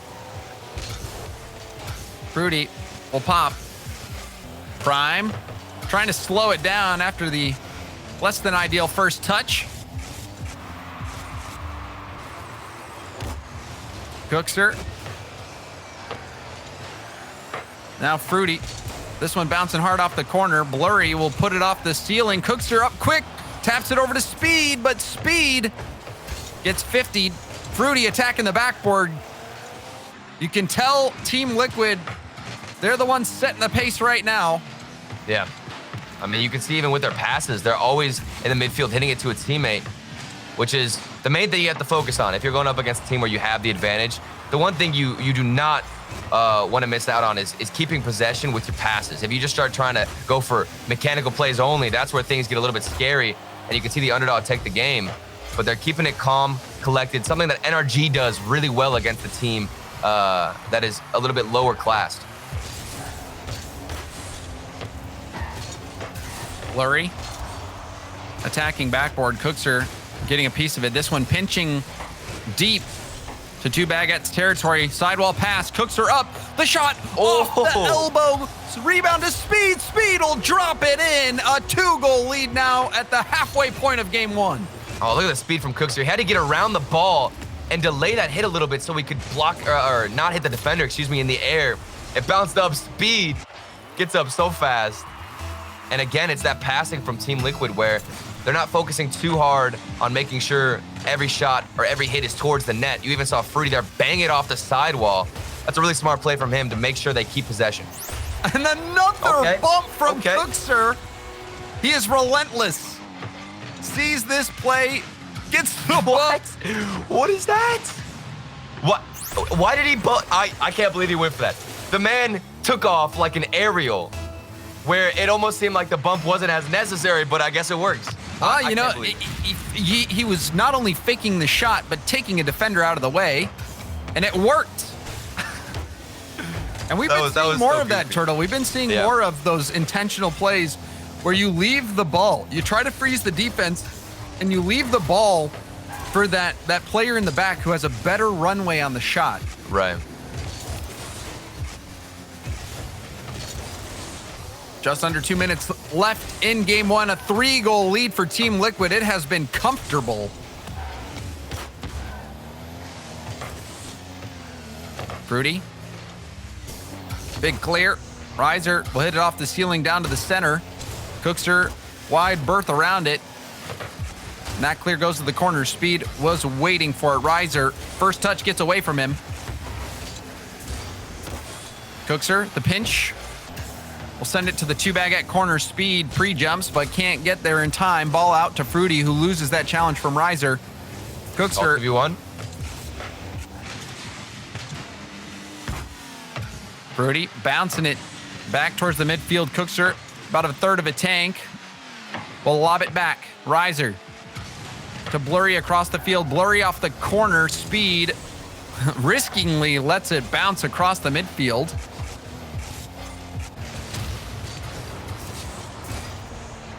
Oh, another demo from Cookster. I don't think I've seen Cookster get so aggressive so far. I mean, not only is he sniping people in the air as if it was an aerial, he's also just running off in the opponent's half, where normally we see Cooks be so defensive as that third man back. Blurry. Trying to make it happen. Cookster, you said it, Turtle. Extra physical this game. Doing whatever works. Going for fakes, getting bumps. Making plays. Oh yeah, he'll take it. And I mean, you can even see with the offense from 2 Baguettes. This is something that's expected of a team we don't know too much about. They're kind of up and coming, still trying to get some practice under their belts. Very one-dimensional with their attacks. They're just kind of banging things off the backboard, not looking towards the midfield. And it has some good looks, some good opportunities, but against Team Liquid, their backboard defense has been clean this game, so you're not going to find any mistakes there as Team Liquid take the first game convincingly. Absolutely no sweat whatsoever. Looking easy for Team Liquid. 2 Baguettes stuck on defense for the latter half of that game. Started a little bit strong, but then Team Liquid took over, Cookser especially. Yeah. With some incredible bump plays. Well, I mean, is that the new tactic, though, for Team Liquid? I've never seen Cookser be the player to be annoying. He hasn't been the third man every single time he's on a team, and even on Team Liquid, you could make the argument that he's not necessarily that third man back or the most passive, but I don't think I've ever seen him be thrown forward. So maybe this is a new strategy they're trying to implement. Use Cookser as that first shield going forward on offense to take out some people, get some demos, go for the fakes. Even on the shot you see in the replay, he hit that shot off the corner, which set up Speed. If he's out there making plays like that, it doesn't matter if he's normally a defensive guy. If he's making some space and opening up opportunities, that's what you need to do. Yeah, and even that play where he got the bump, you saw the defenders staying in net, expecting Cookser to hit the ball, but instead Cookser hits the defender out of the way, clears the path for a booming shot, and it worked out. Now game 2, will Team Liquid look as polished, or will the 2 Baguettes and a half find a weakness in this Team Liquid defense that doesn't appear to be there right now? It's hard to find momentum. I mean, if you're this team right now, 2 Baguettes, you don't have any offense, you haven't been connecting any passes. You don't even know if it's possible right now against this team. You have no confidence going forward. And then the demos, okay, this could be the response we've been waiting for. Counter that aggression. Cookser spawning on the same side as the ball. Now Speed, Speed. Thought he might get a redirect. Came up just short. Blurry. Won't get the greatest hit, but Prime will help him out. Prime. Another hit going to the corner. Speed right down to Riser. Riser, weak shot towards net. If that was a hard hit, it might have found the gap.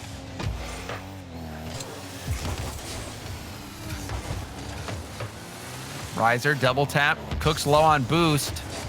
Infield pass now off the sidewall. Shot coming in. Speed on the goal line. Stretches for that save. I didn't even think that anybody was nearby to get the save. I'm surprised. I saw that ball get floated towards the net. And Blurry, there's another one. The shot again from Prime. It's not on target. They're getting so close. The shooting, if it was just a little bit more accurate, we'd for sure see a goal in their favor. And yet they're scoreless here as Speed gets in front of that one and wastes all the time, relieves the pressure, and now they can move forward. Low on boost, but Liquid, they keep this team at bay. 2 Baguettes taking shot after shot, but walk away empty-handed. Fruity will leave that for Cookser, but the ball still bounces back to him. He turns before the boost. Nice and now we'll chase this up the wall. Infield pass is cut out by Blurry, who timed that well. Ooh, good patience from Speed. I love that play where he's taking it slow, then goes for the demo. Team Liquid right now, being patient and not panicking on defense. Cookser will have a wide rotation in. Blurry chips it around him. Fruity streaking back. Speed will clear it across the field. Prime is there. No teammate in the passing lane. So now they're playing it off the backboard. Speed will hit it to the corner. And now downfield. Speed just opts for the boost steal, leaves Riser to hit it up to the mid. Fruity was there, but now Riser wins the 50 to the corner. Cookser slow to it. 2 players airborne for 2 Baguettes and a half. Cookser can't clear it past Prime. First touch control, gets bullied out of the air. And now Cookser at the midfield. Blurry off the sidewall. Speed playing some ping pong right now. Riser trying to find Prime, but a misflip. Fruity's shot was very weak. If he flips into that turtle, maybe that had enough power to sneak through. Yeah, the defense so far for Two Baguettes. And even on offense, we've seen rare double commits, but when it happens, it's at a very pivotal moment in their play. I've seen passes go across, but after the double commit, nobody's there for a response. Two Baguettes do a good job of setting it up, exposing the Team Liquid defense, but then those double commits is just what catches them off guard and bites them in the leg. Double commit. Speed infield pass. Cookser, around 1, has only 23 boost. Will leave it for Fruity. Ceiling pinch to the backboard. Blurry will take over. Riser, hard hit to the sideline. Fruity off the ceiling. Speed helps out. Prime on the backboard. You have Cookser coming in for support. Cookser up the wall. Now taps it high off the ceiling. Riser blocked by Fruity, and it comes down. Blurry dribbles it, but he's dunked on by Cookser. The pressure continues to grow for Team Liquid. Cookser off the ceiling, going for another touch. This one bouncing down to the middle. Prime will pop it. Speed airborne. The shot saved. But they're not out of dodge just yet. Two Baguettes struggling to clear the ball. Finally, Blurry will hit it, and they get some breathing room. How are they surviving this? Even with the demos Team Liquid have gotten, there's always somebody from Two Baguettes in position to make the save or at least go up for that challenge. Even here, the rotations not breaking down. First game, we saw left and right, the rotations just completely getting destroyed by Team Liquid's demos. And then now they've managed to recover. That's a good bounce for them, but Speed has the save. And we see them go out on offense too. This is a different Two Baguettes roster than we saw. Speed attempting the bump. Didn't make contact. Blurry controlling it. Will flick it. Riser with the challenge. Blurry hoping to keep this ball up. And Team Liquid let it bounce. We have overtime, 0-0. First goal wins. I didn't think we'd see a comeback. Genuinely, I thought Two Baguettes, with the play we saw earlier in game 1, I didn't think it was possible with their defense. It didn't seem like they were at that level yet, but they have amped things up substantially here in game 2. Fruity trying to be creative, but not creative enough. Prime airborne, going for the double tap. Misses it. Rebound. Far post. Blurry will end it 23 seconds in. 1-1 in the series. Oh, you can call it a fake or whatever you want to say, but Blurry was able to capitalize and crash the net. I'm not sure who the defender was right there who was trying to get up for it. The boost, nobody on the backboard. Team Liquid, they fail in game 2. I am so shocked right now. Two Baguettes. Not only am I surprised, but I'm also pretty happy with that performance because every issue I had on defense, they had an answer for. Team Liquid starting to get a little bit of a reputation playing up or down to their opponents, whatever it may be, meeting them at that level. Taking it to game 5 against Vitality, and now we're already seeing back and forth against Two Baguettes. Game 1, Team Liquid seemed to be comfortable with their lead, and game 2, Baguettes holding on until the last minute, forcing overtime, and then getting that game winner. So we've got a series on our hands, Turtle. Yeah, even the midfield hits were different for Team Liquid in game 1. They were kind of banging it off the sidewall, always having someone follow up, but now getting a little bit more pressed on defense, so that means when they go up on offense, they don't have as much boost. All they're doing, or the only option they have, is just to throw it into the corner. They can't go for those sidewall hits anymore because they don't have any boost to keep following it up. Two Baguettes, they're pushing forward, and I love it.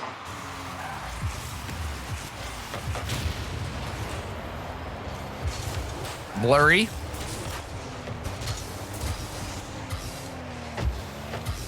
Trying to make the plays. That rebound coming out. Cookser will clean up despite getting shut out last game. Just taking a few seconds this game. Prime missing that pass. And Cookser will have an easy goal. Yeah, that's one of those things where it's really pretty simple. You just look at Prime and say, you just got to hit that, I guess, wipe it or shrug it off your shoulders. Not a big deal. No problem, but definitely some confidence resulting in that, where you just come into this game so happy you won the last one, and usually you'll see somebody on defense overcommit or overposition, and we saw that just happen. Floating shot, that went off the crossbar. Fruity gets enough of it. Prime will challenge. Cookser got in the way of the shot. Riser backwards. Challenge will leak out to Blurry. Blurry. Hard flick goes high.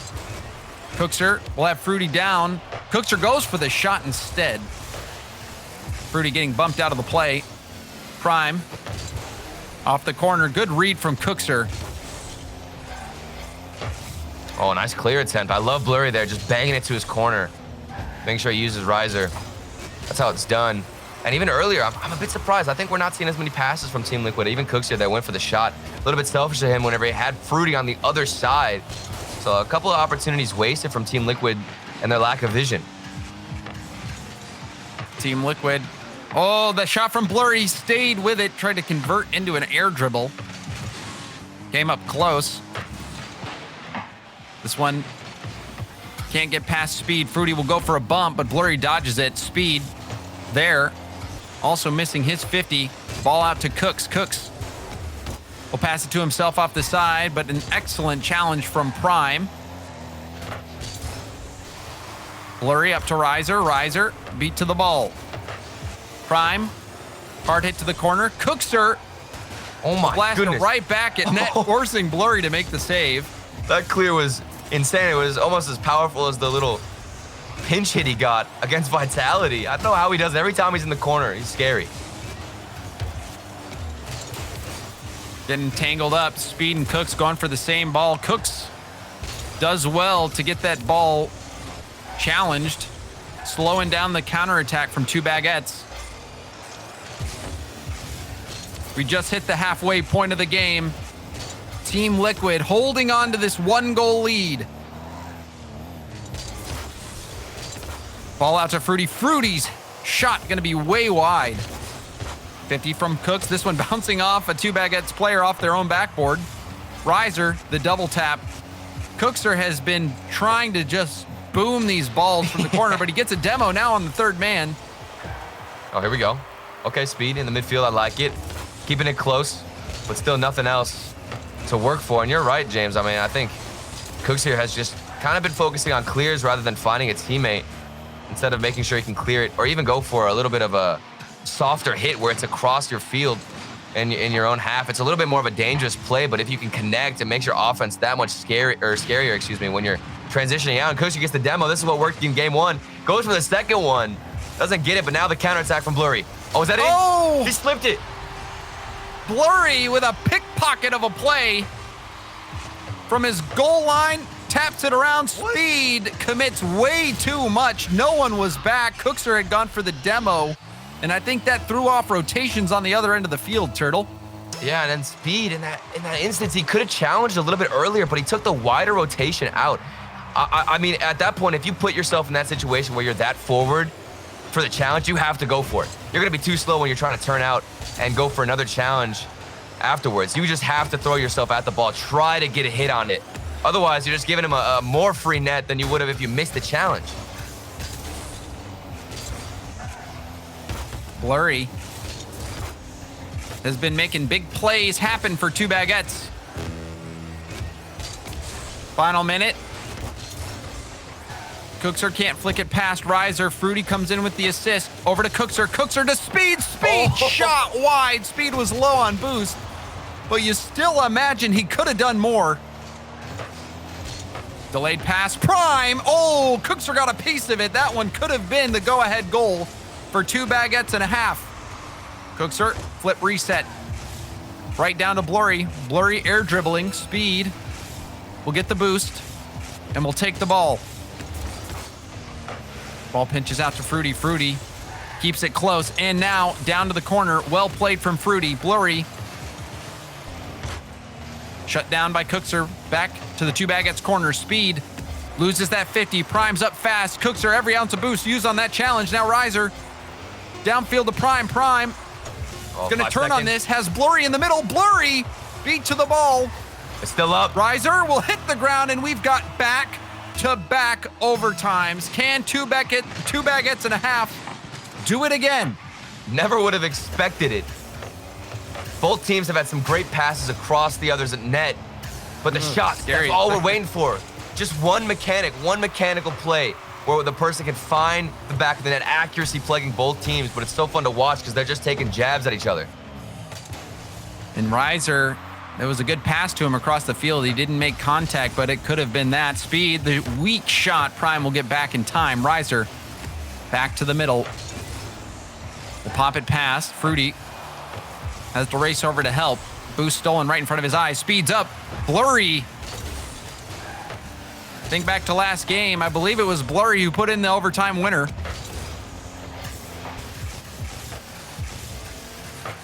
Blurry playing very well for 2 baguettes and a half. Also has the only goal this game for his team.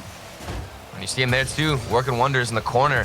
Nice little read. Even when his teammates miss, he always has that safety net. Nice little flick out too. Kind of a musty to get that one out of here. And on the side of Team Liquid, I'm just seeing them rotate back a little bit too early. I think they're a bit scared. If they don't get the demo, they don't want to stay aggressive.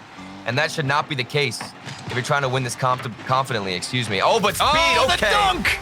If you're gonna dunk like that, I guess it doesn't even matter how aggressive you are if you can land these.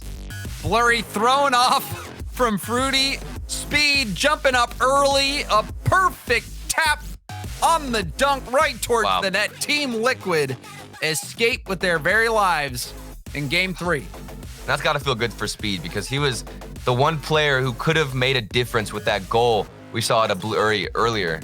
We'll see it in the replays here, where Speed just kind of decided to wrap around and rotate a bit slower, which I think has been the issue with Team Liquid. They're playing it too safe. I mean, it's 2 baguettes. You don't want to lose to these guys because you have the obvious advantage, but you're giving them more opportunities with this passive play style.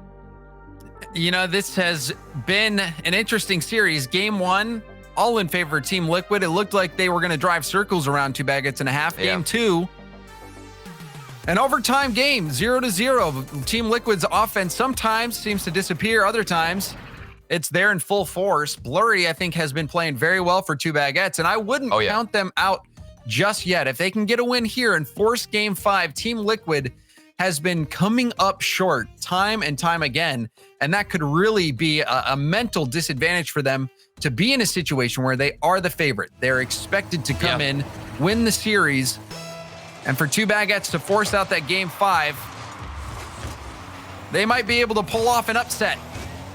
It might be a risky play to assume Team Liquid's not going to have that mechanical shot on net, but with what we've seen so far, it's not the riskiest thing to try and predict.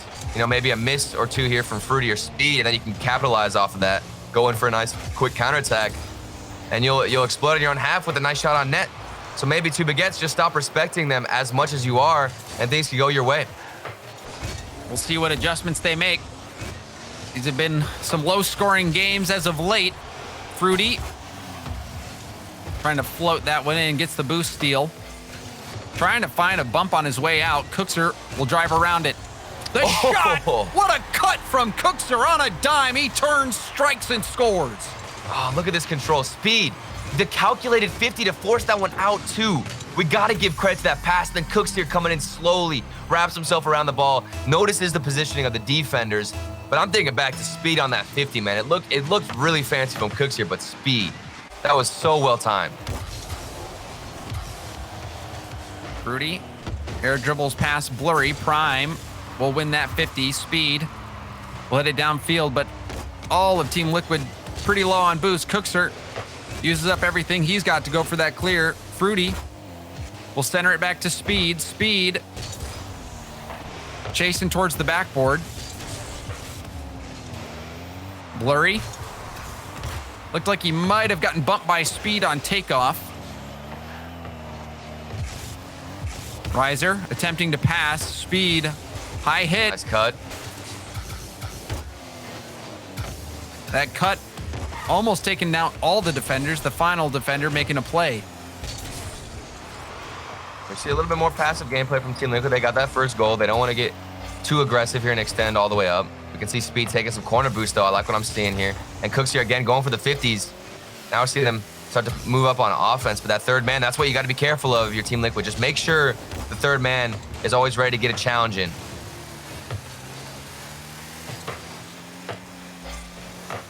Fruity to the corner. And Speed with that pinch. Cookser trying to pop it high. Blurry waiting in the wings. Riser backwards, still flipping backwards. And now hitting it off to the side. I mean, it works. It's risky, but it works. That's right. Whenever you could just go in reverse, man. He still got it though. You can't knock him. Good pass from Cookser over to Speed. Speed double tap ball, but he'll hit that too high, and 2 defenders on the backboard. Weak shot from Fruity. Speed will put that right down for Riser to get a big clear. Cooks. What'll he do this time? Back pass to Speed. Speed bounce shot. Prime to Blurry. Blurry towards net. Cookser will pop it up. Speed. He's got some space in the air. And that backboard save from Riser prevents any follow-up. Well done. Yeah, and you can see Cookster again going back to that huge clear style. Just bangs it forward. Speed, fortunately enough, was there for that one.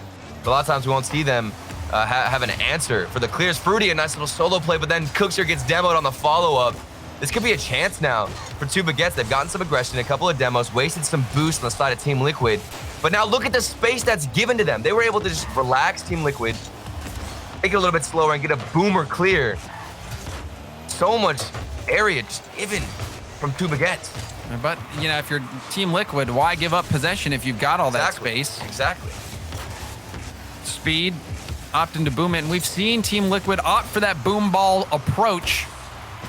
It hasn't necessarily paid off yet. Prime wanting to get a deflection on the goal line.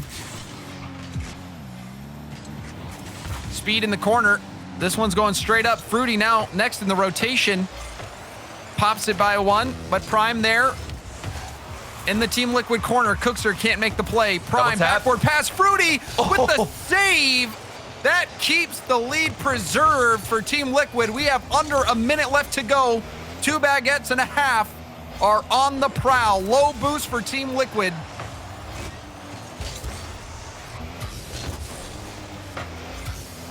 Blurry testing the backboard, forcing Speed to make the play and use up his boost. Backboard from Fruity. Fruity. Defensive plays coming out from him in some crucial moments. Oh no, he's panicking though. He just jumped and now he's trying to get demoed from Blurry. He misses the flip. Oh, but Cookser's got his back. Oh, it's 2 Baguettes. They're so close on the execution. You had somebody go for the demo. The space was there, but then nobody in position or ready for the shot. The ideas are there. I'm telling you, final 10 seconds. 2 Baguettes, they can do it. They're only trailing by 1. They have to do it now. Riser's up, wins the 50 into the center. Blurry. Speed. Can't get there. The ball touches the ground, and Team Liquid do not upset. They are through to the next stage. It was an awkward series, in my opinion. This is not how I expected this to go. I thought if Team Liquid were going to keep it this close, we'd see more at 2 Baguettes, but I felt like it was Team Liquid almost playing themselves on those issues on defense. Like we talked about earlier, James, it's either you're going for huge clears and somebody's downfield and it works out wonders, or it works wonders, excuse me, or you keep it slow and then you can continue forward with a better 50. And a lot of times when they were going for the boomer strategy, there was nobody receiving it. So you're just giving away possession. But 2 Baguettes, they just didn't have the mechanics and that skill to counter and to use that space that was given up.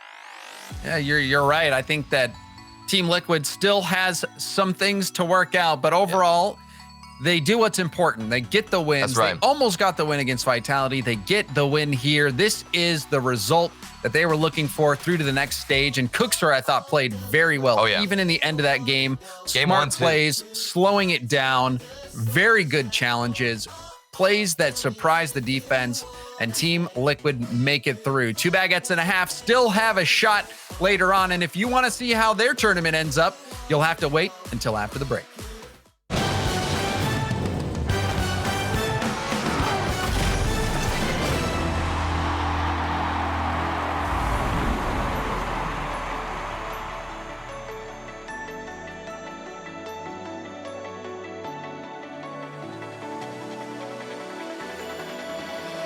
Paralyze my heart. Don't wanna feel your touch like ice, tracing all my scars.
Can you feel it? The fire in your soul, leaping at the chance for love. Can you feel it? Haunting your senses, letting all your feelings go. But I can feel it rushing through my veins. Your love's the only drug I know. But we've been playing the hand now we're dead, so we can light it up. I know that we can make it through the night, but I can feel the fire inside, so there won't be no fear tonight.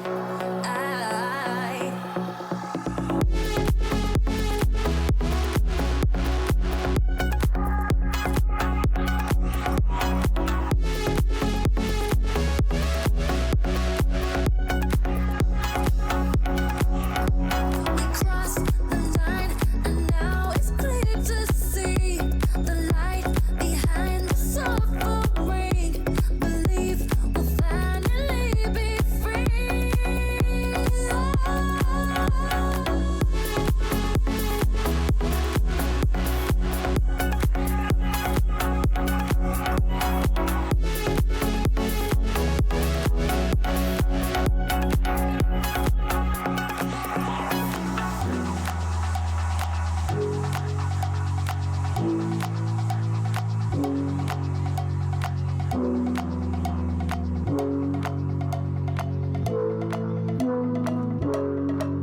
Let the silhouette cast upon your heart, turning every little moment into scars.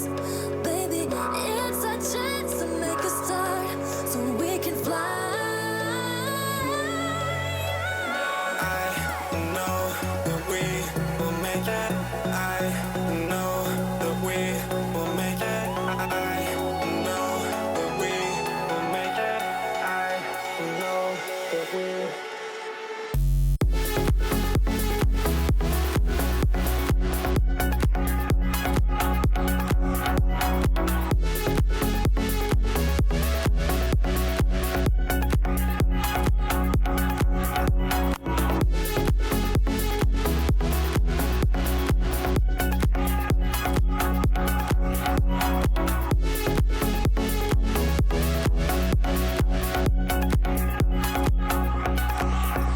I know that we can make it through the night, but I can feel the fire inside, so there won't be no fear tonight. We crossed the line, and now it's clear to see the light behind.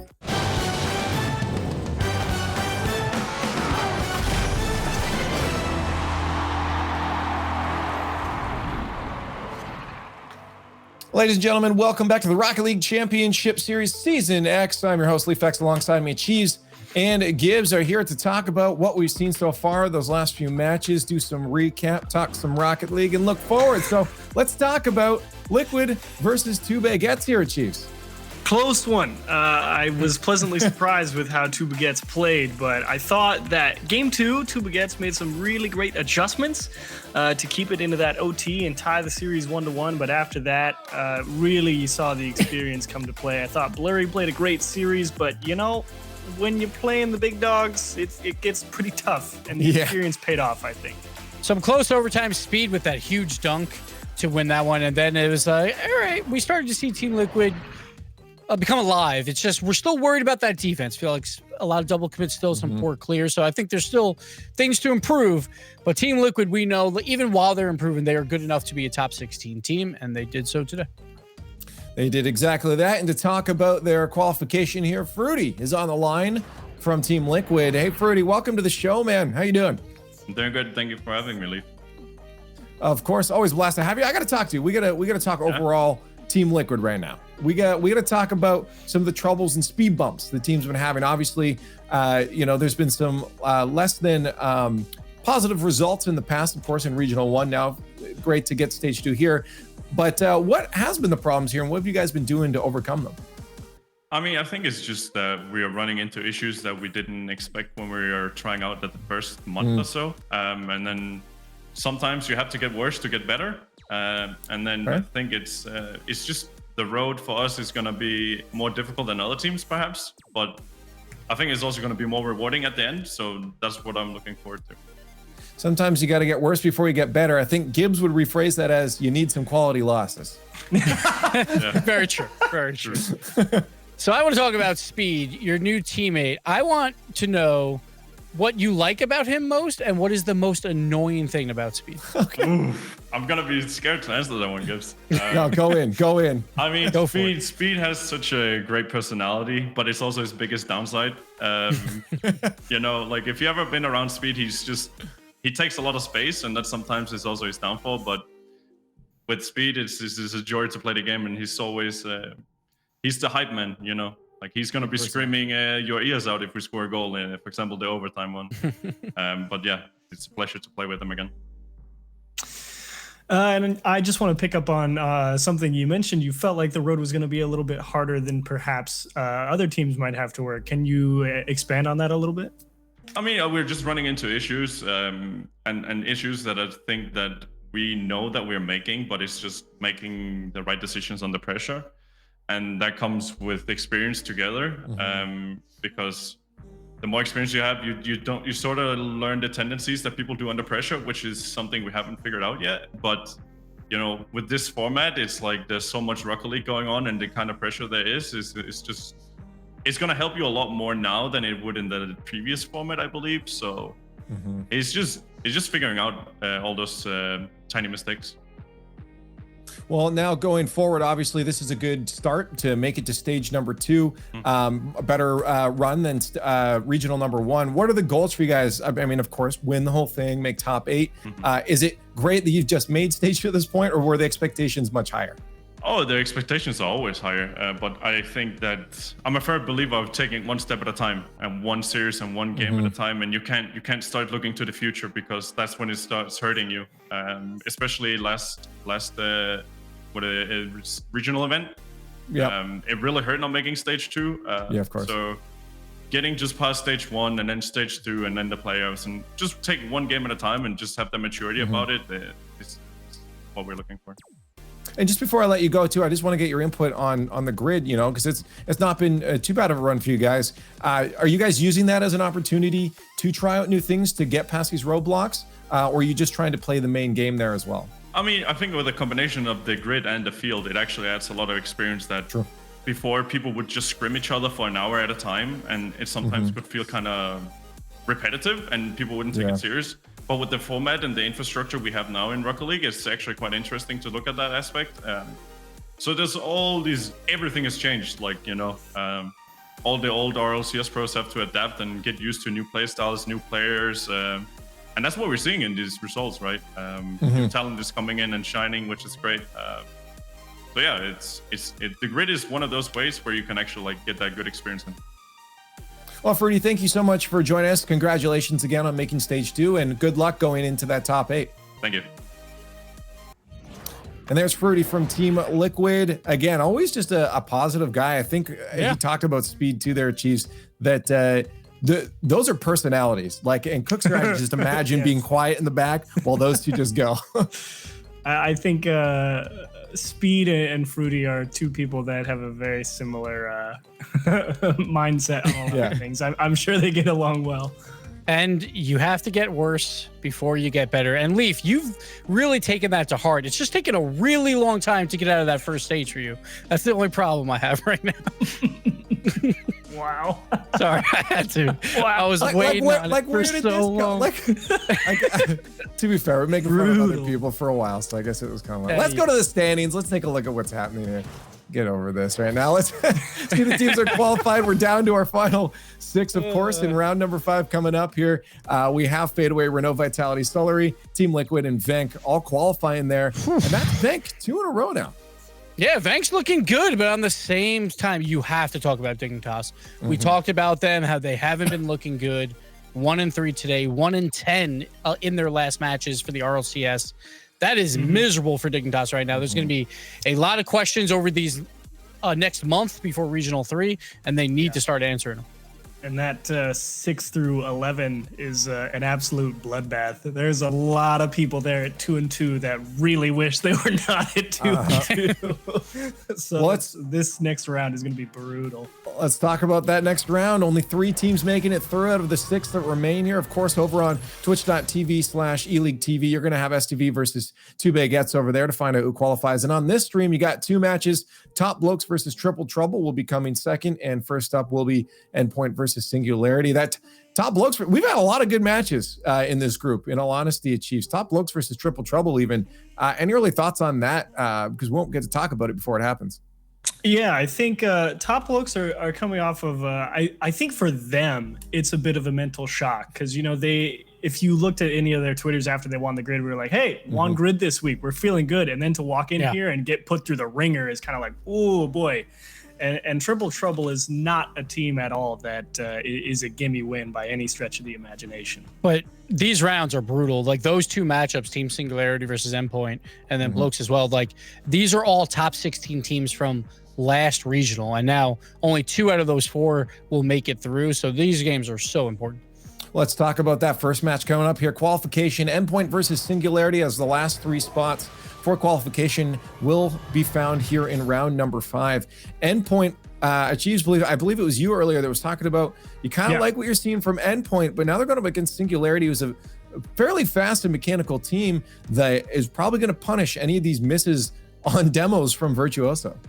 And there's another factor to that as well, is that I am sad that it's these 2 teams because I really wanted both of them to make it, of course. But at the same time, I think Endpoint has got a real roadblock to get over, because to have 2 chances to make the next stage and go 5 games and lose both of them is just absolutely brutal. While Singularity are coming off a nice 3-0 win over Nordavind, they're definitely feeling good.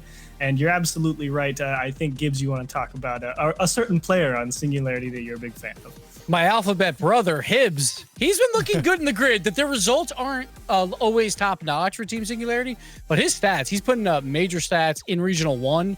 He was that player that everyone was like, whoa, where did this guy come from? He's looking exceptional throughout Regional 1 and through most of the grids as well. So he's been a little cocky on Twitter as well. He likes his gameplay, so he's going to try and back it up here. Yeah, now this is well, let's just get into predictions. Chat's doing theirs right now. Chat's getting theirs in. You see the hashtags down there. This is a hard one. I feel like chat's going to end up 50-50 again on this one. I'm going to let Gibbs go first on this one. Endpoint versus Singularity. I feel like there's a bit of bias to the Hibbs here, but you know, so last week I was so down on Endpoint, and I gave him 2 chances. I gave him 2 chances this week to right their wrongs, and they failed me every single time. So they're already putting it in. Team Singularity, they already know from production. I didn't even say their names yet, but Hibbs, I have to go with Hibbs, obviously. Yeah. There's no way I can't. Team Singularity, you'll win it. I actually thought Gibbs was going to pick Endpoint. So I planned on. How would you think? Why would you think that? Well, because I don't know. Jeez, I'm very shallow.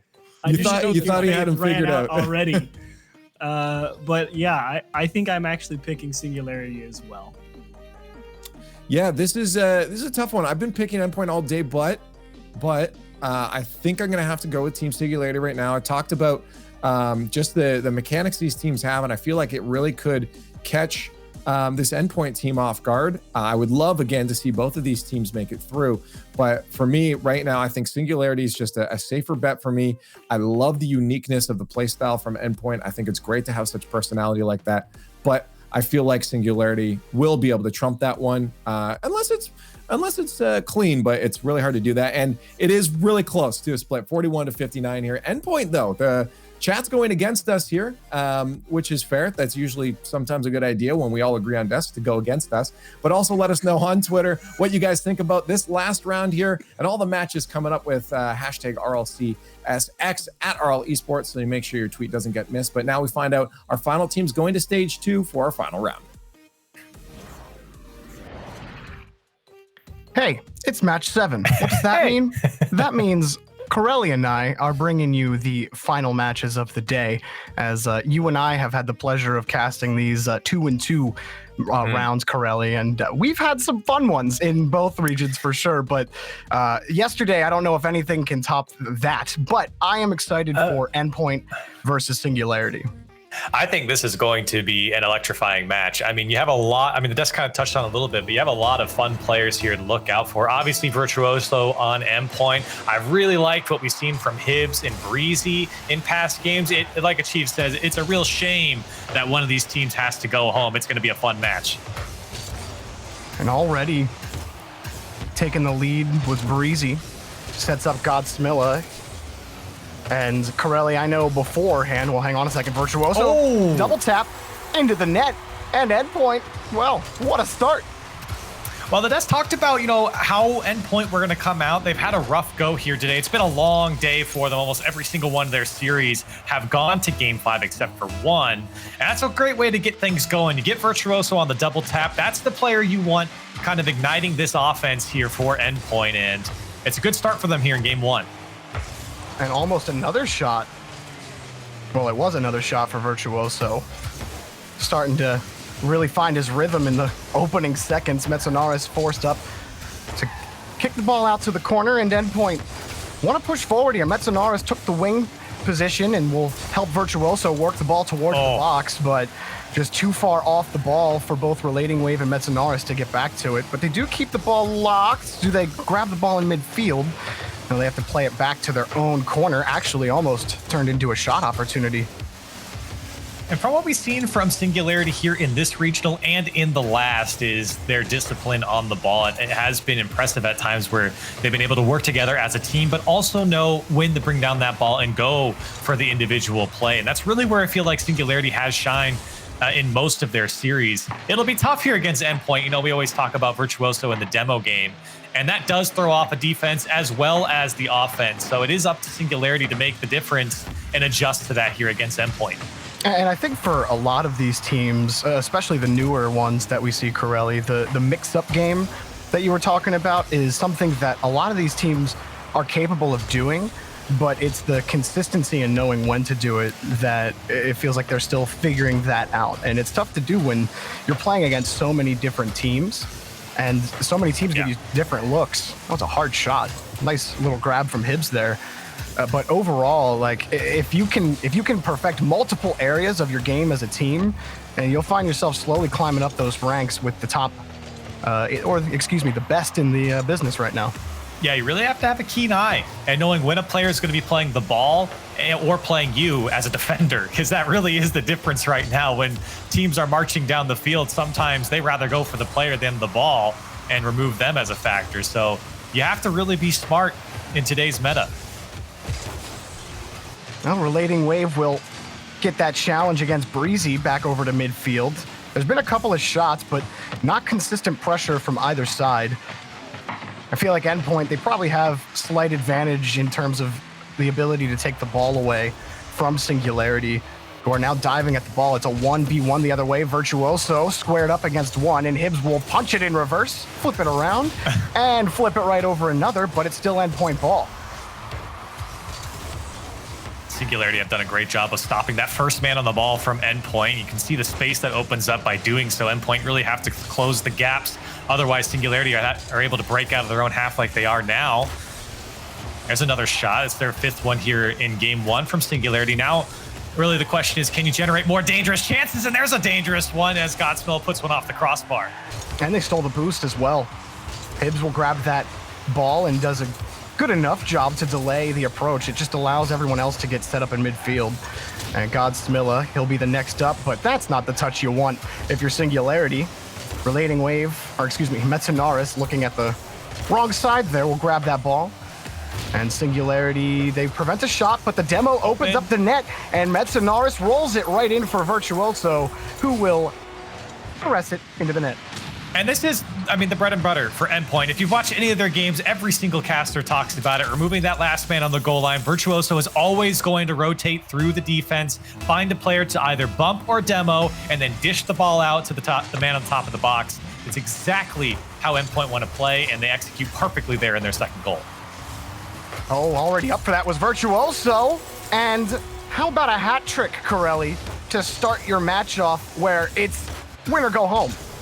Yeah, it's always a bad look when both players in the midfield get beat by the first touch. And that was a great touch there by Metzenaris. Now his third assist. He's fed Virtuoso on every single one of their goals.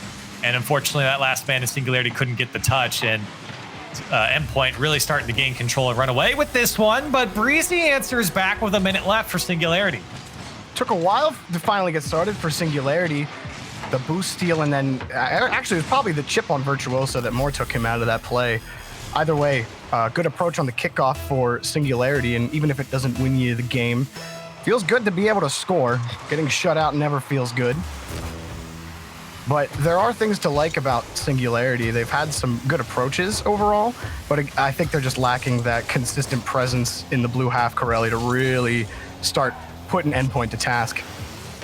Yeah, they look good moving down the field. It's that last 10%. That's a great pinch, though. I like the idea. Follow-up is necessary, but Breezy couldn't get enough of it, and Metzenaris gets out. Relating Wave will just win the ball. And this was pretty powerful. 130 kilometers per hour. Nice little carry from Mets. That's tough for Godsmill. He was crept up a bit far, I suppose. Endpoint could have just cleared that one out once his two attackers lost it. So for Singularity, I think that one might have been forced a little bit. You kind of have to when you're down by 2 and the clock's ticking down. But a good game 1 here, I'd say, for Endpoint, as they look very confident moving into game 2. I feel like they had most of the control here once they got their first goal. I mean, this whole game started with that Virtuoso double tap. That will set the pace every time, and Virtuoso has been pretty instrumental in game 1. Even besides his hat trick, he got a couple of key demos to keep the ball on Singularity's half and to keep pressure up for Endpoint. The game for Singularity, I felt, ended about halfway through. That's when Endpoint really pulled this game away from them. But it's still some Rocket League to play. Singularity, there's some good things to like. We'll see if they can adjust. Yeah, I mean, again, I think the biggest issue wasn't actually marching down the field and creating the chance. It was really just capitalizing and converting, rather, on the chances that they generate. I mean, they had 8 shots here in this game. That's plenty enough to score more than 1 goal. Endpoint gave them opportunities to put the ball away. Unfortunately, Singularity just couldn't generate a good enough opportunity to find the holes in the defense here and score a bit more. Yeah, and like Hibbs had a couple of nice carries downfield. It just, like you said, converting on some of those chances that they had. But I do feel like if you get just more chances to convert, like you have to be able to pressure Endpoint. If they're able to just counter you and boom the ball downfield after 2 shots, you're never going to score on them enough. So they have to find a way to keep midfield locked down and win those challenges. Keep an eye on their rotation when we get into game 2. But for Hibbs, Breezy, and Godsmilla, nothing to sweat about just yet, although no one ever wants to go down 0-2 in a series, especially when it means making it to stage 2 or not. And it does feel like Singularity did get caught out a little bit, especially on some of the counterattacks off the kickoff.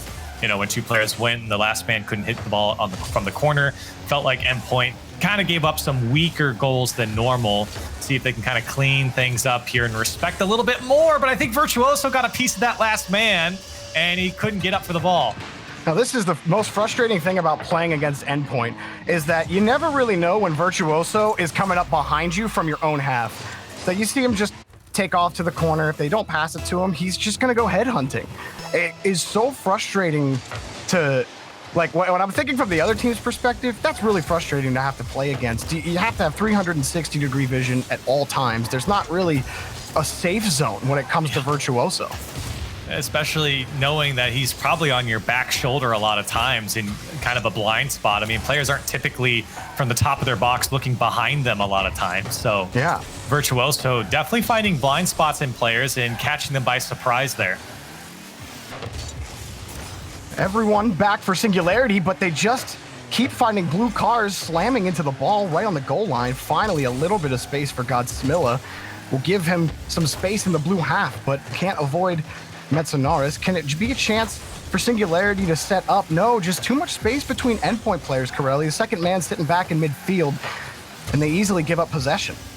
And you can start to see a trend forming here. It feels like Endpoint are picking up the pace while Singularity kind of falling behind. Ooh. And that's a perfect example. The Relating Wave just takes that ball away and rips a shot and keeps the pressure on. Another attempt here from Relating Wave to keep the play alive. And Breezy will slow it down. And Singularity might find a way out here, but Singularity really have to start respecting the speed, or at least start speeding up a bit here, because Endpoint, everything is working for him right now.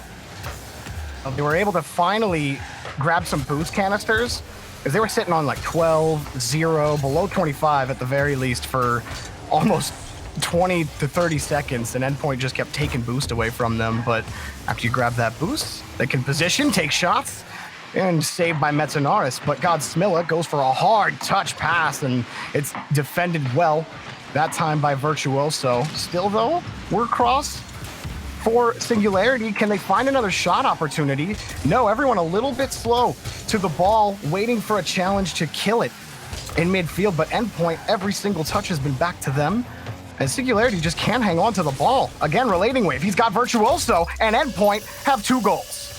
And it does feel like for Singularity that this play really can't happen. You got 2 players here in the corner, and Godsmilla, I guess Hibbs thought Godsmilla was going to get the touch there, and that's why he didn't go out for the challenge against Virtuoso there. But that play is kind of really a very mundane play from the corner and passed across, and unfortunately Godsmilla couldn't get the touch, and that throws off the last man.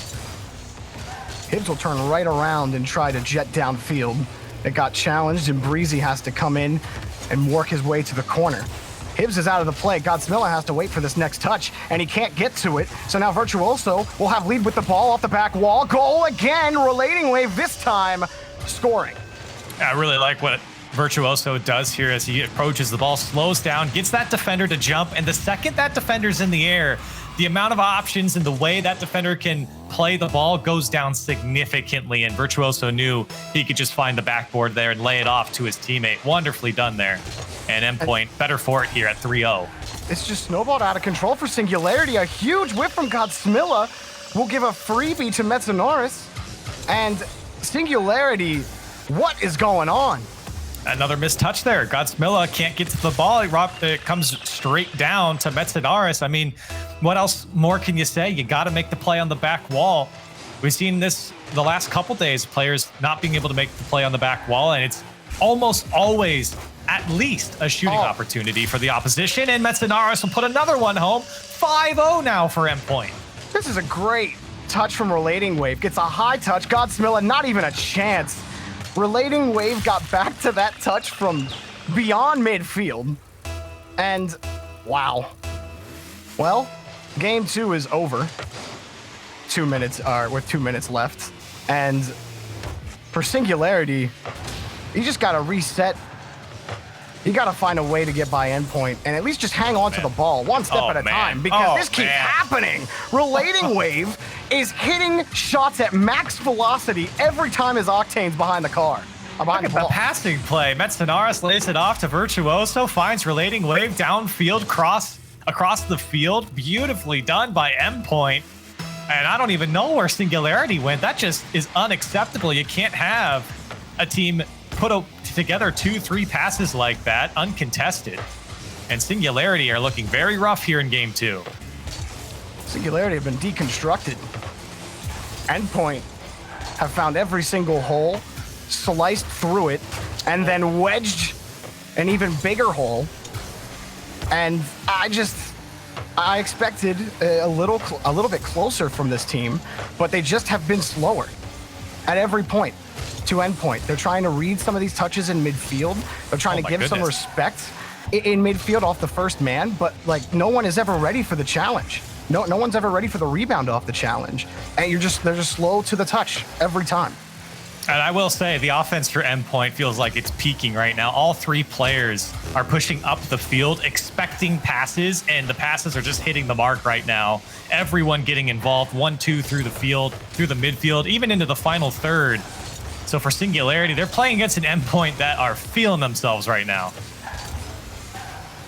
On top of every ball, winning every challenge. And even there, just plenty of space. Everyone just waiting to see where, and like, why does that ball go cross clear for them? I mean, at this point, maybe Singularity are just hoping for game 3 and this next 30 seconds goes by quickly. And let's hope it goes by even faster is now what they're thinking after that one. That's kind of a microcosm of how the series has gone so far for them. I mean, that was probably the best look that Singularity are going to get. Nobody was contesting that ball. It's over anyways. It really didn't matter if that went in or not. For Singularity, I think you take the break here, the intermission between this game and the next, and really think about what went wrong in this game. Because again, I mean, let's not count the last few goals. I feel like at this point, Singularity might be tilted, ready to go to the next game. But the first 4 goals or so, some of them were great plays by Endpoint. Don't want to take that away from him. But on the other hand, Jorby, it did felt like Singularity, once again, gave up some weak goals that really kind of piled on to the deficit that they already had. You know, maybe down by 1-2 goals is fine. But when goals 3 and 4 come off of kickoffs, off of missed touches, off the back wall, that's where you start to go, well, you know, this could have been a lot closer game on just a couple different touches if we had got them. Yeah, I mean, why is Relating Wave able to catch the ball in the ground from his own third and then just bang the ball towards the backboard and get a double touch? Like, why does he get that rebound several times? It wasn't just once or twice that happened. It was several times that the rebounds came off the backboard from initial touches that came from so far away. It's just it's completely disconnected for Singularity. It feels like they're expecting one thing when they move down the field. They get something completely different, and they're not changing up how they're approaching the ball. Endpoint they absolutely dismantled them. I don't know. There's nothing else we can say about it. Endpoint played well. I mean, I think that is fair to say. Endpoint, through 2 games here, have just been a way better team than Singularity, and I think that's fair to say. I agree. And Singularity, we've seen bad games like this in plenty of matches where the team comes back and you don't see it that bad again. Singularity better hope so, because this is it. Oh, not like this. It could get any more demoralizing to start game 3. Relating Wave is ready to put Singularity in the ground. And again, I think this is another goal where it feels like right off the kickoff, it has been a few times now in this series, right off the kickoff, Endpoint get one, and that's another one. It's like that kickoff shouldn't have happened, or at least it shouldn't have played out like that. It feels like we could have had a better chance at defending that had we played it properly. Now they're in the hole already, 1-0 in the first 10 seconds. And already Breezy having to recorrect his path, but he got bumped off the play. Godsmilla has the first save. They might need another because the ball's hanging high in the air. Virtuoso just wins it clean, and it was a product of no boost for Singularity, or just very little of it. But they got some boost now. They grab the ball. Breezy, hard shot, and it's just high and wide. Good attempt. He got the defense, or caught the defense out a little bit. Left a gap there on the far post, almost able to hit it, and that's, I think, what Singularity going to have to take advantage of. There are holes here in this defensive Endpoint, because they do kind of go all in on some of these plays. There's opportunity to expose them if they can just get a play put together, and this could be it. Hibbs blocked away by Relating Wave. Ooh, Breezy didn't have a clean read on how that ball was going to bounce, and Virtuoso will score off the Relating Wave demo. Typically rolls are reversed here, but everyone can contribute to the mayhem. And I mean, again, this is what we talk about with Endpoint. It is the bread and butter for them. They've done it plenty of times against plenty of teams in plenty of different weeks and tournaments. This is what they want to do. You have to be ready for it. You can't put yourself in a position where there's 2 Endpoint players chasing after 1 Singularity defender. They're going to try and demo you every time. Hibbs next up. He's got Godsmilla downfield, but it is denied. Metsonaris was speedily up to that ball. And every angle for Singularity's defended. Even when Godsmilla wins that challenge, it's too hard of a touch, and it was right to Relating Wave. And then again, Metsonaris, so speedy in midfield, keeping any kind of potential counterattack non-existent. Hibbs, he'll get a flip reset, but didn't, or maybe he didn't. He opted not to use it, I guess. But Virtuoso pops this one up, and Hibbs picks up 1 save. He might need to do it again. Relating Wave once, and save that time by Breezy. But the attack continues for Endpoint. Virtuoso pulls off the ball, and Metsonaris scores! Oh man, when everything's going your way, you get away with stuff like this. Yeah, and every player was kind of, from the Singularity side, was reading what each other were doing, and Godsmilla was trying to read that first man. I think it was Hibbs on the challenge, and when it didn't come, Godsmilla had to come from the top of the goal to make the save, and it was already a tough position for both players. And again, just weak defense from Singularity, and Endpoint are going to jump all over you every time. They're in their heads, Corelli. Yeah. Where Virtuoso can just sit there and you know where exactly he is, and you're just reacting. You're just reacting to the ball on your half because you've been reacting the whole time. You've been trying to force hard clear after hard clear. Every now and again, you have 100 boosts, but for the most part, you have 25 or less, even when you push downfield here. And by the time you do, Endpoint are already ready to go. They're already clearing the ball, and they're already demoing you and putting the ball in your net. It is absolute domination by Endpoint. It has to be the most demoralizing feeling for Singularity to get to this point and to have scored once this whole match. Yeah. And they've had a couple good setups. That one is, what a fantastic shot from Relating Wave here for the first goal, regardless of how Singularity are performing. That's a tough shot to hit from Relating Wave, and it goes in all by itself. He just plopped himself on the back wall and said, get back over there. Hibbs, the guy who had to try to grab that off the backboard, he launched about as quickly as he could, but he just spent too much time turning, which killed his speed to the ball. And had he got just a little touch on it, maybe Singularity, maybe, but that maybe it's about 20% chance, I think, and it got even smaller after that last goal. Where was this all day? Hibbs picks up a goal off a great passing play. And that's the first time the team in orange has looked like a Singularity team. That's a great passing play, finding each other in open space and playing it back to the man, pushing down the midfield. That's the gameplay that I expected from Singularity coming into this series. It's the first time we've really seen it. If you're an Endpoint fan, this has to be the best feeling in the world, though, Corelli, especially watching this team really struggle to qualify for stage after stage, or just up and down in the grid, whatever it be. It doesn't matter. Metzenaris, that's a 5th goal. So what was it, 8 goals in total last time, or was it 7? I think it was 7. So I think 15 goals total for Endpoint, and 15-2, is that the score? I don't know. Either way, that a lot that tells to you a little, Jorby. A lot to a little is my analysis. And I want to take a second. I do feel bad for Singularity. This is a qualification match. This is obviously, it means a lot to them. They made to stage 2 last time. These teams were about even in points coming into this as well. So for them to come out and get slapped by Endpoint, I think is not a performance that Singularity is proud of. Obviously, this is not how Singularity normally play. And unfortunately, it came out at the worst time for him here. Yeah, and Hibbs, who has been developing himself into a star player on this team, has been absent all match long. He has this 1 goal for them. He has 3 saves, but other than that, just the offense as a whole hasn't been there. No one's been able to create anything as an individual.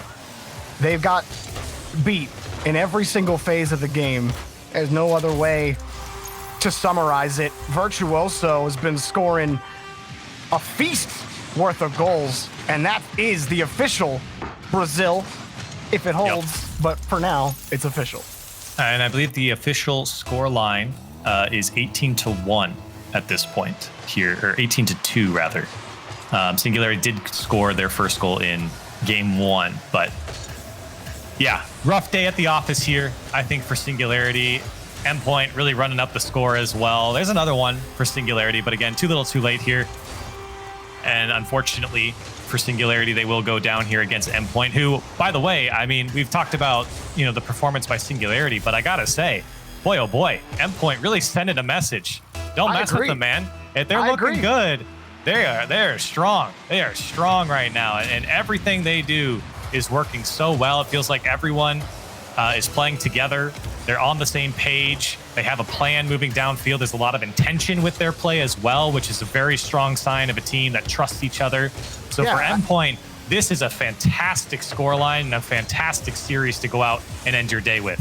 Yeah, I thought that Relating Wave in particular had quite a match. A lot of solid touches, hard balls to save. He had that nice, he had a couple attempted double taps. I believe he only converted on one of them. Endpoint, Relating Wave and company. They're moving on to stage 2. They absolutely obliterate Singularity in their 5th match of the day. You can't feel any more confident as a team heading into next weekend. Yeah, I haven't seen a match in a series like that in a long time here in RLCS where a team just absolutely dominates them in basically every single game and putting up so many goals. I don't know if there's some sort of record, but yeah, Endpoint absolutely came out and showed why they belong in stage 2. They took care of business here, and I am looking very much forward to seeing how they can carry this into the next stage. Singularity, their run ends here, but Endpoint, they are moving on, and the top 16 in Europe continues to flesh itself out. We got one more match, left to go. It's maybe an unexpected face for our last match. The top blokes. What? They have lost 2. They have to play in round 5 against Triple Trouble. That is going to be one heck of a way to end our day in Europe. We'll have that and more after the break.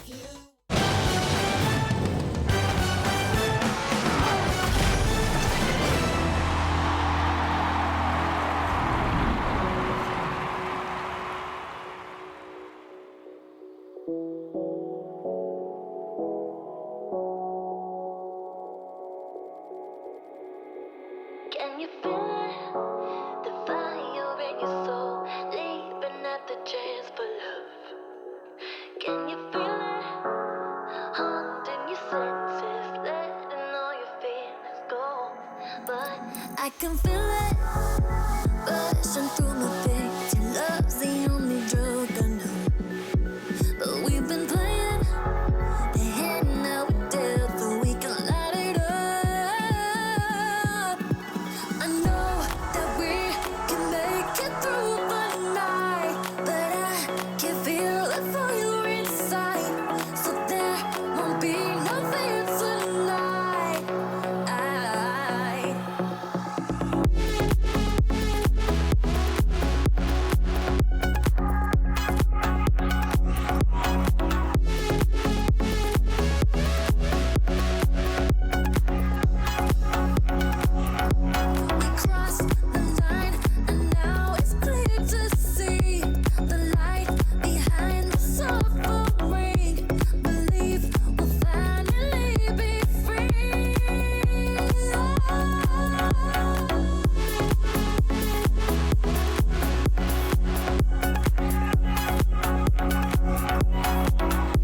Welcome back to the EU Regional number 2 in the RLCS Season X. We just got done watching E United put on the performance of their life against Singularity, but there is one more match left. Endpoint. I'm sorry. I was like, E United, wait, hold on. What am I missing here? I don't know how I got that mixed up at all, but here we are. Triple Trouble at Top Blokes is next, and I didn't think that I would get Top Blokes at the end of the day. I thought they would be 3-0, no problem. But apparently Archie, Flame, and Cassio aren't having the easiest go of it, Corelli. Yeah, well, you know, like you said, I am shocked to see Top Blokes here. They were swept by FADEAWAY. They lost in a 5-game series against Banks, so they have had a close game to finish out their day. Now they got to do it one more time. But for Top Blokes, they have shown to be a very successful team throughout, obviously, regionals and even in the grid. So I am a little bit shocked. And, you know, Triple Trouble has kind of shown the same thing. They've had a good grid run. They've had a decent regional run as well. So for both these teams to be sitting here at this point, 2-2, we have to send one of them home. And it's it right here. Game 1 about to get underway. All the players have taken their positions on the pitch. And Triple Trouble and Top Blokes, this is it, the end of the road for them in stage 1. Calyx, Bluey, and Tadpole on the other side. Triple Trouble, the name, is becoming quite a storied one in Rocket League. We'll see if this iteration can return to where they were before Corelli, the whole way back in Season 7, where they were a threat to be a world champion. They haven't really had that same form since, and Tadpole, I believe, is the only remaining member of that original squad. Well, but they have shown to be a very strong team here in Europe. They've had a couple slip-ups here and there, but when they're on, they've shown to be a very dangerous squad. Question is now, can they clutch up here against this Top Blokes squad? Has shown, you know, with the new pickup of Archie, how good they can be and his impact to a team and what he brings to the table. A couple fakes right there and little pop, and he might just find himself a goal right off the bat if he gets the bump. Bluey does well enough to get out of the way and clear out. Trying to find a way out is Calyx. He can't find Bluey on the side. It was picked off. Now Flame wanted a pass to Cassio. Cassio patience against Tadpole. And Triple Trouble are forced for hard clears into the corner. This rotation is completely Top Blokes. That's off the crossbar and barely saved by Calyx. He got back to his own touch as well. Yeah, I think Archie unfortunately hit that one more up than in and gave just enough time for Calyx to come through and make the save. This is good pressure from Top Blokes, and this is what they do. They feast on the mistakes and the frenzy of the match. And right now, Triple Trouble's struggling as they break out finally. Whoa. That pressure from Top Blokes, though, is just so dangerous. And it's a good clear from Tadpole to slow things down. Ooh, and a good follow-up touch. Had he not grabbed that, Triple Trouble would have had to immediately retreat, but Calyx flips the ball up. Will steal the boost away. Take the ball off the ceiling. Calyx, does he have the shot? No, it will be cleared away by Cassio, so well defended by Top Blokes. Flame coming straight down. Bouncer shot off the crossbar and the post. Cassio, nothing there. Top Blokes still looking for a goal. That was an interesting jet pass to Archie off the side wall, but it holds firm for Triple Trouble. They're back to the blue half. Yeah, defense holding strong, but a lot of saves being forced out of Triple Trouble right now. 5 in their name, 4 of them coming from Bluey alone. And you're seeing that Top Blokes are having no problem chewing through the midfield and making their way onto the net here. A lot of shots coming out where it feels like Triple Trouble are a little bit slow to pick who goes for the ball as well. Trying to read where Flame's going with the ball, but Calyx can't even win the touch against Flame. Waiting in midfield. It's a nice initial catch here for Bluey. Bluey flips over another defender, but again, Flame is there on the back line. And Tadpole can win another challenge, crucial, because that was going to be a 2-on-1 the other way, but Triple Trouble took the ball away. Prevented that completely. No space for Triple Trouble right now. They're working their way by midfield, but have to win a challenge about every few meters or so. Every single step is met with a contest from Top Blokes. Very difficult to get by. Top Blokes usually very consistent with how they position. They understand the flow of the game really well, and they also make great continuation passes like that. The demo might still give Flame a chance. Oops, but Cassio, it's a light shot, not threatening at all, and now it's a race back to the net. Bluey right in front, 1 touch, 2 touches, nobody ready immediately. Calyx had to wait for the first touch. Tadpole up beyond midfield, but Archie was there first, and Top Blokes, they still have to stop another. Tadpole still waiting in the corner, the shot denied! Oh, they dove in front, but still can't get back to it. Midfield, oh, Tadpole will keep it going, but Triple Trouble, how did they not get it? Tadpole's here, pass back, shot, no, it's wide again! Triple Trouble, chances abound, but where are the goals? Wonderful setups by Triple Trouble as well. Finding each other across the box is just so dangerous for a defense to deal with, and they set it up quite nicely. The shot never coming on target. Now Cassio has an opportunity, as Top Blokes has been forced to play a lot more defense here in the back half of game 1. And Triple Trouble look threatening here with Calyx. Is still a dangerous ball, and unfortunately will just be popped up. Ooh. These are some close chances for Triple Trouble. It's not as if, you know, these have been high percentage plays. I will say that Top Blokes have done a great job as far as the net minding goes. 5 saves, the 3 from Flame in particular. And that last one was big. No goals scored. The action is definitely heated up. Maybe one more chance, but who will it be for? Nobody? Nobody. Overtime. Pace of play definitely picked up for Triple Trouble, and you saw immediately the amount of opportunities they were able to generate, and that's what makes them so scary. It took them a little bit to get into this game, but now they got to make sure on the Top Bloke side that they don't let any of these Triple Trouble opportunities go through. Cassio jumps from his own half and will only hit the ball back right into Bluey. Flame getting Calyx out of the way, but couldn't grab onto the ball, and now Tadpole, too high of a touch, will be an easy clear. Well, there are some of these chances that Top Blokes are getting, Corelli, or I'm looking at Triple Trouble. They're all getting caught real close together. And now they're really confused. Who's going to go for the ball? And I will say that Triple Trouble got away with one there. I felt like the hole was definitely there to hit for Top Blokes. Yeah, Cassio sitting at 0 for 7 here in this game. 6 shots for his other 2 teammates combined. So Cassio has certainly had opportunity to put this game away. That one was no different.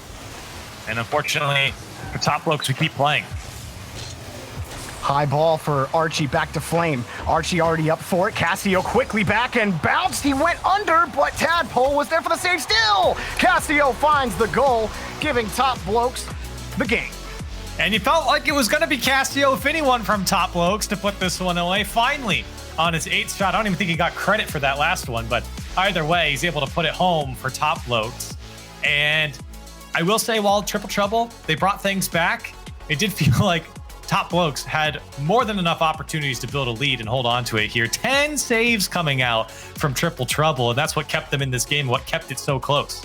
Yeah, I felt like they forced Top Blokes to have to score on those half chances, and they couldn't. They were really tight windows that Triple Trouble shot at, and Top Blokes just kept the door closed every single time. Top Blokes, as soon as overtime started, that's when it felt like everything got reset. Like Triple Trouble had lost their rhythm as soon as everyone got reset on kickoff and could never find that flow, those breakout counterattacks that they were getting consistently. Tadpole especially, there were a couple of key challenges that gave Triple Trouble some of those chances, Corelli. And I think that for Triple Trouble, they definitely picked it up in the back half of game 1. And I do feel like that they are going to continue that moving forward. I think this is going to be, again, a very close series. And I would hope on the Triple Trouble side that they don't have to make so many saves to stay into it and keep that pressure on Top Blokes, and actually put away some of the shots. Because again, they also had some issues of just the accuracy or, tough saves from Top Blokes. But again, this is going to be what has appeared to be a very close game from game 1. I expect that to continue with the pace of play picking up. We'll see if Triple Trouble can respond. In game 1, and Top Blokes with Archie will work down the field, maybe set up their first opportunity. A nice carry from Calyx on the flick, and he'll still get back to the ball. Tadpole's on his wing. Archie and Cassio have been frustrating to get behind for Triple Trouble. Not a touch on net, and Tadpole will pick up the first goal. That's a great start for Triple Trouble, and I think there was a big miss here on this last man. Cassio didn't get the touch, and Flame couldn't get the challenge fast enough, and a great little touch from Tadpole into top shelf there to put it down and in, and a good start for Triple Trouble in the first 30 seconds to get on the board. Cassio just getting back to his own ball, preventing that boomer. Nothing really crazy for top blokes either. Watch them try to progress down the field. And Triple Trouble, part of making a team's life difficult is taking away their ability to be, probably not creative, but flashy. And we've seen flash out of Archie specifically. Oh, the redirect, had it been a little higher, but Archie didn't even have to remove his car from the ground to make that last save. He throws it right back to the orange half. But, oopsie, Tadpole. It will be top bloke ball for Flame. Not a ton of teams are trading blows here right now. It's not really anything either are doing better than the other. Just seeing who kind of gives up maybe a weak goal or a weak opportunity here. The defenses are both playing extremely well, respecting each other, especially on the long clear. This could be a chance though. It's going to come clean off the back wall. Cassio's there, and the first chance comes through for top blokes, and they put it home. Now Calix had to pull off the ball, and Tadpole, he's positioned thinking that ball's going to come back, or that challenge, if it pops out next to Calix, he'll be able to grab it. But instead, Calix is like, I can't get to it, and Tadpole is immediately up for the ball to go get it, but he's way late to it. So just kind of, disconnected, I guess, on that play from Calix and Tadpole. Well done by top blokes to put the pressure on pretty quick. Yeah, and you gotta, when the game slows down like that, you really gotta pay attention to those last men, because a lot of times that's where the breakdown will occur. It's either them getting caught out or just beat to the ball, and that's exactly what happened there. Ooh, the demo put Archie right back where he needed to be, and he'll get the second touch. Well, all Triple Trouble can do is try to boom the ball out. Calix, he's got an option downfield if he can get to the ball. He got it past one attacker. There's always a blue car lurking. Another boomer taken away to the corner and sniped by Calix, but it goes straight down. Cassio clearing the lane for Flame, and Flame gets two good touches to get top blokes out of harm's way. Archie ready to receive, but Triple Trouble, they're slowly grabbing possession as they take another pot shot at the net. Quick follow-up by Bluey. He wasn't able to get any bumper demo out of it, but it bought Triple Trouble some time. Another long ball, that time taken away by Flame, but there's Tadpole again. He found Bluey, and Flame was there to grab the rebound. Triple Trouble, just nothing towards the net for or against top blokes.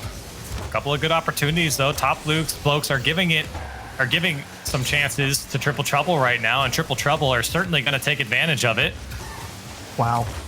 And Tadpole he's just leaning into the role of just jumping in front of any of these potential hard clears that top blokes go for. And he's been pretty successful at times with it. It has also put his team in some tough positions when they have to rotate back. But when he does win them, it looks very favorable for Triple Trouble.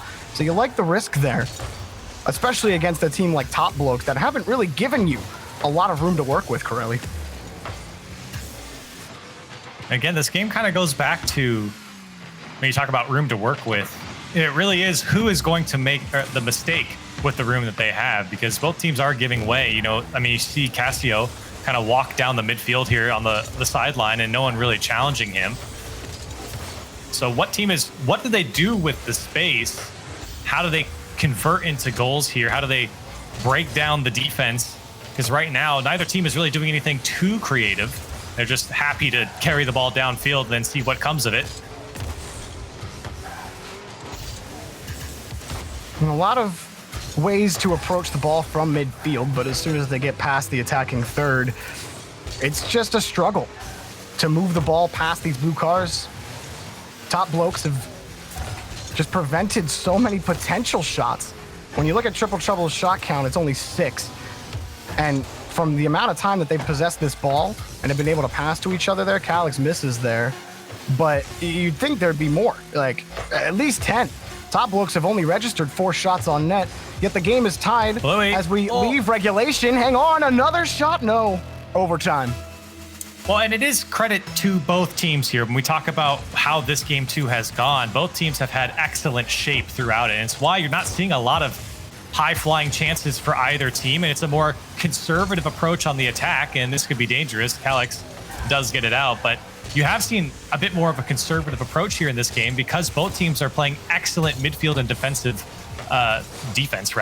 and control throughout the game. Even right there, Calyx, knowing he's not just going to be able to bang that one out, but you still got to find a way to win that challenge. They do get the ball out past midfield. This looks pretty good setup for Tadpole and Calyx. Calyx keeps control. He almost kept the ball on his hood, but lost it at the last second, and now the ball's headed the other way. Archie, oh, what a delay from Archie! Which way can he go? The possibilities were infinite. And this is what he was brought on for. He's so tricky with the ball, weaving next to the ball and coming back, and then finally pushing it over to Flame on the oncoming attacker. Great play by Top Blokes to close out this game. And that's the chances that we were talking about, just waiting to see when the best opportunity arises. That was the one that Top Blokes wanted to go with, and it was well executed. Triple Trouble in some, they're on the back of their own wall right now. This is it. They can't lose anymore. Top Blokes, it looks like they're returning to that form that we know that they can. Archie being the guy to dish out the passes, both for Cassio and Flame. I have loved Archie ever since I've seen him play with Cassio and Flame. It's just been that consistency that's been the big question mark about him, right? Because there have been some times we've seen him on stream and he just hasn't performed. He hasn't been that X Factor player that we've seen him do at times, but sometimes that just comes out of nowhere. And if Archie just gets like one option, he can turn it into several of them, and it can really put some pressure on a defense. Archie, we'll see if he can do it again. Top Blokes would love a 3-0 to end their day. Triple Trouble, they've had some good looks, Corelli. They've had good possession. Yeah, you said it. You don't think they're playing bad? I don't either. No. Yeah, I don't think Triple Trouble are playing poor at all. This is a very evenly matched game. I feel like Top Blokes have come out with the better of chances so far. Triple Trouble have certainly had their own. And I think, you play this series back a few more times. This could be a 1-1. It could be a 2-0 for Triple Trouble. I mean, this is very close. Tadpole picks up the save off a hard shot, but for Cassio, he'll try to keep that ball close. Taken away again by Tadpole. Archie was shadowing or just rolling side by side with him the whole way to take it away. Now a high ball for Cassio. He's going to be the only one to go for it. Everyone waiting, and Tadpole will pick up another save. Sometimes that's the better option, but it certainly doesn't make you sweat any less when you're just waiting for a redirect to come right screaming at you. But Triple Trouble get out of the orange half again. They can prevent this boomer. They can't. A lot of balls from Triple Trouble being thrown downfield, and Top Blokes able to carve it out even right there, and it's led to an attack if they can keep it going. Triple Trouble not able to jump on the balls that they're trying to give downfield. Even right there, you're seeing that last man rotating back, cutting in front, trying to hit the blind spot of the first man on the other team playing the ball. And it stints the rotation just a little bit. You won't always completely take the ball away, but it's enough to stop a quicker counterattack or a passing play that was starting to develop. And Top Blokes have done that several times in midfield now. They take away the boost here. Flame shovels the ball cleanly around, and Archie will take it up next. He's got Cassio on the wing. Very aggressive positioning, and why not? Top Blokes on the board. We've seen this a couple times now. Archie just kind of creates some space for himself and picks a nice option there to Cassio. Once again, it's almost the same play he had with Flame last game where, he plays it down the line into the corner and then dishes it out to someone. The next oncoming attacker, whoever it is, Flame and Cassio, and well done once again to dish it off and put it away. Perfectly executed play by Top Blokes. And already they got the ball off the kickoff. They got a boost out of it as well. Flame stopping the counterattack, and Top Blokes just took the ball back. Everyone sat back on Triple Trouble. thinking, yeah, we'll grab that ball as soon as they hit it off the corner. But as far as game 3 goes, Corelli, they have not done that once against Top Blokes when they've had possession. And Top Blokes are happy to be in these close kind of grind games. I feel like that's actually where they play their best. At least they're the best at playing in these types of series. That's why they've been able to kind of bring down other teams to play at these kind of grind level type games. And Top Blokes has certainly been better for it here against Triple Trouble, even though, again, I'll stick to my claim in saying that I don't think Triple Trouble are really playing that poor. It's just that Top Blokes know how to play this game better in this type of series. I do feel like Triple Trouble in those last 2 chances, though, like they had the space in midfield and they got the pass off, but the passing or the receiver got a poor touch, or not one that created any real pressure on Top Blokes. So they're starting to lose that form a bit on the intentional touches, but they still get this ball back. They don't allow Top Blokes to create any kind of consistent pressure, so it's fine to be able to adjust, but a lot of time has been chewed off this clock since Top Blokes had scored. Here's a good shot on net, but Flame will easily take it out to the corner, and Top Blokes get another clear. It's a big one, too. Archie's going to get up to it. He almost had the touchdown. It would have been a tough angle to hit, but he was there for it. And Triple Trouble gonna have to break out from their own end once again, forcing 6 saves out of Triple Trouble here. Top Blokes have slowly whittled down the defense, but here comes Tadbull up and over everyone, and Cassio figures it out himself. That came out of another broken passing play for Triple Trouble. They didn't get the pass that they wanted. It was the threat of Top Blokes there that if it forced them to wait about a split second before they got it, Calix redirect. Oh, saved! That time by Flame, and Archie will take it out to the corner, but it's not over yet. Pass in front, denied by Flame. Cuts off the pass right in front of him. It was well done by Flame, and that's kind of what Top Blokes have been better at than Triple Trouble, is cutting out that pass back out to the top of the box. Something that Triple Trouble have struggled with, and it's what's given the last couple of goals to Top Blokes.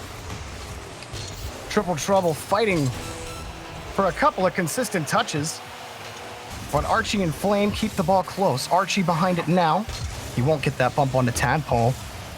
And while they've been able to clear the ball, here's another passing play. Calix back to Tadpole. Tadpole looks, and the goal for Bluey is good. Triple Trouble finally on the board.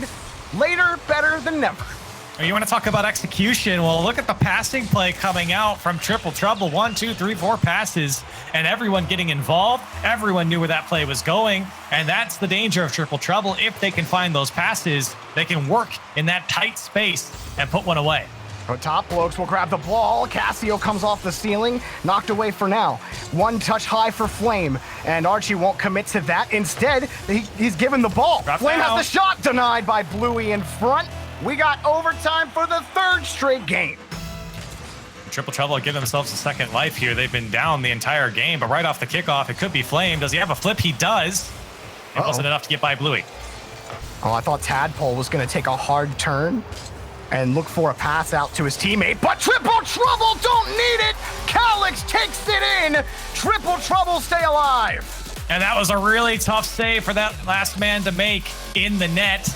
It was Flame who had to go in and out on it, and Calix knew exactly where to put it. Triple Trouble stay in it, and they push back another game against Top Blokes. Well, that's the benefit of really the only lacking feature in your game was that consistent pressure or the shots on net that they were missing for a majority of that game. But it doesn't matter when things have been clean for the most part on defense. It got scary a couple of times, but Tadpole was always there to pick up the save when they needed it, especially in some of those dangerous opportunities from Top Blokes, Corelli.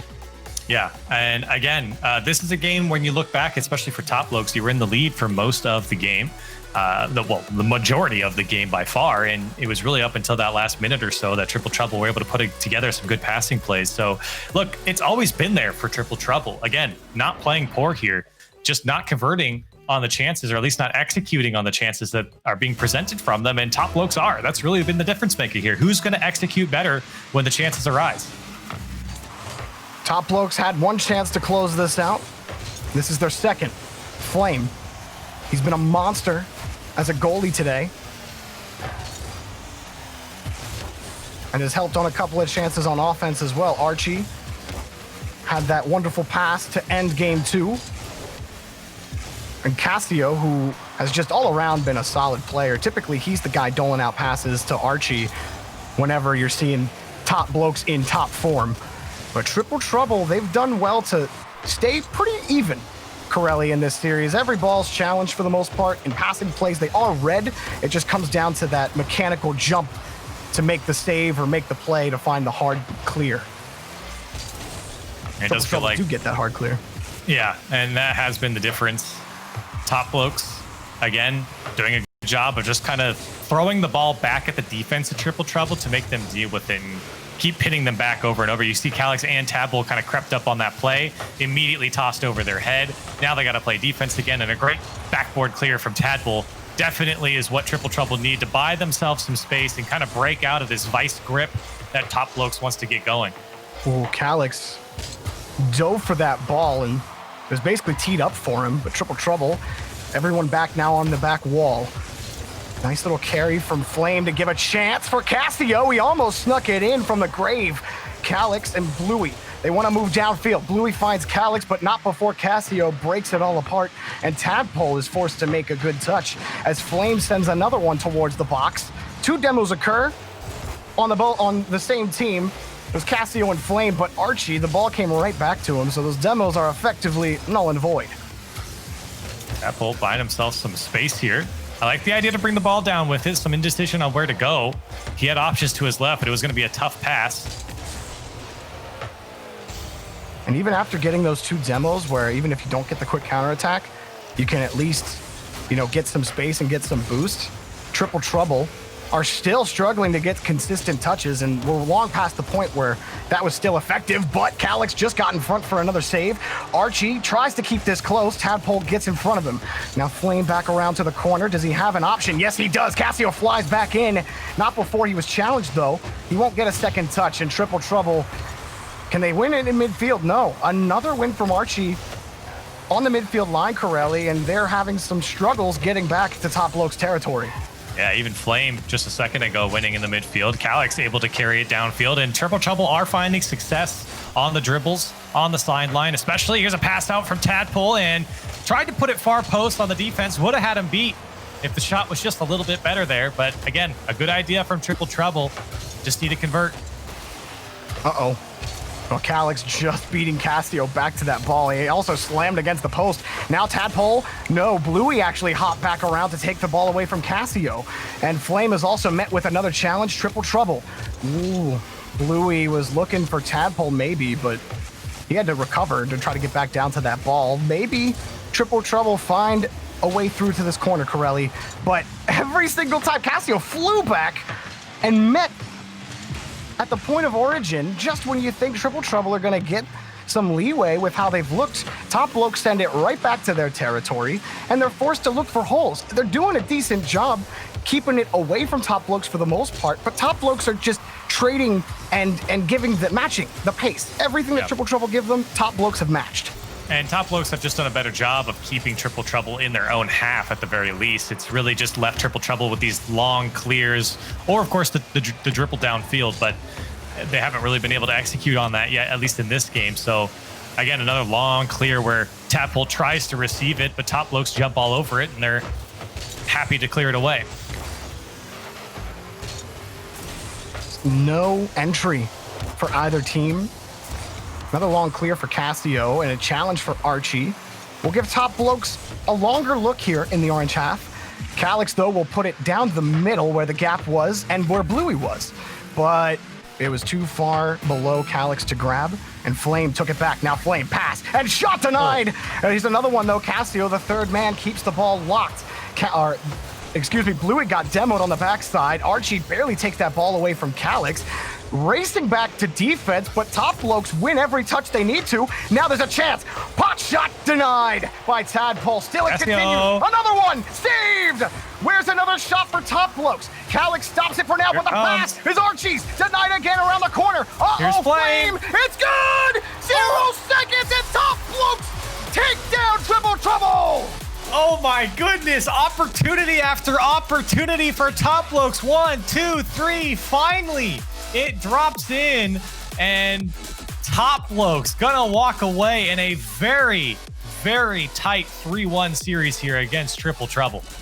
That was an entertaining series. That it was like a chess match where, you know, no one wanted to overcommit. It wasn't just straight textbook Rocket League, or not textbook Rocket League, but, you know, the solo play Rocket League, boring Rocket League, where it's just, okay, my turn. Okay, my turn. No, everyone was trying to force the ball into space, position themselves so they could receive passes, finding the gaps. Both teams were doing this well, but they were also responding to each other really well. And that's part of the reason why the match was so low scoring.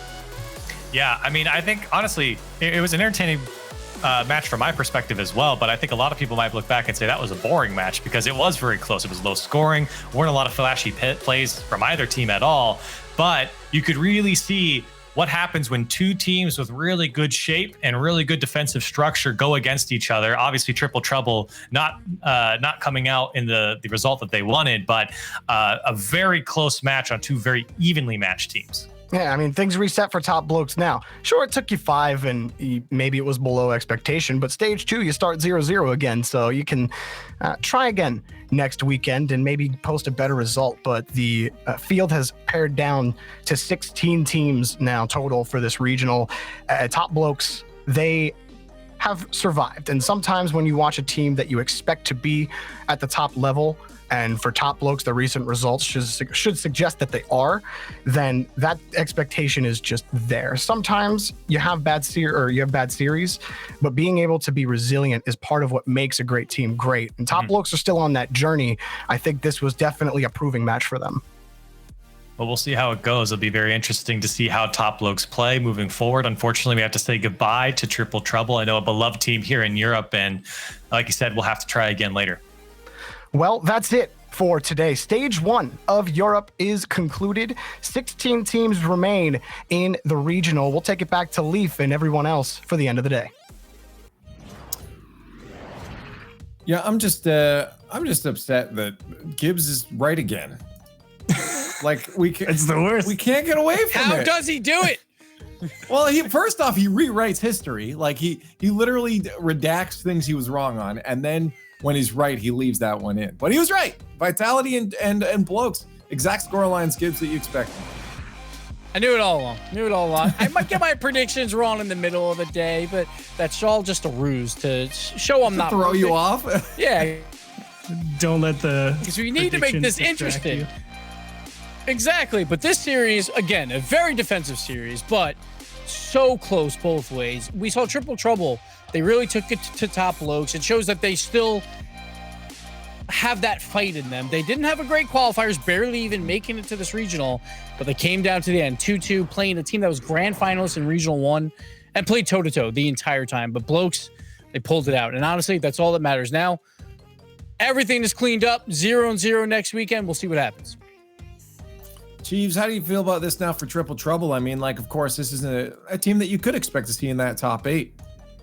Yeah, I think Triple Trouble kind of take this one on the chin. If you look at their run, they're I think at the start of the day they were taken aback by 2 baguettes and a half, but 2 baguettes and a half played really well all day. Unfortunately, they fell short right at the end too. But the one that's really gonna kill them is just that they know they could have beat this Top Blokes team. I mean, yeah, it's a 1-3 loss, but they're all so tight, and it's just.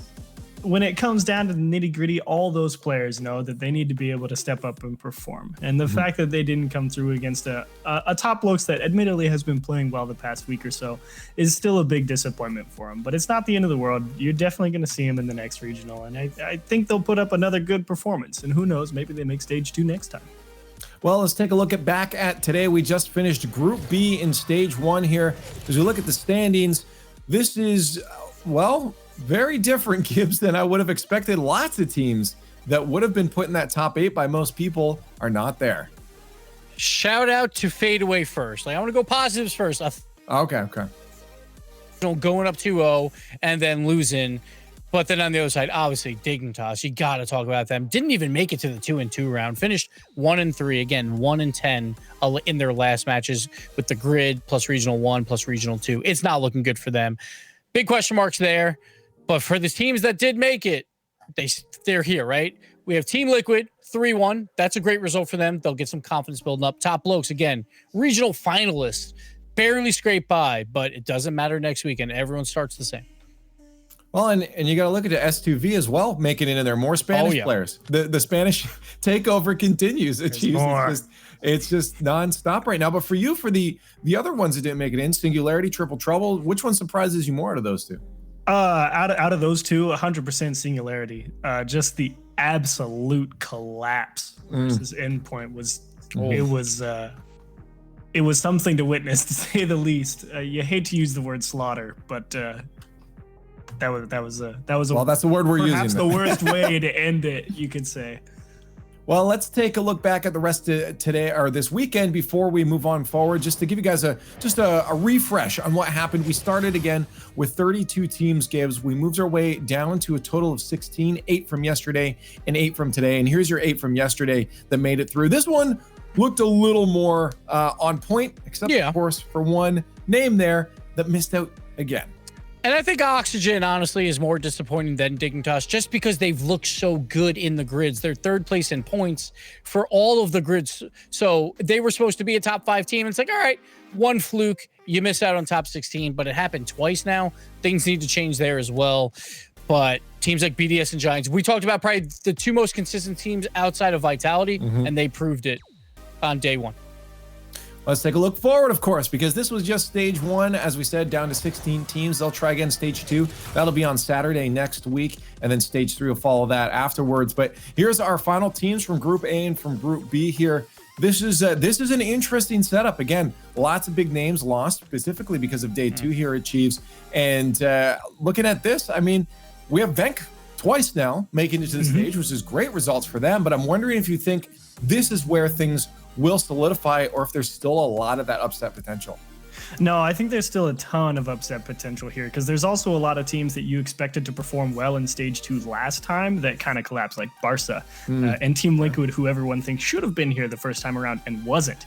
And other teams that squeaked in last time that you're curious to see how they do again. So yeah, I think there's a lot that could go wrong and a lot that could go right. And the only way to find out is to unfortunately sit and wait.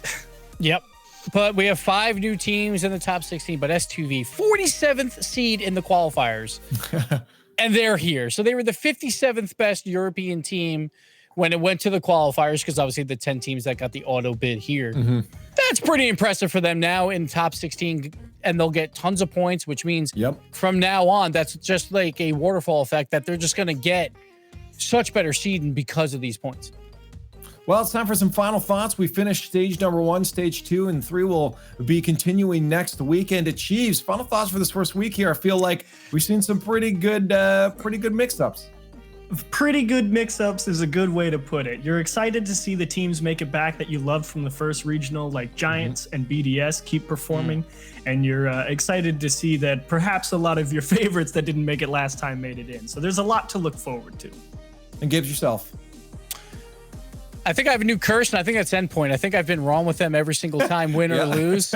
So I'm going to make a deal with Endpoint now. I will never predict you to win again, because when I predict you to lose, you put up 19 goals to 3 versus Team Singularity. That is a statement series, and I heard it loud and clear. So I will predict against you every single time, Endpoint, from now on. That's awesome. Anyways, again, as I said, we are all done here for the first weekend of the regional number 2 for Europe. Stage 2 and stage 3 starts next week, same time. Of course, you want to look at 10:30 Eastern time for that pre-show, and then 11 for kickoff. But anyways, on behalf of Gibbs and Achieves and myself and everyone else here, first weekend's done, and we'll see you next week for the rest.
come and feel